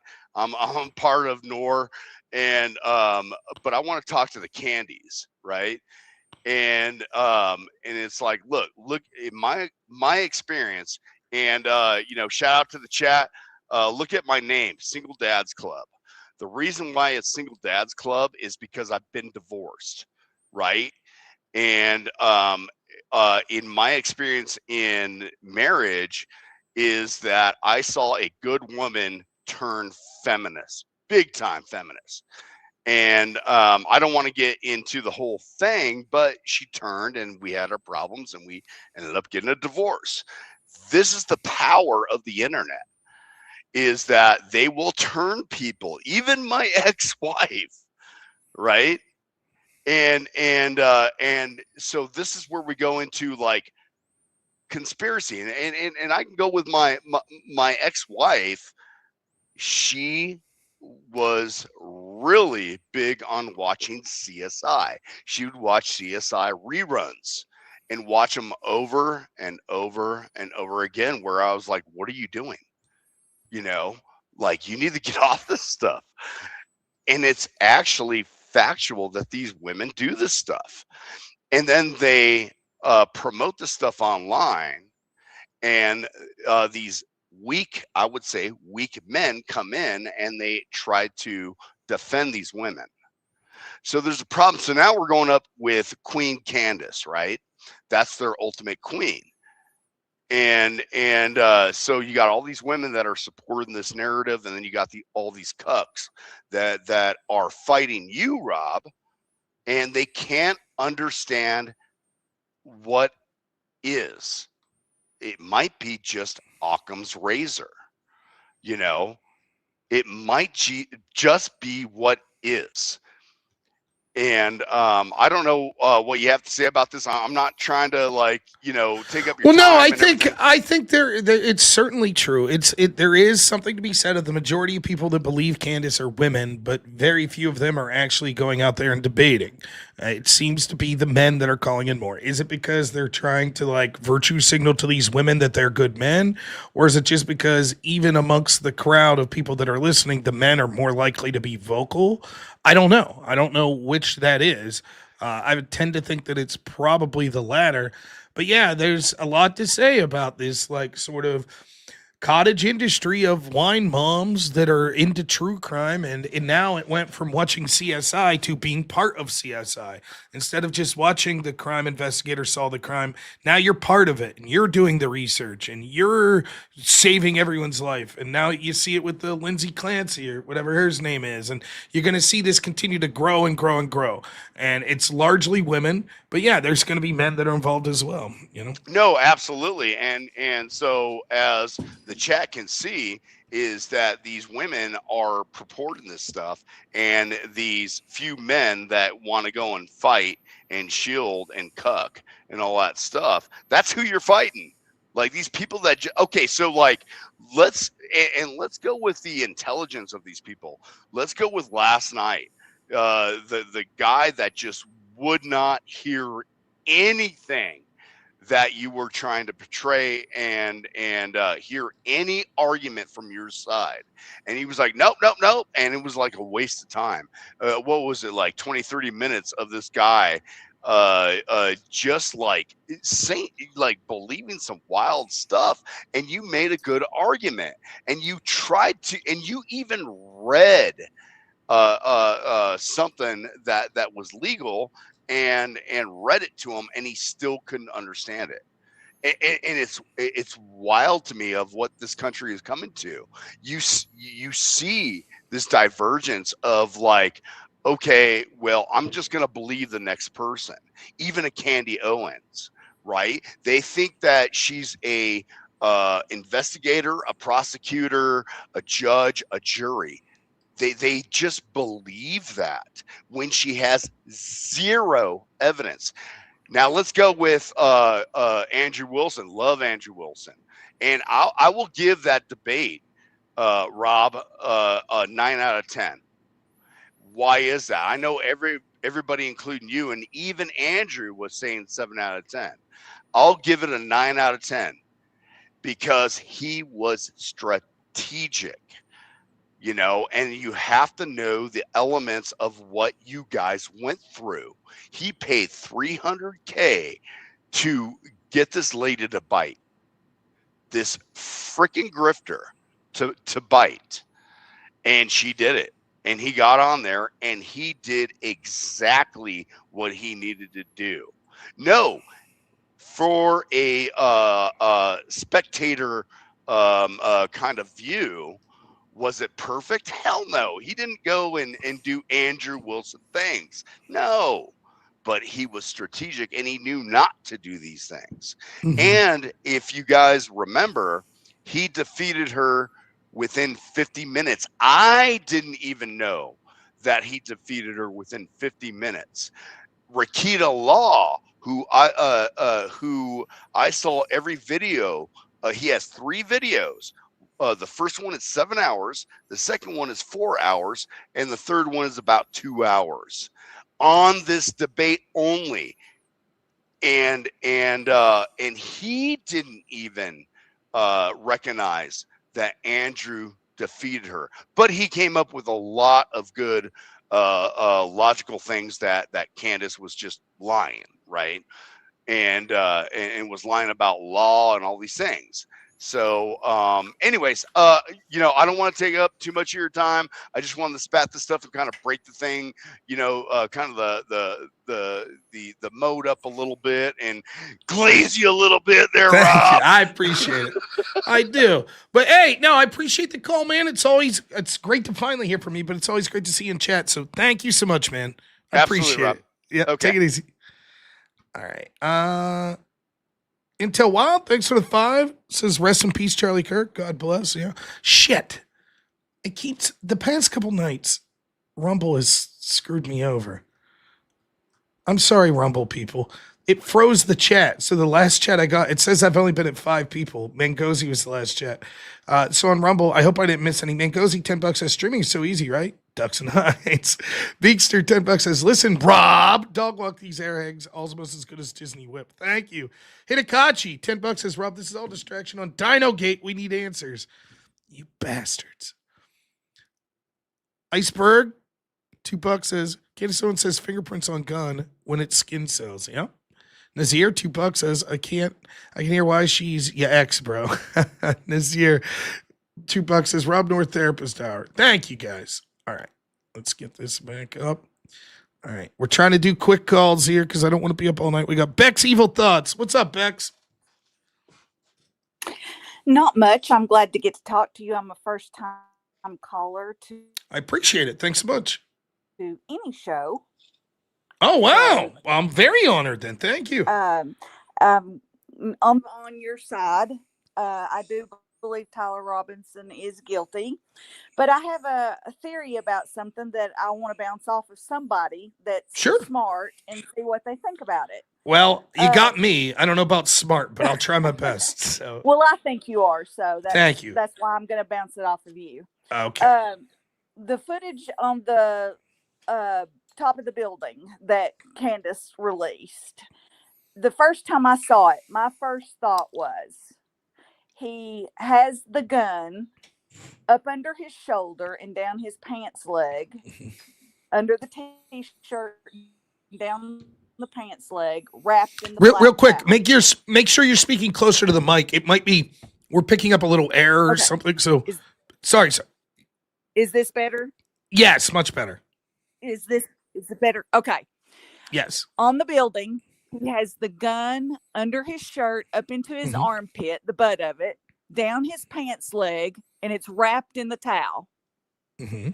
As he starts across the building and he first sees people, he goes down into a crouch to keep from being seen. Okay. And he crawls across the roof in an awkward position because the gun's down his pants leg. Okay. He's not doing some military crawl or trained by law enforcement.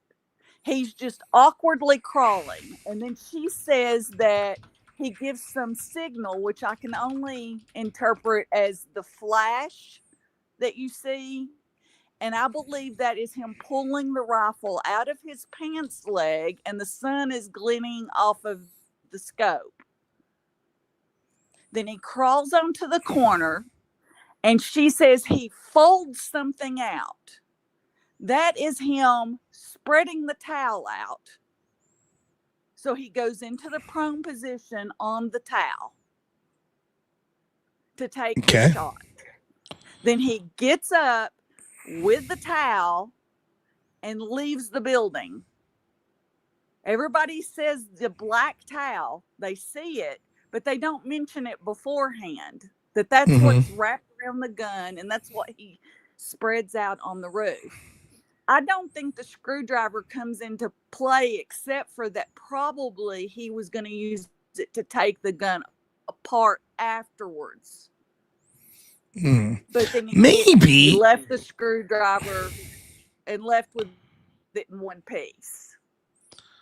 It could be. I mean, isn't there time for him? Because we never see him take this. There's time between where we see this footage and we eventually lose sight of him when the shot eventually occurs, correct? Right. So it could be that he's screwing it together there, or it could be that he had the whole gun. I would think if he had the plan to unscrew it, that he would have had it unscrewed when it was in his clothing, because he's not walking too awkwardly. It looks like he's bending his knee a time or two, and you would think if you had the entire stock of the rifle assembled, that maybe he would be a little more stilted. I could be wrong. I don't know. Your theory could be correct. And then in that case, he brought the screwdriver but never utilizes it because he never unscrewed the gun. I mean, that's possible. There's a guy on YouTube, and I don't remember his name because it was so many months ago, that did a bunch of experiments with a rifle identical. And he got his son, which was a lot skinnier, built a lot more like Tyler. Misfit Patriot. Oh, no, there was another guy. Yeah, I know who you're... down. Yeah. Yeah. Going up and down the stairs with it in his armpit and down his pants leg, and it looked identical. You could barely tell that he had a rifle in his armpit and down his pants leg, and he could bend it at the knee, but he still had that distinctive limp that, I mean, it just, to me, I think it was in one piece. Maybe. I mean, it's certainly possible. Like, just in case people are, I could show the footage real quick. I don't think this violates anything. You don't see a shot, but here's the footage. So here you see him sort of running, but his leg looks a little stiffer.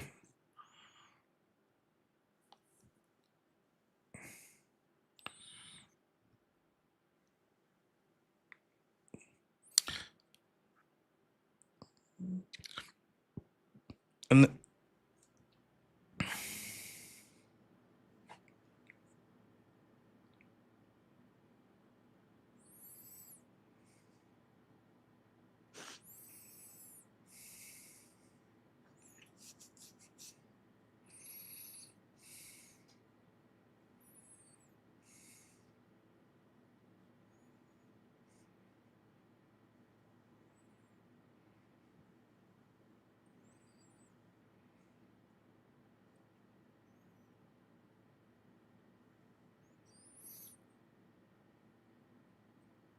by the way, you can actually see if you slow that down, it does look like there's a brief kickback, but I don't know.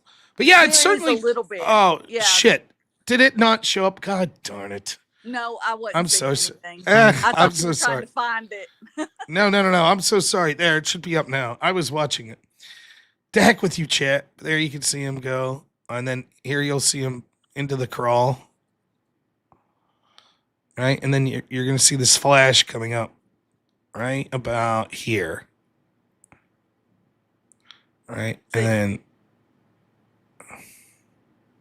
And see, he goes down lower. After he pulls it out, he goes down lower. He's not doing that crawl anymore. Mm-hmm.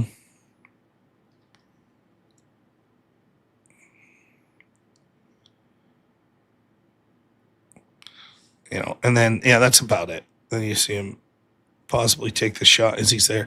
So, yeah, I mean, it's entirely possible that the gun was already assembled to that point. That's certainly... I don't know if there's a period of time before when we see him in the stairwell before that footage. I don't know. But yeah, I mean, it's certainly possible. Yeah. Well, yeah, they haven't shown yet that we haven't seen. It's hard to know exactly what he did, but you know, that's just my theory. Yeah, and, it's not a bad theory, and it would make sense. We'll see. My guess is, come trial time, they'll have more of a definitive claim of what they're saying, happened there. But exactly. Yeah. So. And then everybody says, well, he's limping on the left, he's limping on the right. Well, it's hard to know which footage is mirrored and which footage isn't, until it comes to trial time. You're just guessing at this point. And even if you had it down your right leg and you limped a little on your left leg, you could just be compensating for the right Correct. leg. That's right. That's right. The circumstances at the time. Yep. But there again, that's that bias of, if you've got a theory in your mind, you're going to try to back it up with whatever harebrained thing you can come up with. And I feel like that's a lot of what the conspiracy theories are. I agree. Just like with the paving over the site within so many days, most crime scenes are turned back over if they're not actually crime scene? What part of where Charlie was shot is actually a crime scene other than his body was sitting right there? Tyler Robinson wasn't right there. The gun wasn't there. He didn't walk across there. All it was Charlie was shot right there, and then he was loaded up and taken to the vehicle. Same thing with the vehicle. The criminal wasn't in the vehicle, didn't leave any prints behind or DNA behind. Only Charlie's. What good is that going to do? And most schools need the property turned back over to them and want to do away with that evidence that there was a crime committed there for the students going forward with Sandy Hook and, the 4 killed in Utah. They tore that housing unit down just as soon as they could to do with that location. Yeah, that's the way it usually works. Because But people, they around. well, hey, I gotta let you go. I got like 3 other callers, Okay. and I have to get to bed tonight. But Bex, I'm honored that I was the first person you called into, and yeah, I think it's definitely plausible. So thank you. I really appreciate it. Thank you, Rob. Yep. What she was saying is her theory was that the gun was never unassembled. So the theory that he had the gun disassembled, then takes the screwdriver and assembles it, then takes the shot, that he planned on unassembling it but never does. He takes the shot, panics, runs away, and that his movements would more align with that. All right, Crisco, here he is. What's up? He's here to talk about his distaste for orange juice. Hello? Am I Hello. coming in? 1 second. I gotta mute. There, I had my laptop going. Okay, so I muted that. Anyways, so normally it's the orange juice, but this time, let's be real, it's not the orange juice. However, if you want to blame the orange juice, that's you could go down, oh yeah, well, they're always in the leftist causes, so they made leftists go crazy. You could. However, I don't think it's this time, but you could also say it's the orange juice because do you know about Candace's father-in-law? Yeah, he's Jewish to some degree. Yeah. No, he's not Jewish. He's part of the UK Council for Christians and Jews. Yeah, he's involved somewhat. Yeah. He's a giant Zionist. So if anything, Candace is purposely doing this kind of crap to make us look actual like dummies. But we're all highly intellectual gentlemen, just so you know. We wouldn't. That's fall true. for this kind of stuff. Of course Yeah. not. That's why I push back. Yeah. That's How's the why we fishing? How's fishing been? I haven't done any this year. Oh, you bastard! After all the shit you gave me, Yeah, I've at well, least gone out a couple times. yeah, some of us have real jobs. Loser. Oh, loser. Whatever. Whatever you do, I know what you do. AI is going to take your job. Then God, we'll see. I hate AI. Can we all just agree that AI is literal worst thing ever?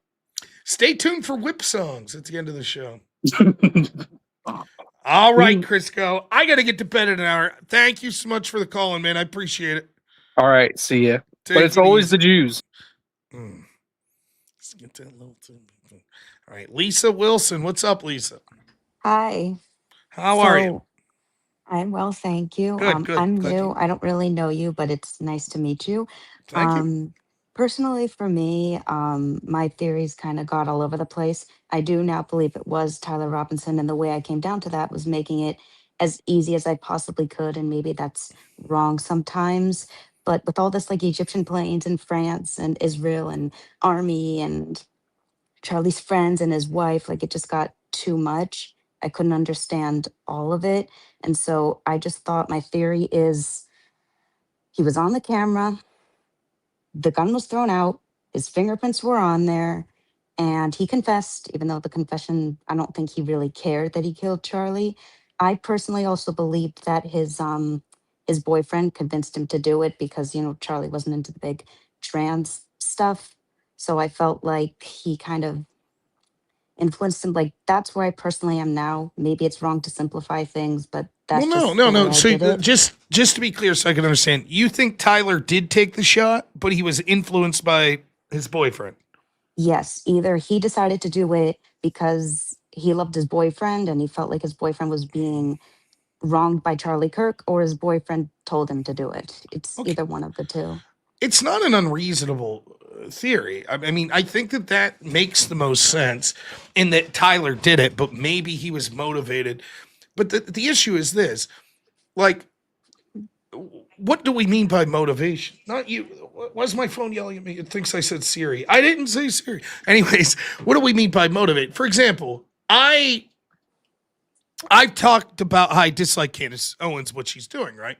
God Hmm. forbid something horrible. Someone does something horrible to Candace Owens. They slash her tires, right? Yeah. What do I get arrested because the person was inspired by me? I No, mean, no, probably no. ultimately it is who is pulled the trigger, Correct. but I do So sometimes maybe, blame people who well, give influence. that's different. You're right. I think that we, as people that have a public voice that are like streamers, I think even if we're not legally culpable, we should go out of our way to make sure that we're not implying to our audience that they do something that would be unethical. And so I Hmm. try my best to say that the political violence is never justified and we win through a battle of ideas and we shouldn't be engaged in violence. But yeah, you're right. There's times that you would say, look, even though it doesn't rise to a criminal level, that person should have been more responsible with their language. I think that's a little more Hmm. difficult privately. So it is entirely possible that the following scenario played out. Uh, that we have um, Hmm. Tyler Robinson, right? That's not super Hmm. into politics, and all of a sudden he meets Lance Twiggs, and he's sort of smitten, and he's like, he's with this dude, and he's oh yeah, what's he about? And Lance is more vocal about LGBT issues and trans issues, which is true. Yeah. We can see on his Reddit post and shit Hmm. that he was very vocal. Tyler, it seems like, was more reserved. Lance was more of the vocal of the two. So maybe he's always complaining about Charlie Kirk or conservatives and blah, blah, blah. And Tyler's just soaking it in. And he's like, it would impress my boyfriend if I took out Charlie Kirk. And then he did it. But that doesn't necessarily mean that Lance was like, what you should do? Take out Charlie Kirk. I don't see any evidence of that. I'm not saying that it Maybe. couldn't have happened. But all I'm speaking to is there could be people that we later find out were encouraging specifically Tyler Robinson to kill Charlie Kirk. That's certainly in the realm of things that are possible. But when it comes to the case against Tyler Robinson, right now, based on what we see, the evidence is quite compelling that he did this. Now, did he do I it mean, with I do believe he partner? did it alone, but I just feel like I heard his family was very conservative. I don't think he would have done it if he wasn't influenced by somebody. And personally, for me, I feel like it was his boyfriend It that probably, influenced him to do it. I think that that absolutely is likely to be the case. I don't know that that rises to the level of criminality. I don't even know if it rises to the level of immoral culpability. Like, for example, not to give too ridiculous of a scenario, but how about this, right? Let's Yeah. say I really despise the Pittsburgh Pirates owner, Bob Nutting. This son of a bitch won't spend $1 on this team. I've complained about that forever. If one of my friends hears me rambling about this every time I have a couple beers and then goes and does something shitty to Bob Nutting, clearly I'm not legally culpable, but am I morally culpable? No, probably not. I was within my rights to complain about this guy and not like him. I didn't think that some lunatic was going to listen to me and go do something. So it could have been like that. It could be Lance Twiggs a bullshitter that never intended or thought that Tyler would go commit some violent act, and he's Well, bitching you about can't be too Charlie. careful anymore. You really Well, can't. If I know, Hassan but Piker can say it, then anybody would listen yes, to I him. agree. But again, there's a difference between going online and saying something versus just hanging out with your boyfriend or girlfriend and saying, like, Hmm. man, I fucking hate Ben Affleck. I'm tired of him. That fucking guy's in everything. I wish he'd just go away. I'm tired of Hollywood having him in everything. And then my wife goes and takes out Ben Affleck. I'm like, holy fuck. I didn't see that coming. So I don't think people could be like, shame on you, Rob, for vocalizing that you didn't like Ben Affleck in the Batman as Batman. It's like, whoa, that's a different level.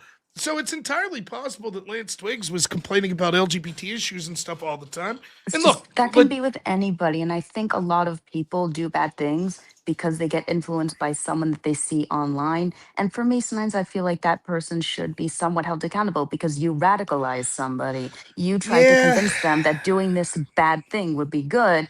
And then somebody died. It's but like it's the but it's Boston killings was by inspiration of Islamic jihad. It's like these boys were inspired to commit jihad. And if they weren't, they wouldn't have done it.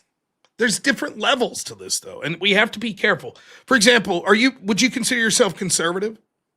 Absolutely. Do you think abortion is murder? Yes, I do. If you had a stream and you're like, we really need to get rid of abortion, it's murder, and then some lunatic goes and kills an abortion doctor, should you be blamed?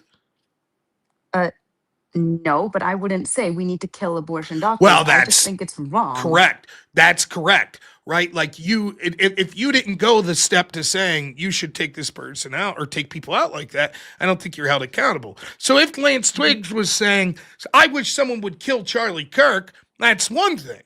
Right? If Lance Twiggs was just saying, I hate Charlie Kirk, he has a big mouth, I think he's anti-LGBT, I don't know how much culpability we could assign to him. He is within his rights to bitch about political figures. Yeah. I bitch about Hillary Clinton and the Bidens and whatever. I even do it on the show. Now I go out of my way to say violence isn't the answer, and but most people, like, we're not talking about Lance Twiggs like that. We're not talking about him having a show. He was a streamer. We're just saying he's probably sitting around with his boyfriend and maybe he's radicalizing him, and maybe even unknowingly just being like, yeah, screw all these anti-LGBT people. I don't know that I'm willing to then point the finger at Lance Twigg. I'll point the finger at him as an LGBT dude and say, that sucks. But am I willing to point the finger at him and say, you should have known that your boyfriend was going to kill someone?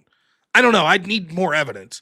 But I think that certainly if your theory is that it looks like the evidence Tyler did it, I agree with that. Why he did it's a different question. We know he did it I because he just didn't like think Charlie, but many people hated Charlie Kirk, and so I think that would have been emoted in any scenario. When he first got killed, I thought it was anybody and everybody. So many people hated him. I literally thought it could be anybody, and just hating him itself would be the motive. But then I thought, like, when I found out of his boyfriend was a transfer, I thought that's his motive for killing Charlie Kirk. That's I why think he wanted that's, to I do don't, it. I mean, I bet most of the audience would agree. Most of the people that Tyler Robinson think Tyler Robinson did it probably say that a lot of it had to do with his feelings becoming more radical because he was dating a trans furry. I would agree, but I mean, well, hey, we Lisa, have to be careful. Influence makes us do crazy agree. things. So we always need to be careful what we see, who we talk to, and how far we're willing to go. We always have totally to be agree. careful. Well, Lisa, thank you so much. I really appreciate it. Thank you very much. Nice to meet All right. you. Yep. We'll talk soon, Bye-bye. hopefully. Bye. Gravios, $20 says, I will say one more thing. I do find it really crazy. The Plaza Charlie was X'd and it looks like a menorah from a bird's eye view. Yeah, I've seen people saying that. And Single Dad's Club, $10 says, I was nervous, but thank you, Rob. You did fine, man. Thanks for calling in. All right. T-Mart. What's up, T-Mart? How you doing?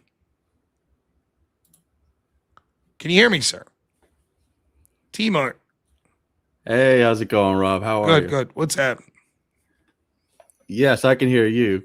Can you hear me? Yeah, I do now. What's happening? It's a little late in the night, and I still got It's two weird. callers. I can hear myself too. That's strange. Oh yeah, sometimes. So what's up? Can you hear me? How do I get rid of this echo? It's like it's that weird thing where I can hear myself talking. It's going to be in your settings. You probably have it set up like through your mic or something. So you have in your settings, there's like I don't know. How about this? Just say what you want and then mute yourself. Maybe. Sorry, it's my first time. It's all right. It's no problem. All right. Yeah. First of all, I'm a huge fan. Thank you. I love what you and Andrew are doing. I can't hear you, by the way, so I'm just gonna go on. Then I'll mute myself and listen to your response. Anyway, I love what you guys are doing. But I know you're looking for some opposition, and I guess just to preface the conversation, I do believe that Tyler Robinson took the shot. I have the biggest question that I have, or the biggest inconsistency that I see is during Lance's testimony, he said that that Tyler was engraving the bullets a month before the shooting occurred. And according to Candace, so I don't know how much we can trust this information, but one thing that I heard her say, and I haven't verified it, admittedly, was that the event was last minute planned, that it didn't happen It wasn't scheduled until I think she said a few days before the event took place. So I'm trying to figure out what that means ultimately. And to me, there's a lot of different reasons. It could be that Lance knows more than he's saying, that was involved in the planning of it. I'm confused why he would be so far off as to say a month before. If he is lying, you would think that he'd come up with a more clever lie. I don't know. But I don't know. I was curious what you thought about that. And then the other thing, before I go, the girl that was talking about the gun in his waist, this is kind of a side, but there's a guy named Matt Kester. He did a great video about, and I don't know if you want to do like a little watch party someday of that video. You know, you don't have to watch the whole thing, but he did a great thing where he kind of showed how it could be done. And while still maintaining quite a bit of mobility, he's got the gun all the way up in his armpit, and he showed that like you could run with it. So I think he was limping up the stairs because he didn't want the students to see, anything. But as soon as he was on the roof, he didn't have to worry about people seeing him. So he was able to sprint a little bit more towards the edge of the sniper's perch. But I'll let you go. Yeah. Thanks for having me. No problem. T-Mart, thank you so much, man. I hope you can hear now. I'll wait a second just so you get your ears back in. I've had trouble with that in the past as well, with a brief delay hearing myself through the headset. So I went into my settings and turned my headset off so I can't hear myself. So I get that. To the first point, I think it's the point you want me to address. I'm not so sure I've heard these things about. Seems to be true, and I think that my research has shown it's been true, that the UVU meeting or UVU event was sort of a last minute thing. I think it was planned like a week before. If it's true that he had this Dremel a month before, then there's a quite simple explanation. He knew eventually Charlie would be coming to a campus around there. He may not have specifically said, I'm going to take him out on this day. He just made his mind up that eventually I'm going to take this guy out. Remember, it's not like Charlie came to his hometown. He had to drive hours away to get there.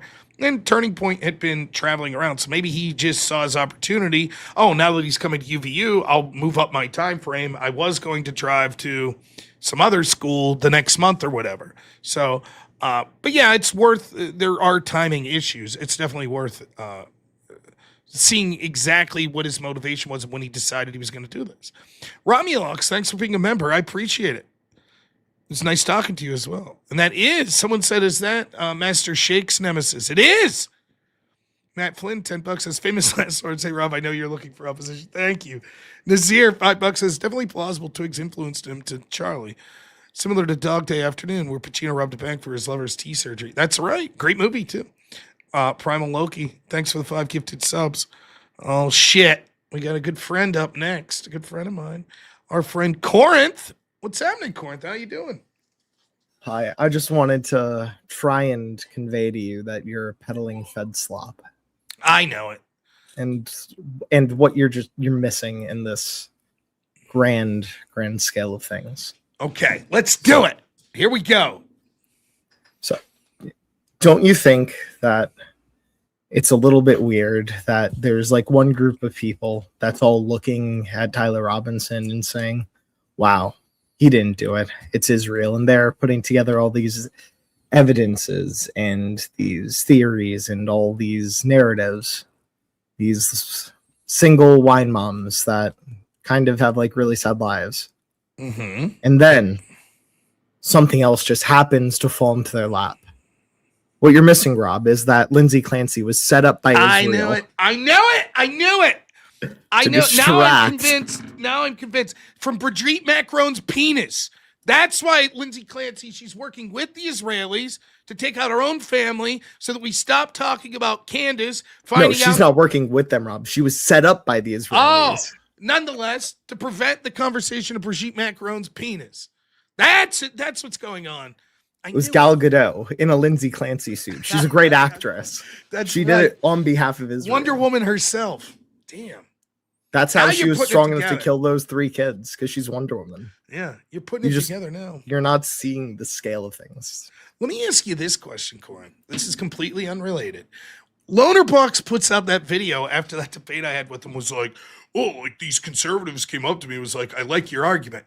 That was you that went up to him, correct? I responded with, I'm not a conservative. though." Yeah. I'm like, that's the one guy there with us that wasn't a conservative. Like, I thought that was so funny. I'm like, oh, geez. I What's also going on told here? him, like, I'm a leftist. I don't know why he. Right. Maybe It there was was an other odd, it was conservatives. an odd, like, I don't know. I guess we're too nice. I thought we went, look, I think Andrew is a deceptively nice person. I really do. But I'll certainly say a lot of us that were like traveling with him, I thought that me and you and Mr. C, and we're very nice people. We're chatting everyone up left or right. We don't care, you know? So it was a bit odd to Lonerbox be like, we're like, hey, come out for barbecue tonight. You should come out. He's like, oh, I don't know. I kind of thought we'd see him. The only thing I felt real bad about was I didn't know that he had real beef with Destiny. So when I was saying in that debate, like, yeah, your boy out there, Destiny, he thought that was like a jab at him. And I was like, oh shit, no, man. I mean, I knew that there was some issues with like a relationship, but I thought they got past it. So I don't know. All sounds like Fed slop to me, you know. It's all part of the quote unquote official narrative, and That's true. you just need to open your third eye, Rob. You're not going to leave us for the candy cult, are you? What do you mean leave you? I'm already there. Oh, shit. I have my SSRIs right here. All right, Corinth. Well, thank you, sir. It's always a pleasure. We'll talk Goodbye. soon. Corinth's one of my favorite people to talk to. Fucking lefty. Jason Plays $10 says, these coincidences. Where the previous guest gave you some relief as it was planned, schemed into giving you complacency. It was the French. It's always the French. Of course, the damn French. Singles Dads Club again. So it's funny how I called out women and the deficiency of them calling to debate. So interesting. Yeah, thanks for the time. We had 2 ladies calling. Yeah, interesting. All right, we got No Cool Name up. Last caller. How are you, No Cool Name? Can you hear me all right? Yeah. You couldn't come up with a cool name? No. I'm Me fucking neither. cool, man. I gave up. I used my real one. So what's on your mind tonight, sir? Oh, first, I have to tell you, you doing the call-in shows reminds me of the 90s, and I'm really digging that. Yeah. Coast to Coast, Art Bell, or the old Alex Jones call-ins? I would call on the level line, man. Yeah. Oh, yeah. Okay. Well, thanks. I'm glad you enjoy it. It's one of those things. It's always a crapshoot. You don't know. To be honest, I think it works best when you have a healthy amount of people that disagree, because sometimes it could be boring if everyone's like, I agree. So I think it's been pretty good the past couple nights, though. So I'm happy with it. Yeah. I do agree, but I do disagree with something you said yesterday. Let's hear it. I'm always game. It was in the great words of Johnny Cochran. If the glove doesn't fit, you must have quit. Yeah, true. I said that, right? Yeah. My question you is... said OJ was guilty, but Johnny Cochran says he's innocent because the glove doesn't fit. Oh, right. Yeah, and Cochran made a shitload of money. How old are you? Do you mind me asking how old you are? 42. Yeah, that's how old I am. I think like some of the younger audience might not remember like what a big hysteria that OJ trial was. For me, I was in like 6th grade or something. I remember watching the verdict at recess. It's crazy. But it was a big thing. The OJ trial was huge. I know, right? I remember that shit too. Yeah. Watching it in science class, we were like, "We're gonna get the verdict today." Yeah, it's crazy. It's crazy to think about like elementary school, like 6th or 7th grade. But yeah, that was real. Like watching that in school, it was, But yeah. So what do you think, real quick, before I let you go? What do you think about like the Andrew Candace debate or the Tyler Robinson case in general? No, well, that was the only reason why I called in, was because of the OJ thing that you said. But I think Tyler Robinson did it, and I think OJ or Andrew schooled Candace. And it's crazy what's been happening. I also think he achieved his objective. I agree. He kicked a hornet's nest, and they're coming for him. That's true. Well, he's good at that. He's good at having the best opposition. So, wait, No Cool Name. Thank you for the call-in, man. I really appreciate it. Yeah, thanks for taking it. Of course. Have a good one. All right, we got one more person called in. Seth Smith. You got to appreciate a name that alliterates.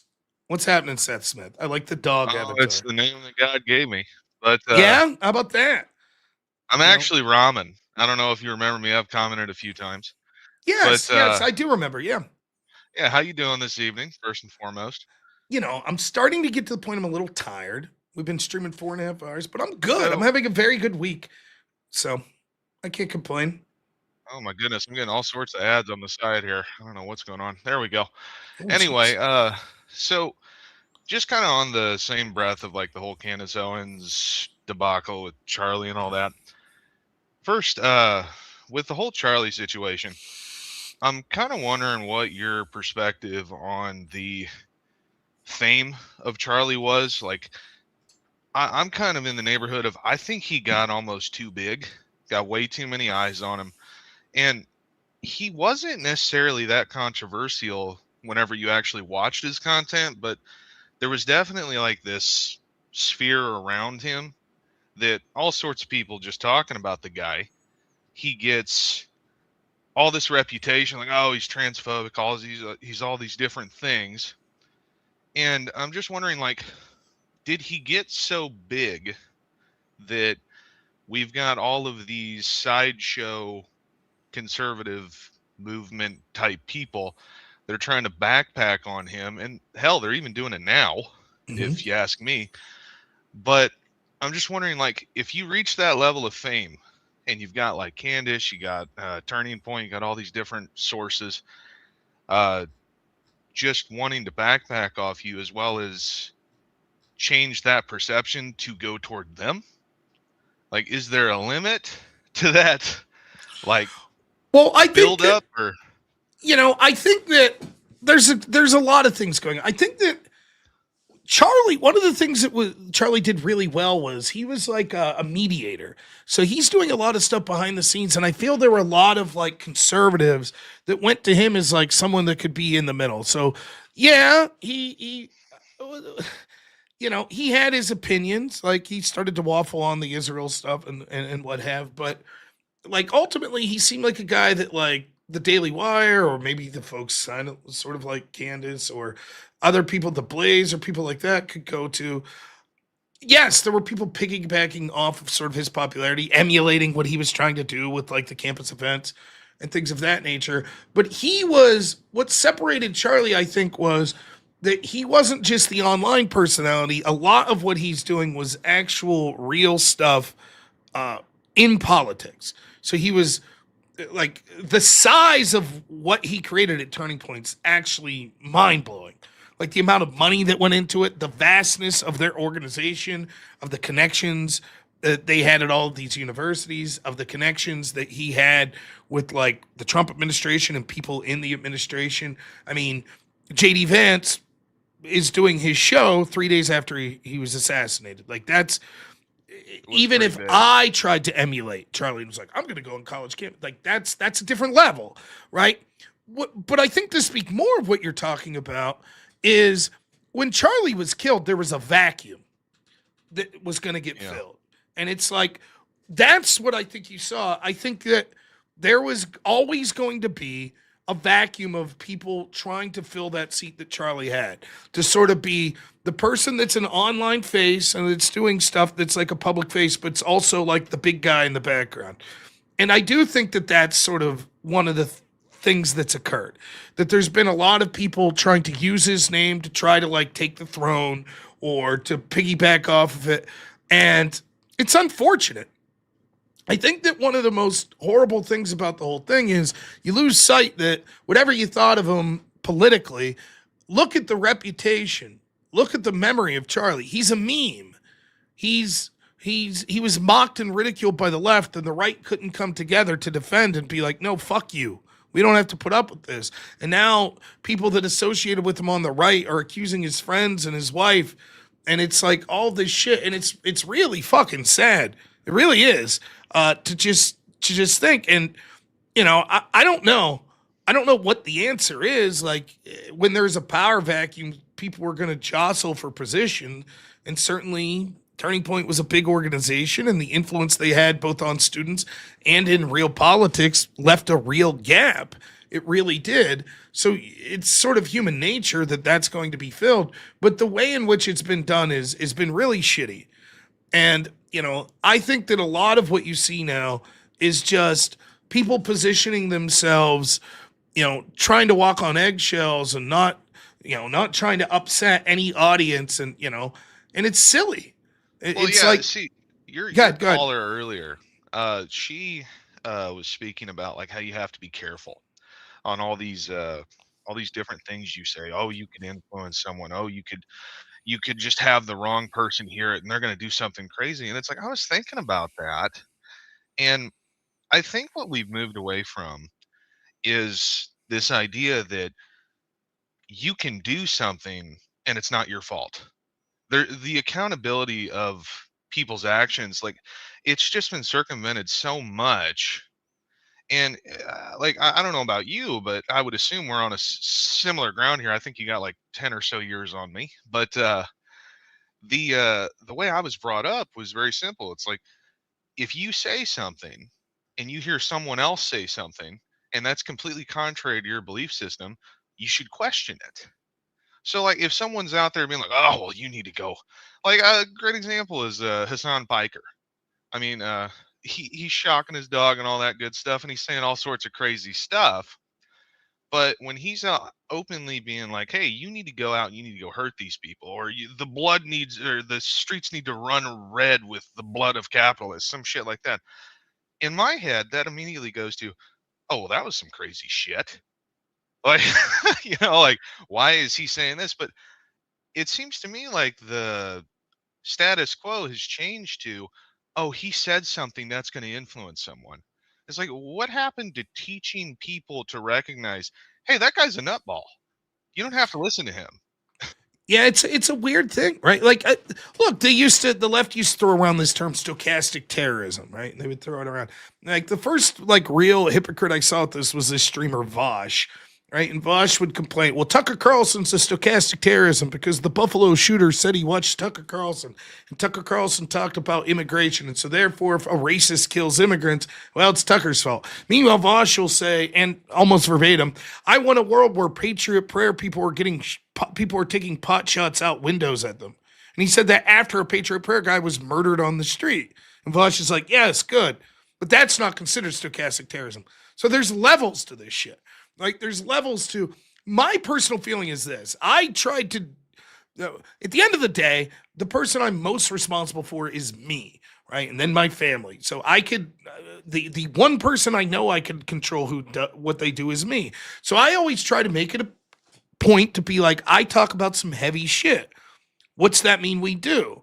Well, we don't black pill. We don't get desperate. We don't engage in acts of violence or criminality and fuck up our life, right? No matter what, this is everything I say I believe. This is a huge fight that we're having. And yet, love your family, get married, have kids, go out, take a walk, have hobbies, get a dog, right? Like, don't give in to despair. Go to church. So it's there. I agree that we have some responsibility, but to your point, right? There's a point where you say like we still have to judge people. You still are like, look, just because fuckhead Hassan's out there saying bad shit, and we can say fuck Hassan and we can call him out, you're still the piece of shit if you listen to him and engage in acts of violence or insanity. That's still on you. That's And all like I think accountability.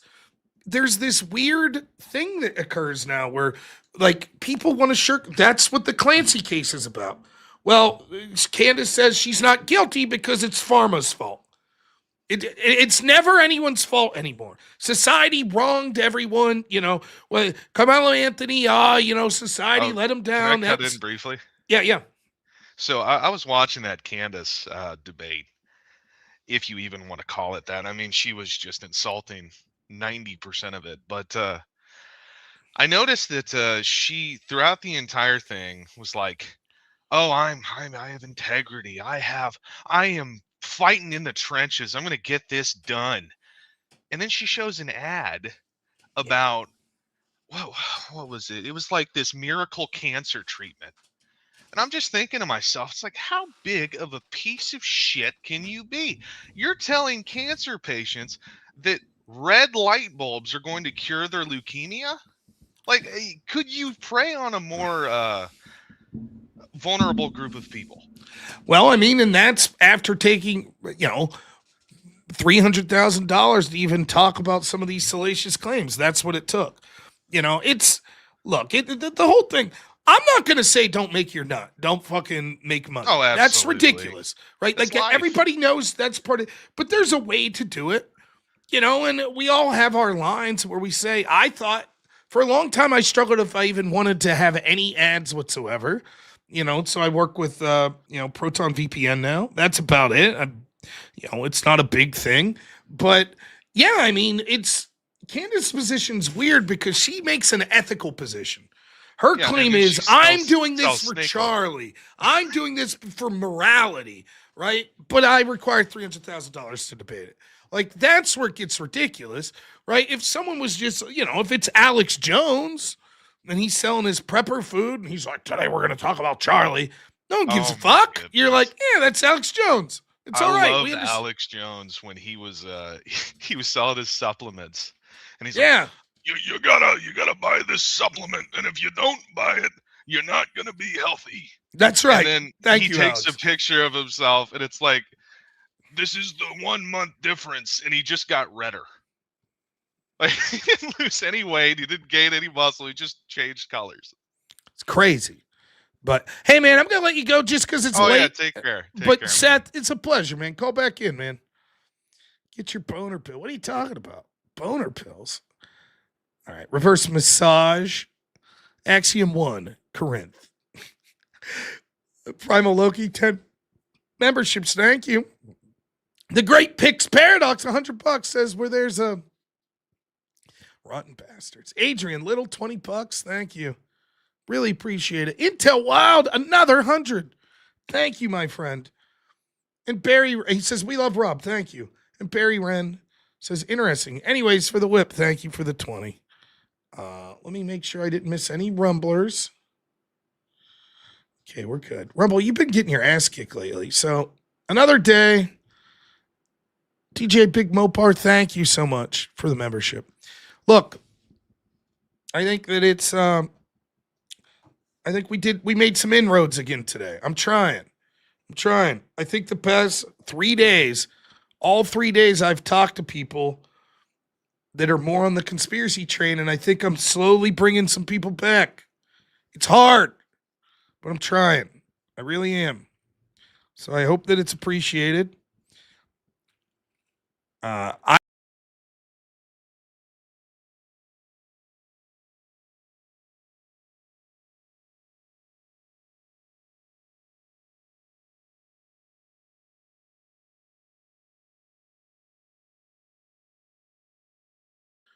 Hi, everyone.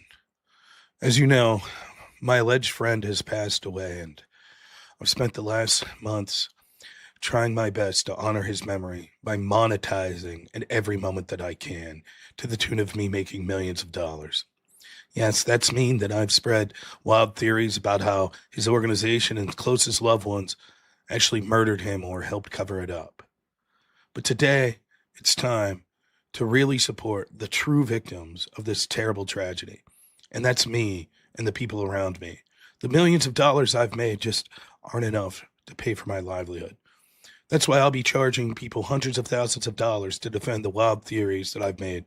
But that's not enough. How can we be expected to exist on this meager subsistence? That's why I'm encouraging you via these ad breaks through the conversation to buy whatever product it is that I'm shilling. The mere $300,000 I'm making for 3 hours of work just can't cut it. What are we, living in some third world hellhole? So please, whatever product it is I'm shilling, please continue to buy it, but only after you send me your hard-earned money so that the real victims of this terrible tragedy can actually be recompensed. And that's me. Thank you so much. Yeah, sorry I bumped a button and it was weird. It kicked me out. What was up with that?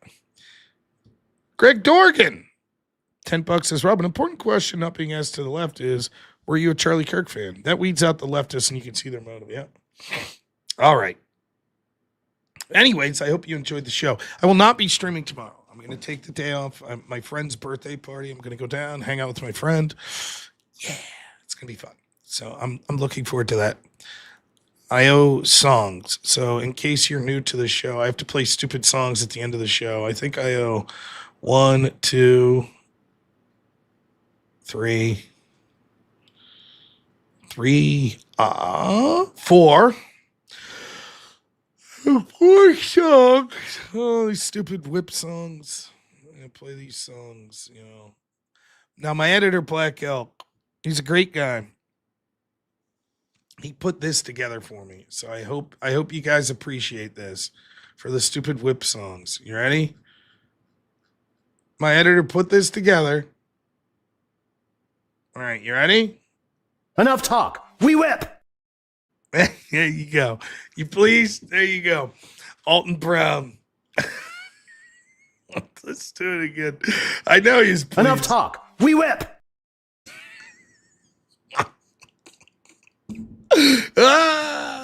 What a shithead. He's funny. It's very funny. Black Elk nailed it. One more time. Get him, Alton. Enough talk. We whip. Oh, shit. Whew. Yeah, my voice is coming back.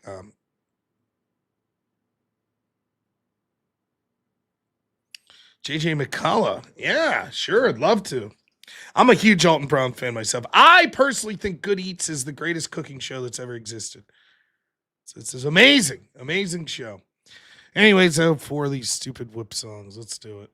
They're the worst. If you're leaving, I totally get it. This part of the show sucks. There's nothing I can do about it. All right. Here we go. Whoopee. Oh, man. Leave it be a short, non-stupid one. I don't remember if it's short or not.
Hey, yeah, that was great.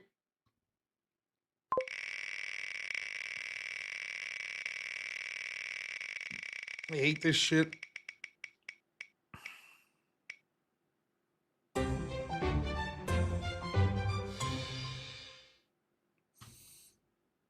Believe it or not, alphabetically right before the last one I just played. How about that?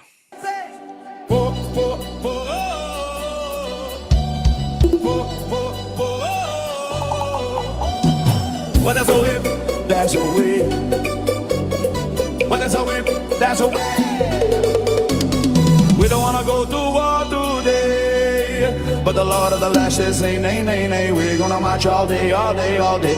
Well, there's a whip, there's a way. Well, there's a whip, there's a way.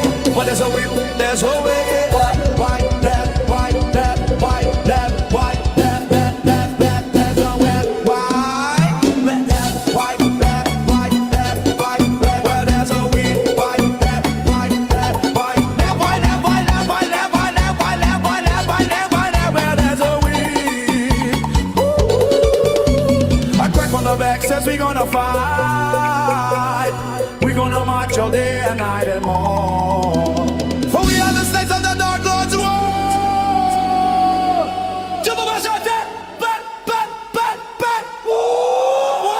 Shamo, masho, and a messing. Why, where there's a wind, why, where there's a wind, why, for we are the sea.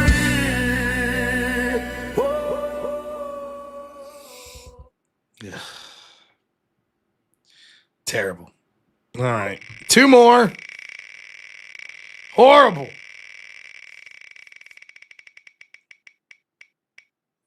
I am going to take a break. It's going to be nice to have tomorrow off. Godzilla.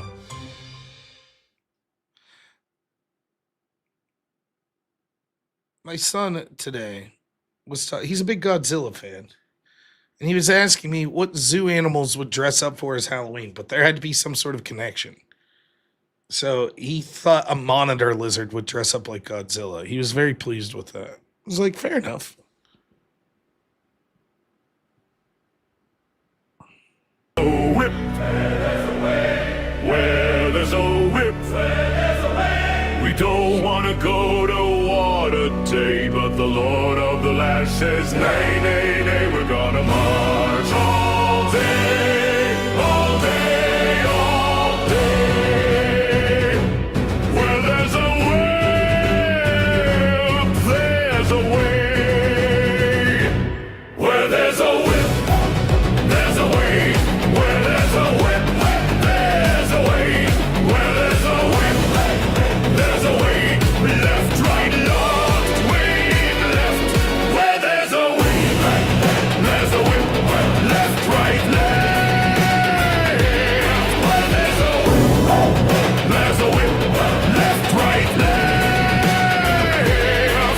The crack on the back says we're gonna fight. We're gonna march all day and night and more. For we are the slaves of the Dark Lord's war.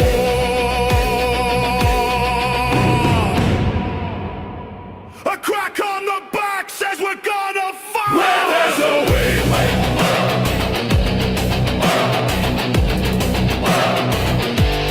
Where there's a way.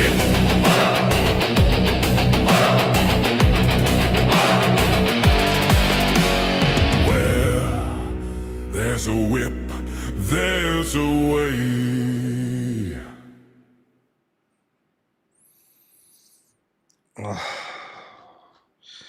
Oh, no. The Great Intel Wild says, can Wade do this? Adds two more. Oh, that's three total we owe now. Good Lord. Thank you, Intel Wild. What a G. Yeah, the lyrics were good on that one. I agree. Calypso.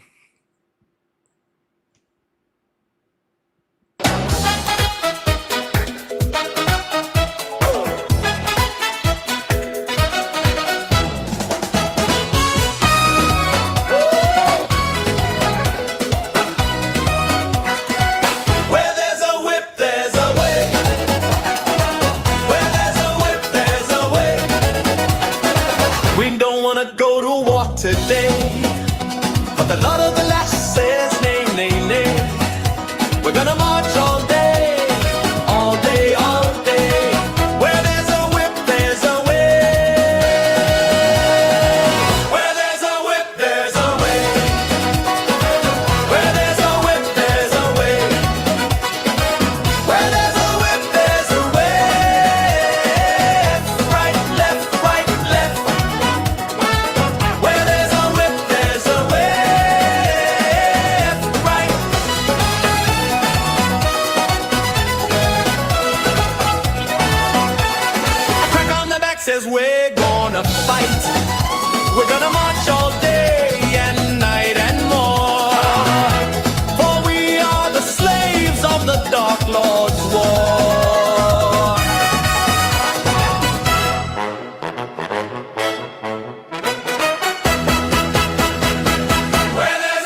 Motherfuckers.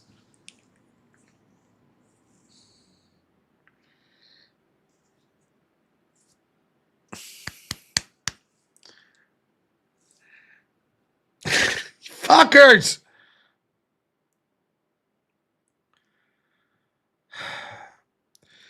Pix Paradox, thank you. Incredibly generous, the $100. Thank you. Says, whoops. Wait, Fox gives 100. It says, fuck it, I'm in. Oh, shit.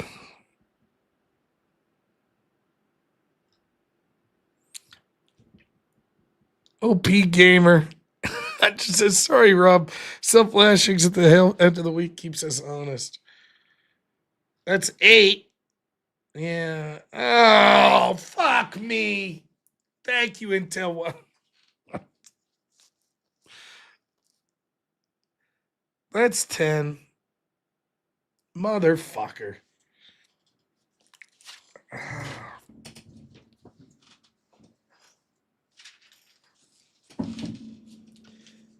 I gotta start writing them down.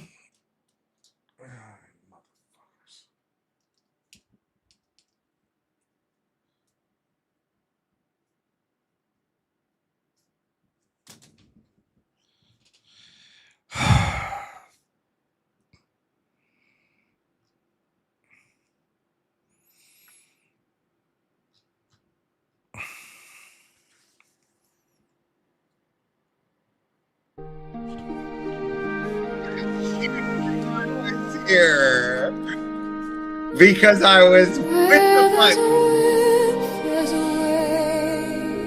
Definitely wrong. With your arms.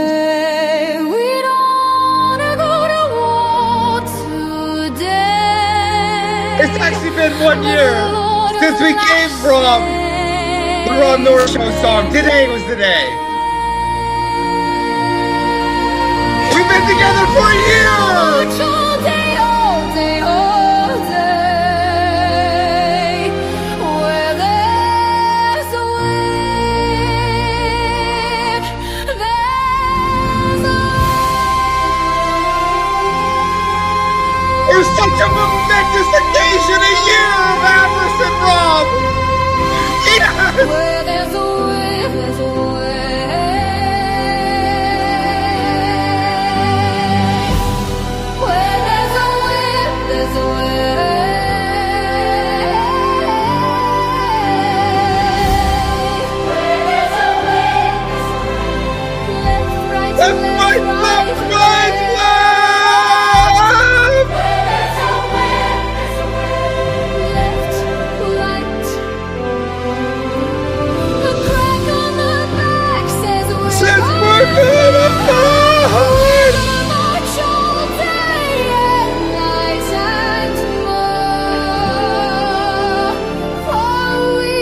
Rob, you know how to end it! Just one time! For a whole year, Rob! Give us the fingers! Some spirit fingers, Rob! Just one time!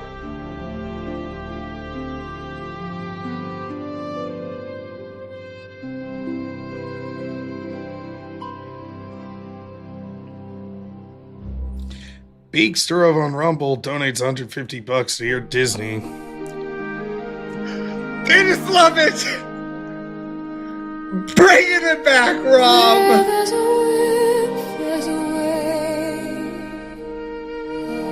Are you gonna dance this time, Rob? It's with your arms. Like you're swimming!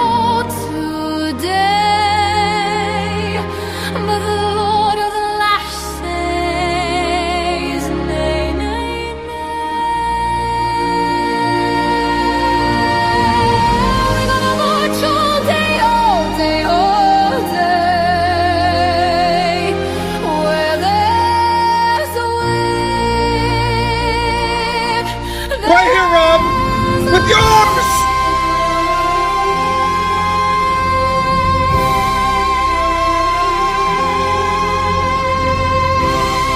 Where there's a way, there's a way. You motherfuckers.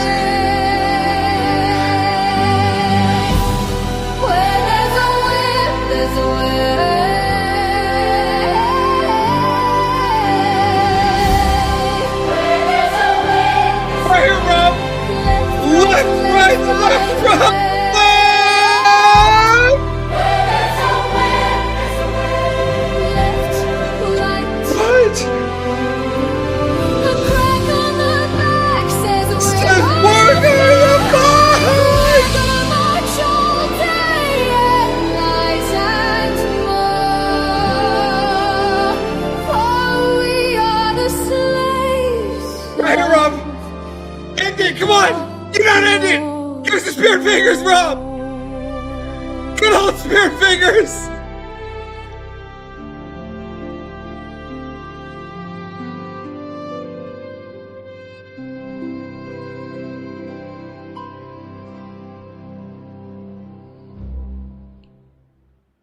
Hitakachi donates 150 bucks on Rumble. Your Disney And zone. again! Yes! Where there's a whip, there's a way. Where there's a whip, there's a way. We don't wanna go to war today, but the Lord of the Lash says, nay, nay,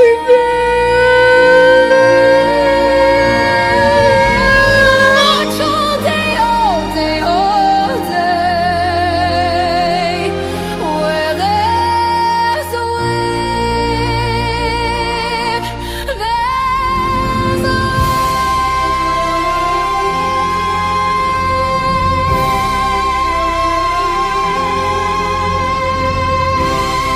Where there's a whip, there's a way.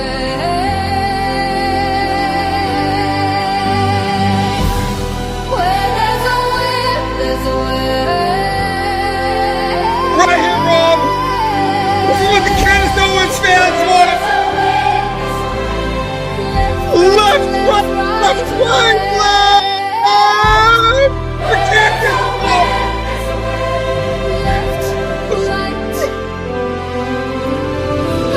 A crack on the back says we're March all day and night and more, for we are the slaves of Right here, you know how to end it, Rob. Right here. Spirit Fingers, Rob. Rob, give us the Spirit Fingers. Come on, the Spirit Fingers.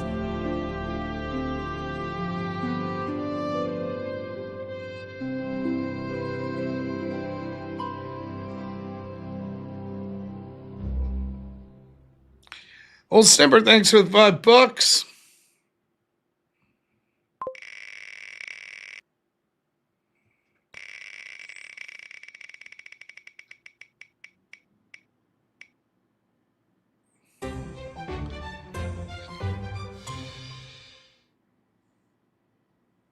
Where there's a way, where there's a whip, where there's a way.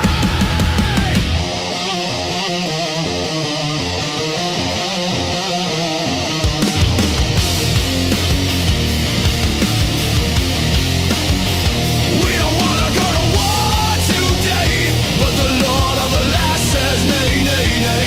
We're gonna march all day, all day, all day. Where there's a whip, there's a way. Where there's a whip, there's a way. Where there's a whip, there's a way. Where there's a whip, there's a way. Right, left, right, left. Where there's a whip, there's a way, left, right. A crack on the back says we're gonna fight. We're gonna march all day and night and more, for we are the slaves of the dark Lord's war.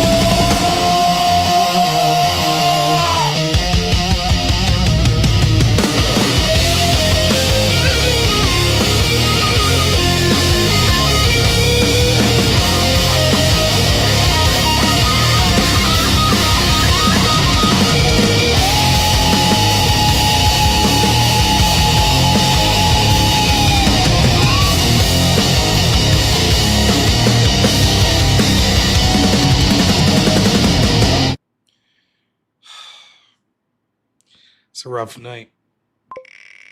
It's rough. Oh, the motherfucker.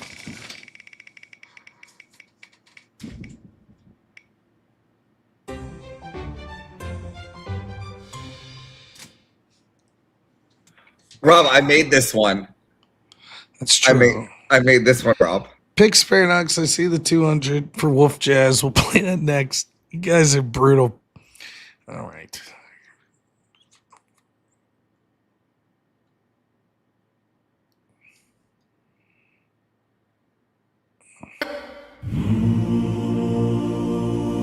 There's a whip.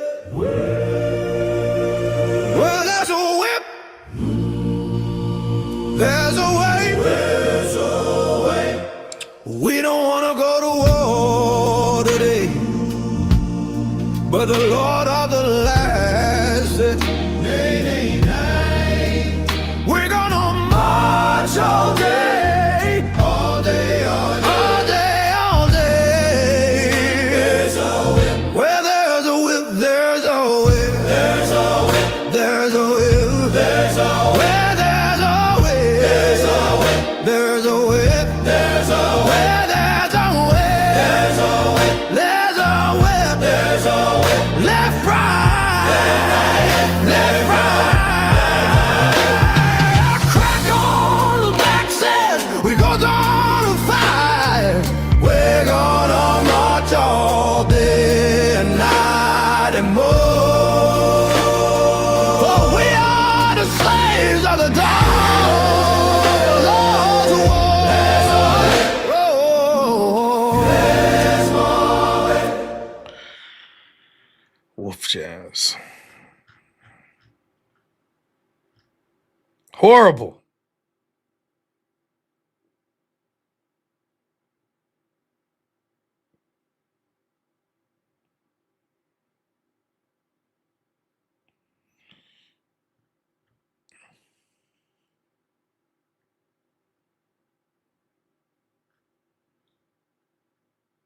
What's that one called?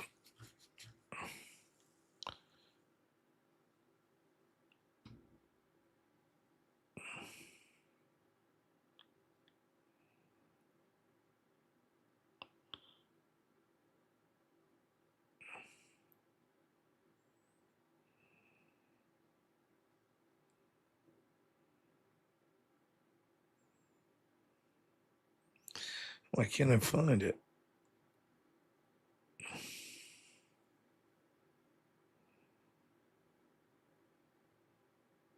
Oh, there it is.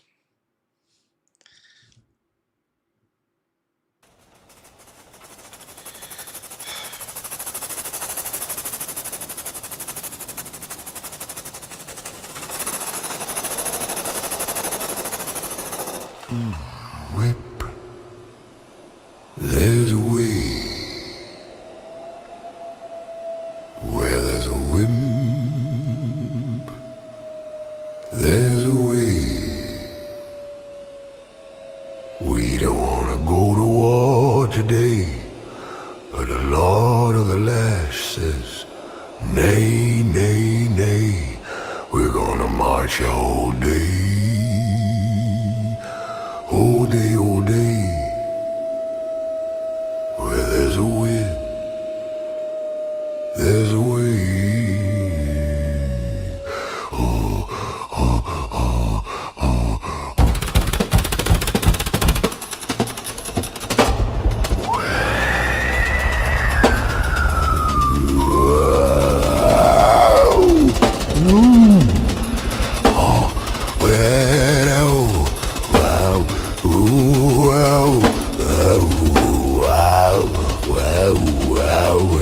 Where there's a way,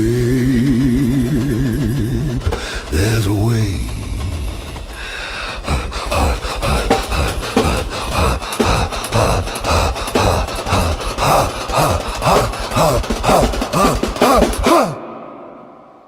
A crack on the back says we're gonna fight.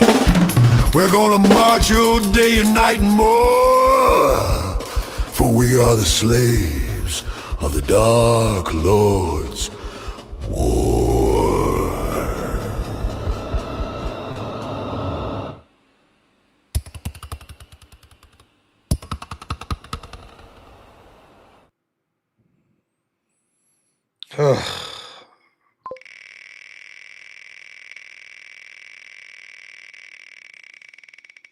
Horrible.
march on the back says we're gonna fight. We're gonna march all day and night and more.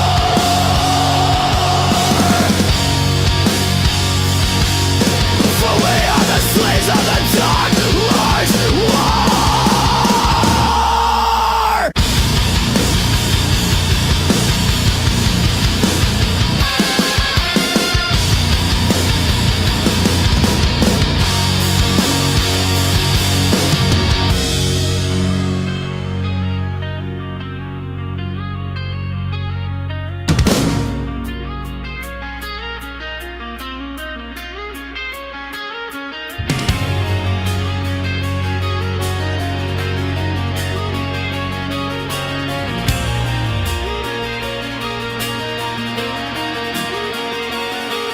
There's a way.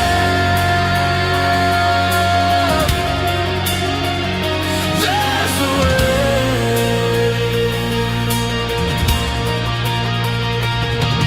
There's a way. There's a way. Left, right, left, right, left. Where there's a way.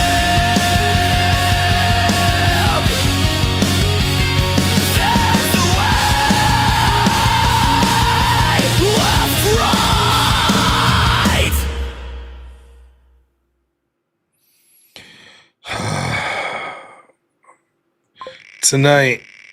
It's a good night. You know, it's something. Why is it not spinning? Old Snipper, I'm sorry I didn't read. Speaking of Lord of the Rings, Ruff, you're single. Would you date an elven woman? No, I don't mix race. Oh, great. No, just dwarves.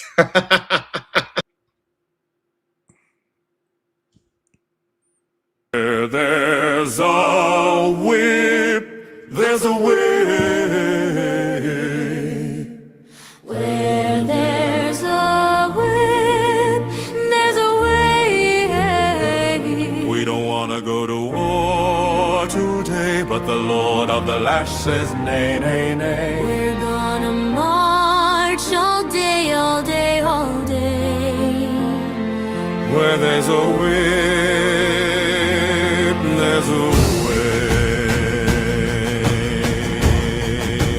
Where there's a whip, there's a way. Where there's a whip, there's a way. Where there's a way. Left, left, right, left, right, left. Where there's a a crack on the back says we're gonna fight. We're gonna march all day and night and more, for we are the slaves of the Dark Lord's war.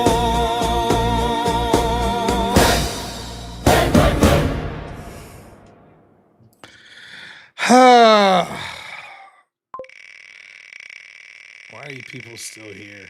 What is wrong with you all? I have to be here. You all don't. What? Looney Tunes Fairy Ninja. Okay.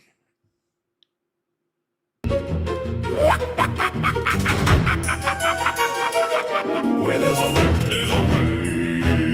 Where there's a whip, there's a way. Left, right, left, right. We don't want to go to war today, but the Lord of the Lash says nay, nay, nay. We're gonna march all day, all day, all day. Where there's a whip, there's a way. Where there's a whip, there's a way. Where there's a whip, there's a way. Where there's a whip, there's a way. Where there's a whip, there's a way. Left, right, left, right. Ah, crack on the back says we're gonna fight. We're gonna march all day and night and more, for we are the slaves of the Dark Lord's war.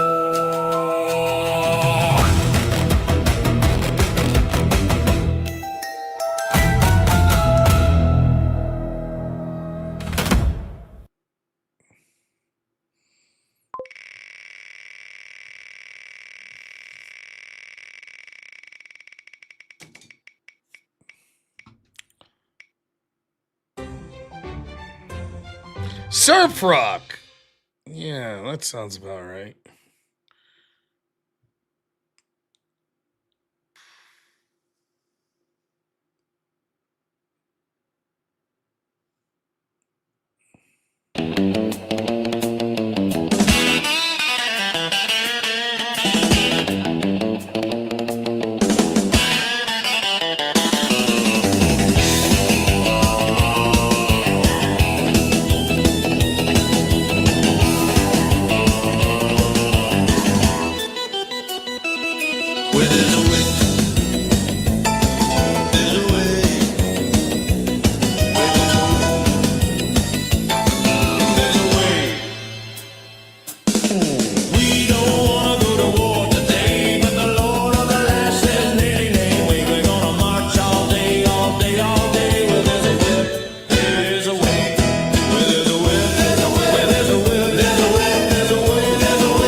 All right.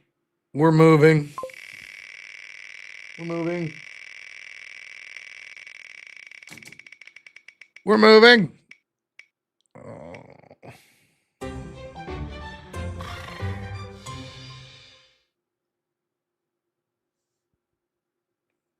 There's a way. There's a way. 채찍 있는 곳에는 방법이 있습니다. 채찍 있는 곳에는 방법이 있습니다. 채찍 있는 곳에는 방법이 있습니다. 우리는 오늘 전쟁에 나가고 싶지 않지만 채찍질의 구주는 아니 우리는 하루 종일 We're gonna march all day. All day, all day, all day.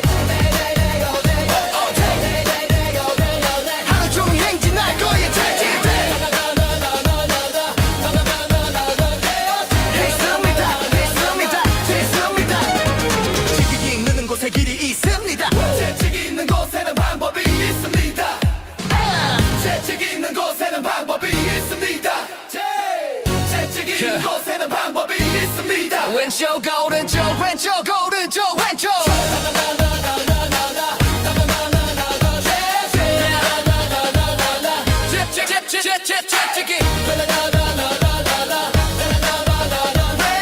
나비는 곳에는 방법이 있으면 우리가 싸울 거라고 하더군요. 우리는 밤낮으로 행진할 것입니다. 우리는 어둠의 군주 전쟁의 노이기 때문입니다. For we are the slaves of the dark. Lord's war.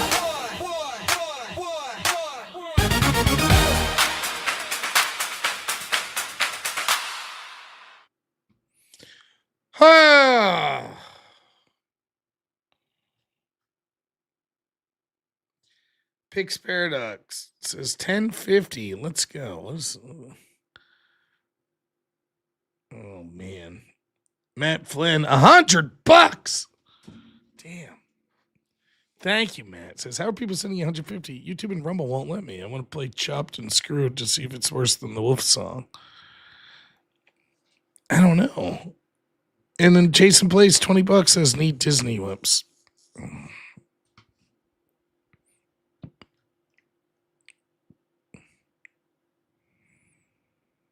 Do we have a Chopped and Screwed version?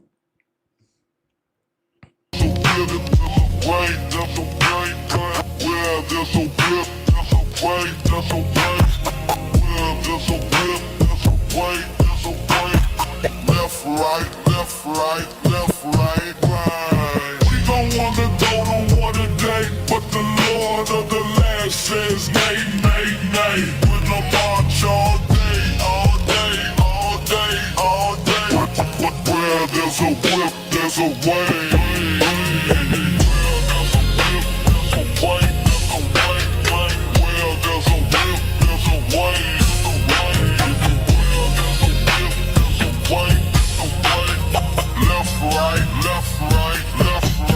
Crack on the back says we're gonna fight. We're gonna march all day and night and more. For we are the slaves of the Dark Lord's war.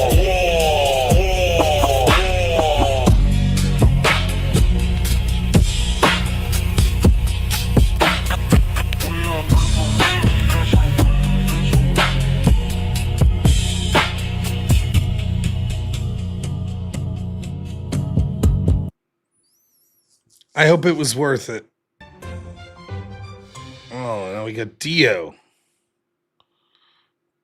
Okay. Oh, shit.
Ronald James Dio.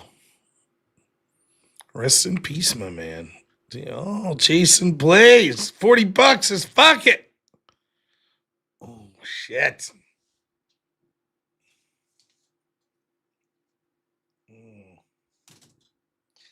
You guys are out of control. Out of fucking control. Thank you, though. I don't think that guarantees. No, it says 2000s, Dizzy. You guys just make shit up. Making shit up.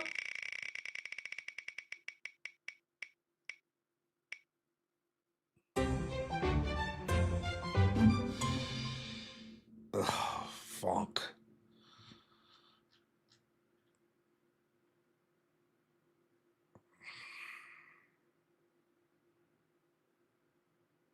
What are we doing?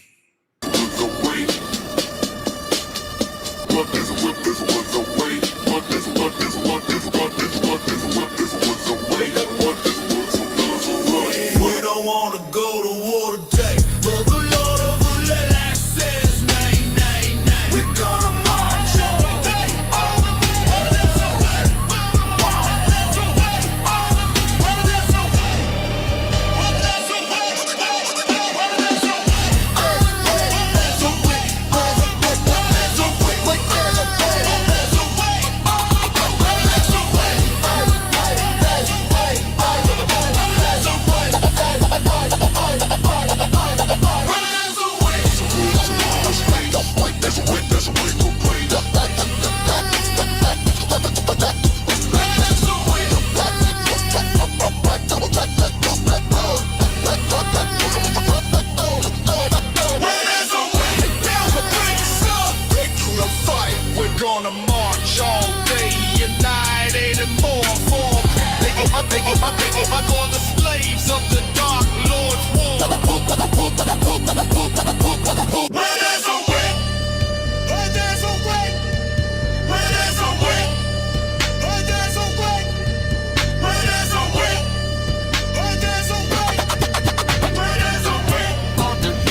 Yes!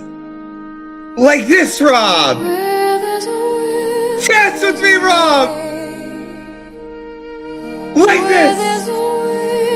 There's a way. We don't wanna go to war today,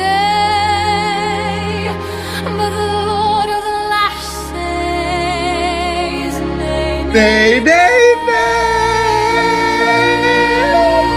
Dance with me, Rob! we're gonna march all day, all day, all day. Where there's a wind, there's a way.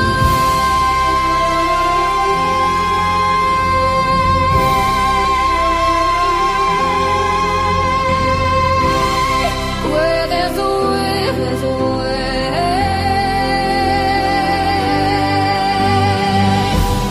Where there's a wind, there's a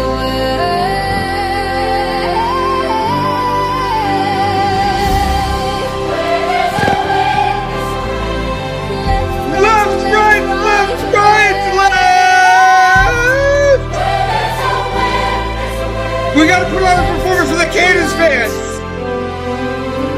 The crack on the back says we're gonna fight. We're gonna march all day and night and more. For we are the slaves of You know how to end this, right, Rob? Lord. Some spear fingers! Come on, Rob, you gotta do it for the Candace fans! We have new viewers! Spear fingers, Rob!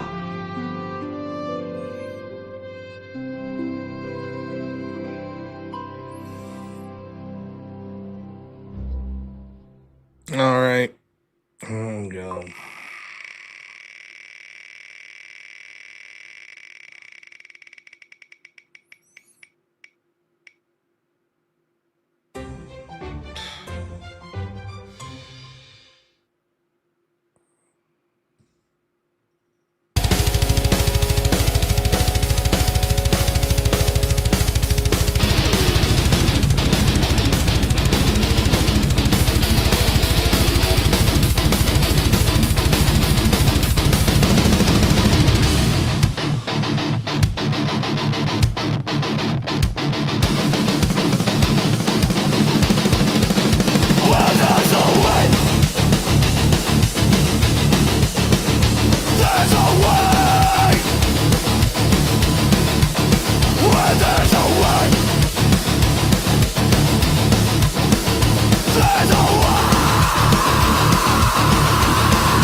Today, but the Lord of the Lash says nay, nay, nay.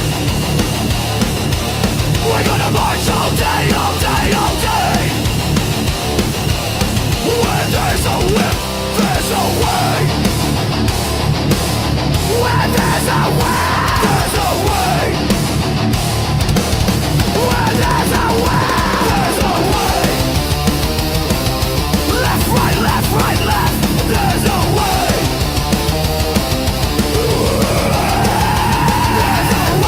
Crack on the back says we're gonna fight. We're gonna march all day and night and more. For we are the slaves of the Dark Lord's war.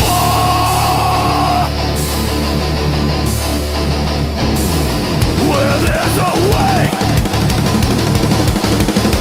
there's a way.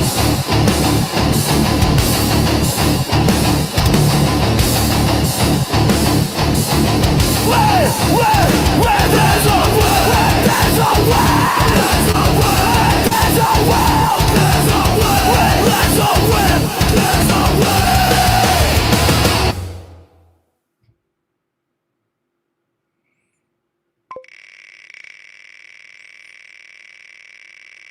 Should have been bedtime an hour ago. Just throwing it out there.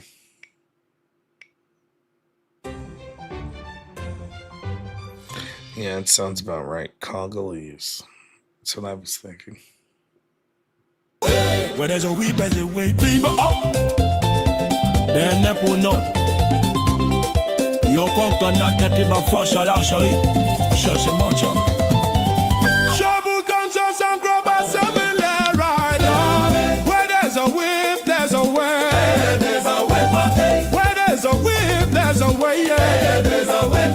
We don't wanna go to war today, but the Lord of the Lord says nay, nay, nay. We gotta march all day, all day, all day, where there's a weep better way, where there's a weep better ride. Bois d'audience à Dick, you up on God de la Nimbe, Ratenokina, Mantel Beaumont, Sineni Kisad, Young Pop. Where there's a whip, there's a way. Where there's a whip, there's a way. Where there's a whip, there's a way. There's a way. Right, yeah. There's a whip, I'm drunk on the voices already not taking. There's a whip, come back on the way 'cause already the fucking. There's a whip, for we are the slaves of the dark Lord's war.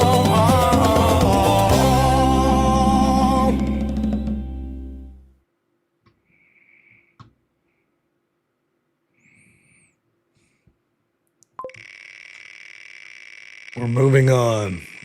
Yay.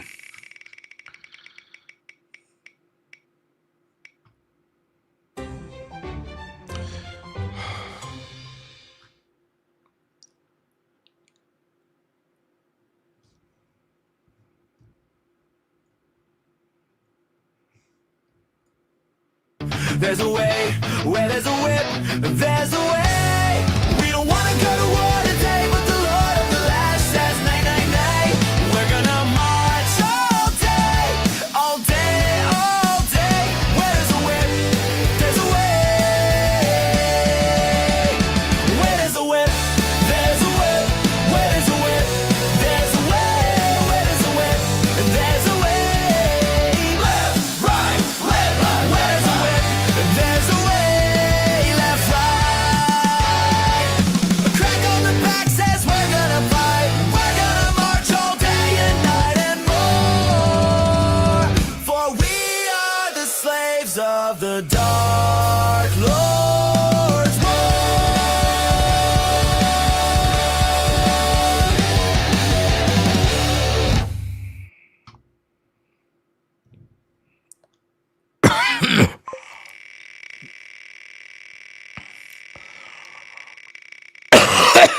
Yeah, fuck you, Wade. Oh, shit.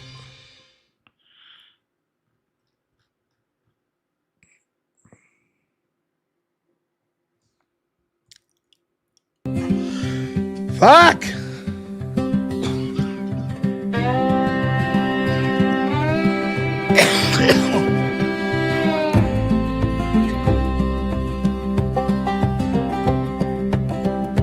Where there's a whip, there's a way. Where there's a whip, there's a way. We don't wanna go to war today, today.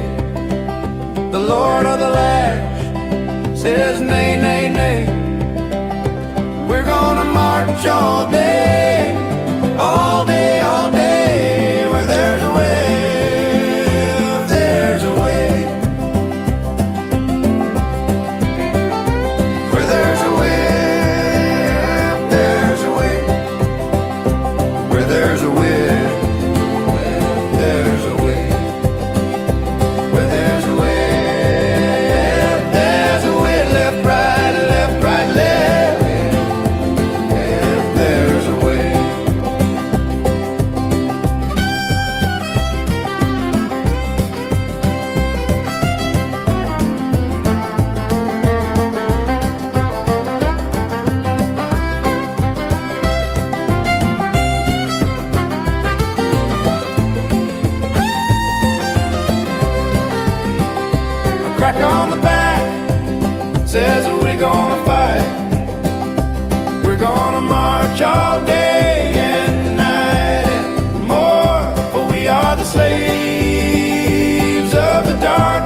What beautiful song awaits us.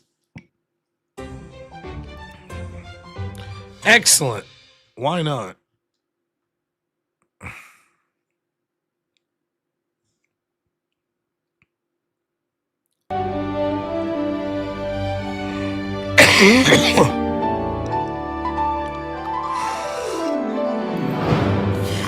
Where there's a whip, there's a way. Where there's a whip, there's a way.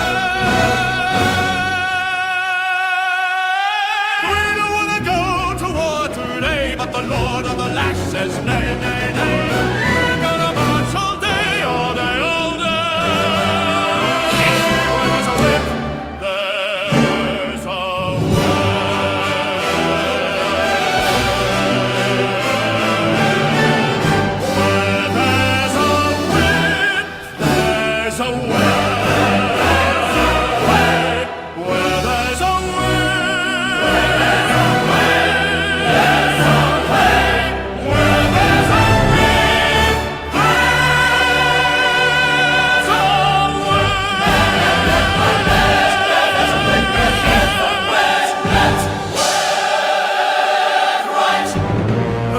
on the back says we're gonna fight. We're gonna march all day and night and more. For we are the slaves of the Dark Lord's war.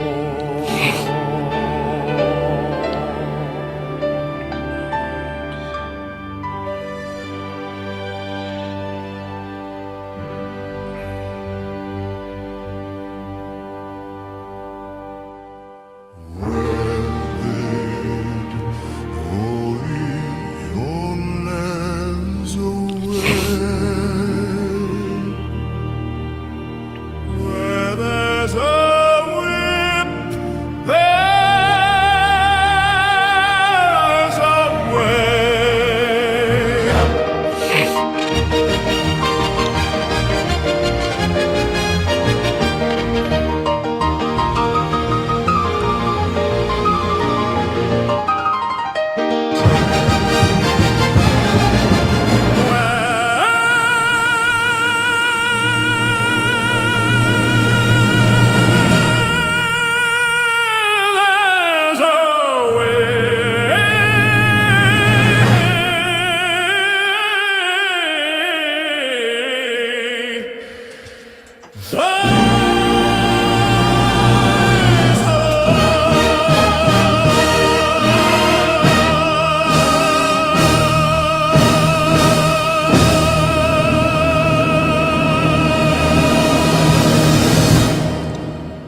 Last one, fuckers.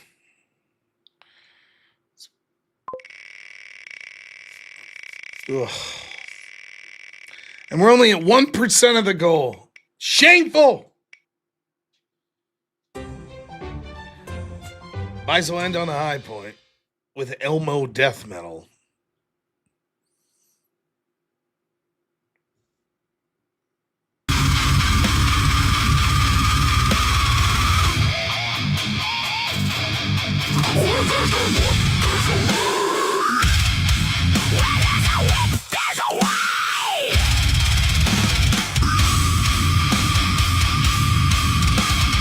Left, right, left, right.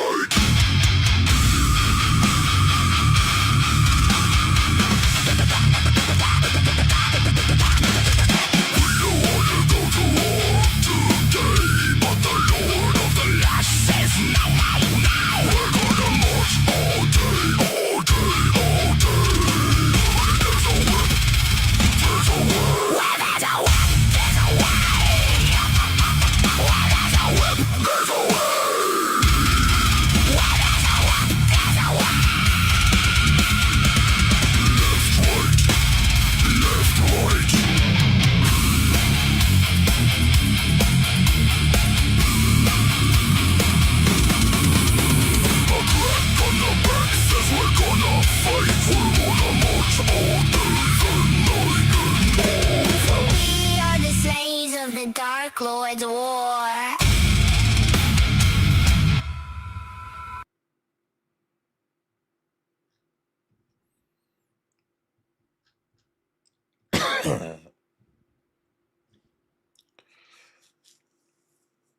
All right. That's it. I did it. I'm fucking out of here. We're $100 away.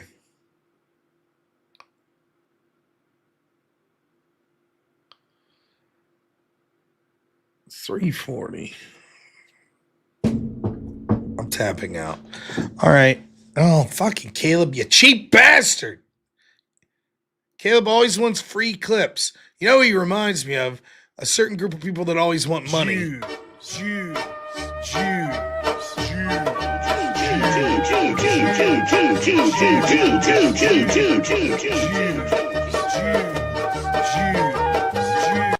Now I'm good.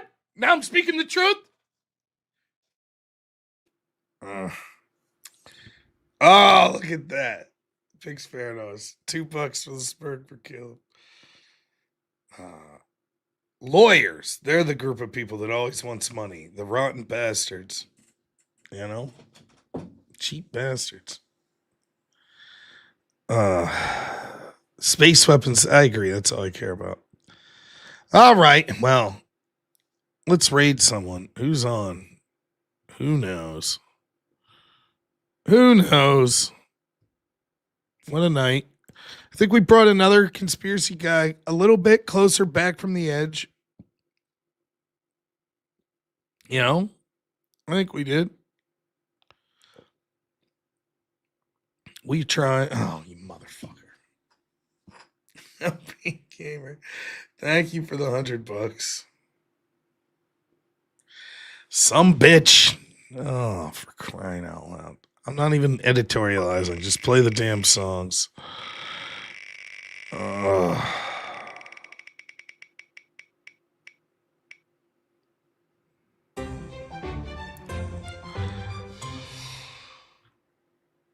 Granny Hospice score. There's a way, there's a way, well, there's a way, there's a way. Oh, we don't wanna go to war today, but the Lord of the Lash says, nay, nay, nay, we're gonna march all day, all day, all day. Well, there's a way, there's a way, well, there's a way, there's a way, well, there's a whipsnap way, there's a way, well, there's a hip, there's a way, there's a way, left, right, there's a way. A clap on the back, say we're gonna fight. We're gonna march all day and night and more. We are the slaves of the dark Lord's war.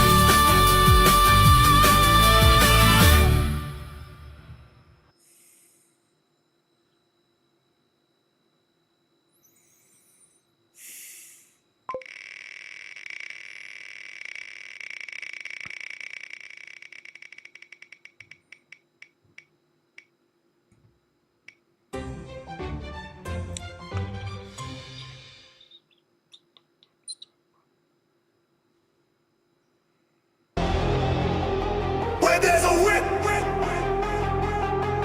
there's a way. Where there's a whip, there's a way. We don't wanna go to war today, but the Lord of the Lash says nay, nay, nay. We're gonna march all day, all day, all day. Where there's a whip, there's a way. Where there's a whip, there's a way. Where there's a whip, there's a way. Where there's a whip, there's a way. Left, right, left, right, left, left, left. Where there's a whip,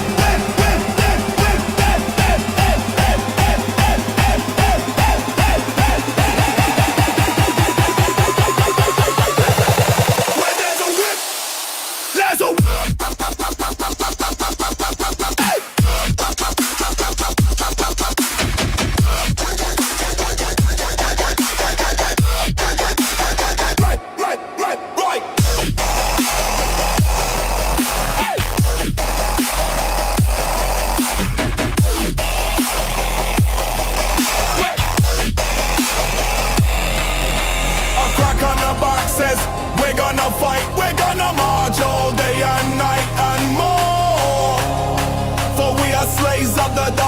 Lord's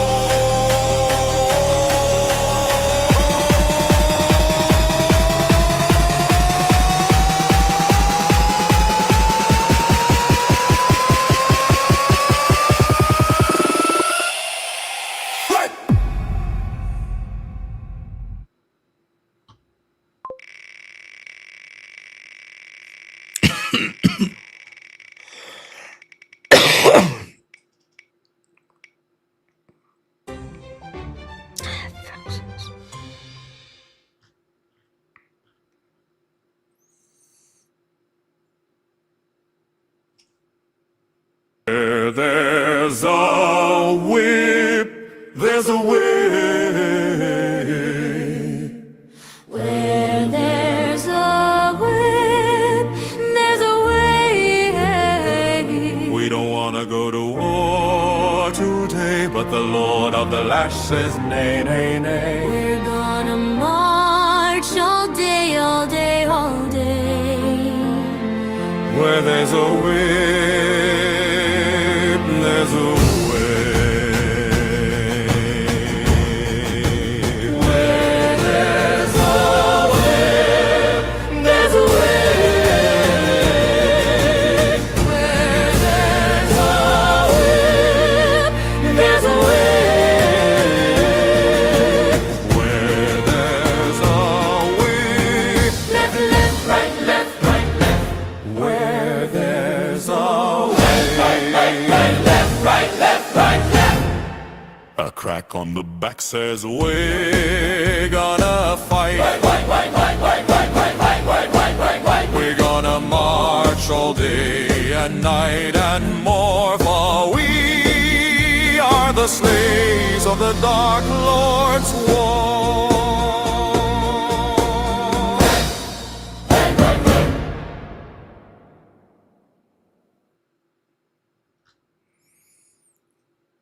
All right. Thanks, my friend Avarice, my editor Black Elk. Thank you to my moderators. Thank you to the callers today, everyone who donated, everyone who liked the stream. I appreciate you all. We are going to raid Speakeasy. I think they're doing debates over there. That's right. $5,000. Someone donates $5,000 and I'll change the rule that says you can't play the same song twice in a night. Otherwise, tough titties, you're stuck with it. How you like those apples? How you like that? All right. I'm going to bed. I don't know. They like to think I'm dragging some of the conspiracy people back one little bit at a time. Anyways, thank you so much, everyone. I will not be streaming tomorrow. I should be streaming Sunday, though. I think I'm doing Sitch and Adam's show early in the day, and then I'll do my show in the evening.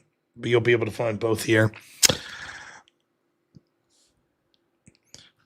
We're still debating about this, the Tyler Robinson case and everything, but don't forget how so many on the left celebrated the murder of Charlie Kirk, not because he's an extremist, but because he was someone that was effective, despite what the caller here today wanted to try to imply, that Charlie wasn't fighting for the right and that the left didn't dislike him. That's not what happened. We saw the mass amounts of that. Never forget that's what the stakes are. So say a prayer for Charlie and his family. We'll see y'all soon. All right, everyone. As always, have a good one. Only in America is it possible to say, you know what, I don't like the way the country is going, and to do something about it. Take that risk. Take that leap of faith. Stay involved. Trust God and act obediently. Romans 12:2 verse. That God will use all things for good for those who love him. It's bigger than you. I want you to remember that. It is bigger than you. It's bigger than me. You are here to make somebody else's life better, the pursuit of liberty and freedom. You know what gives me strength? The hundreds of thousands of you that say, Charlie, keep going. 1 Corinthians 5 and 15. So that's all pretty amazing evidence, not just intra-biblical evidence, but extra-biblical evidence that Jesus Christ was a real person. He lived a perfect life. He was crucified, died, and rose on the third day, and he is Lord and God of all.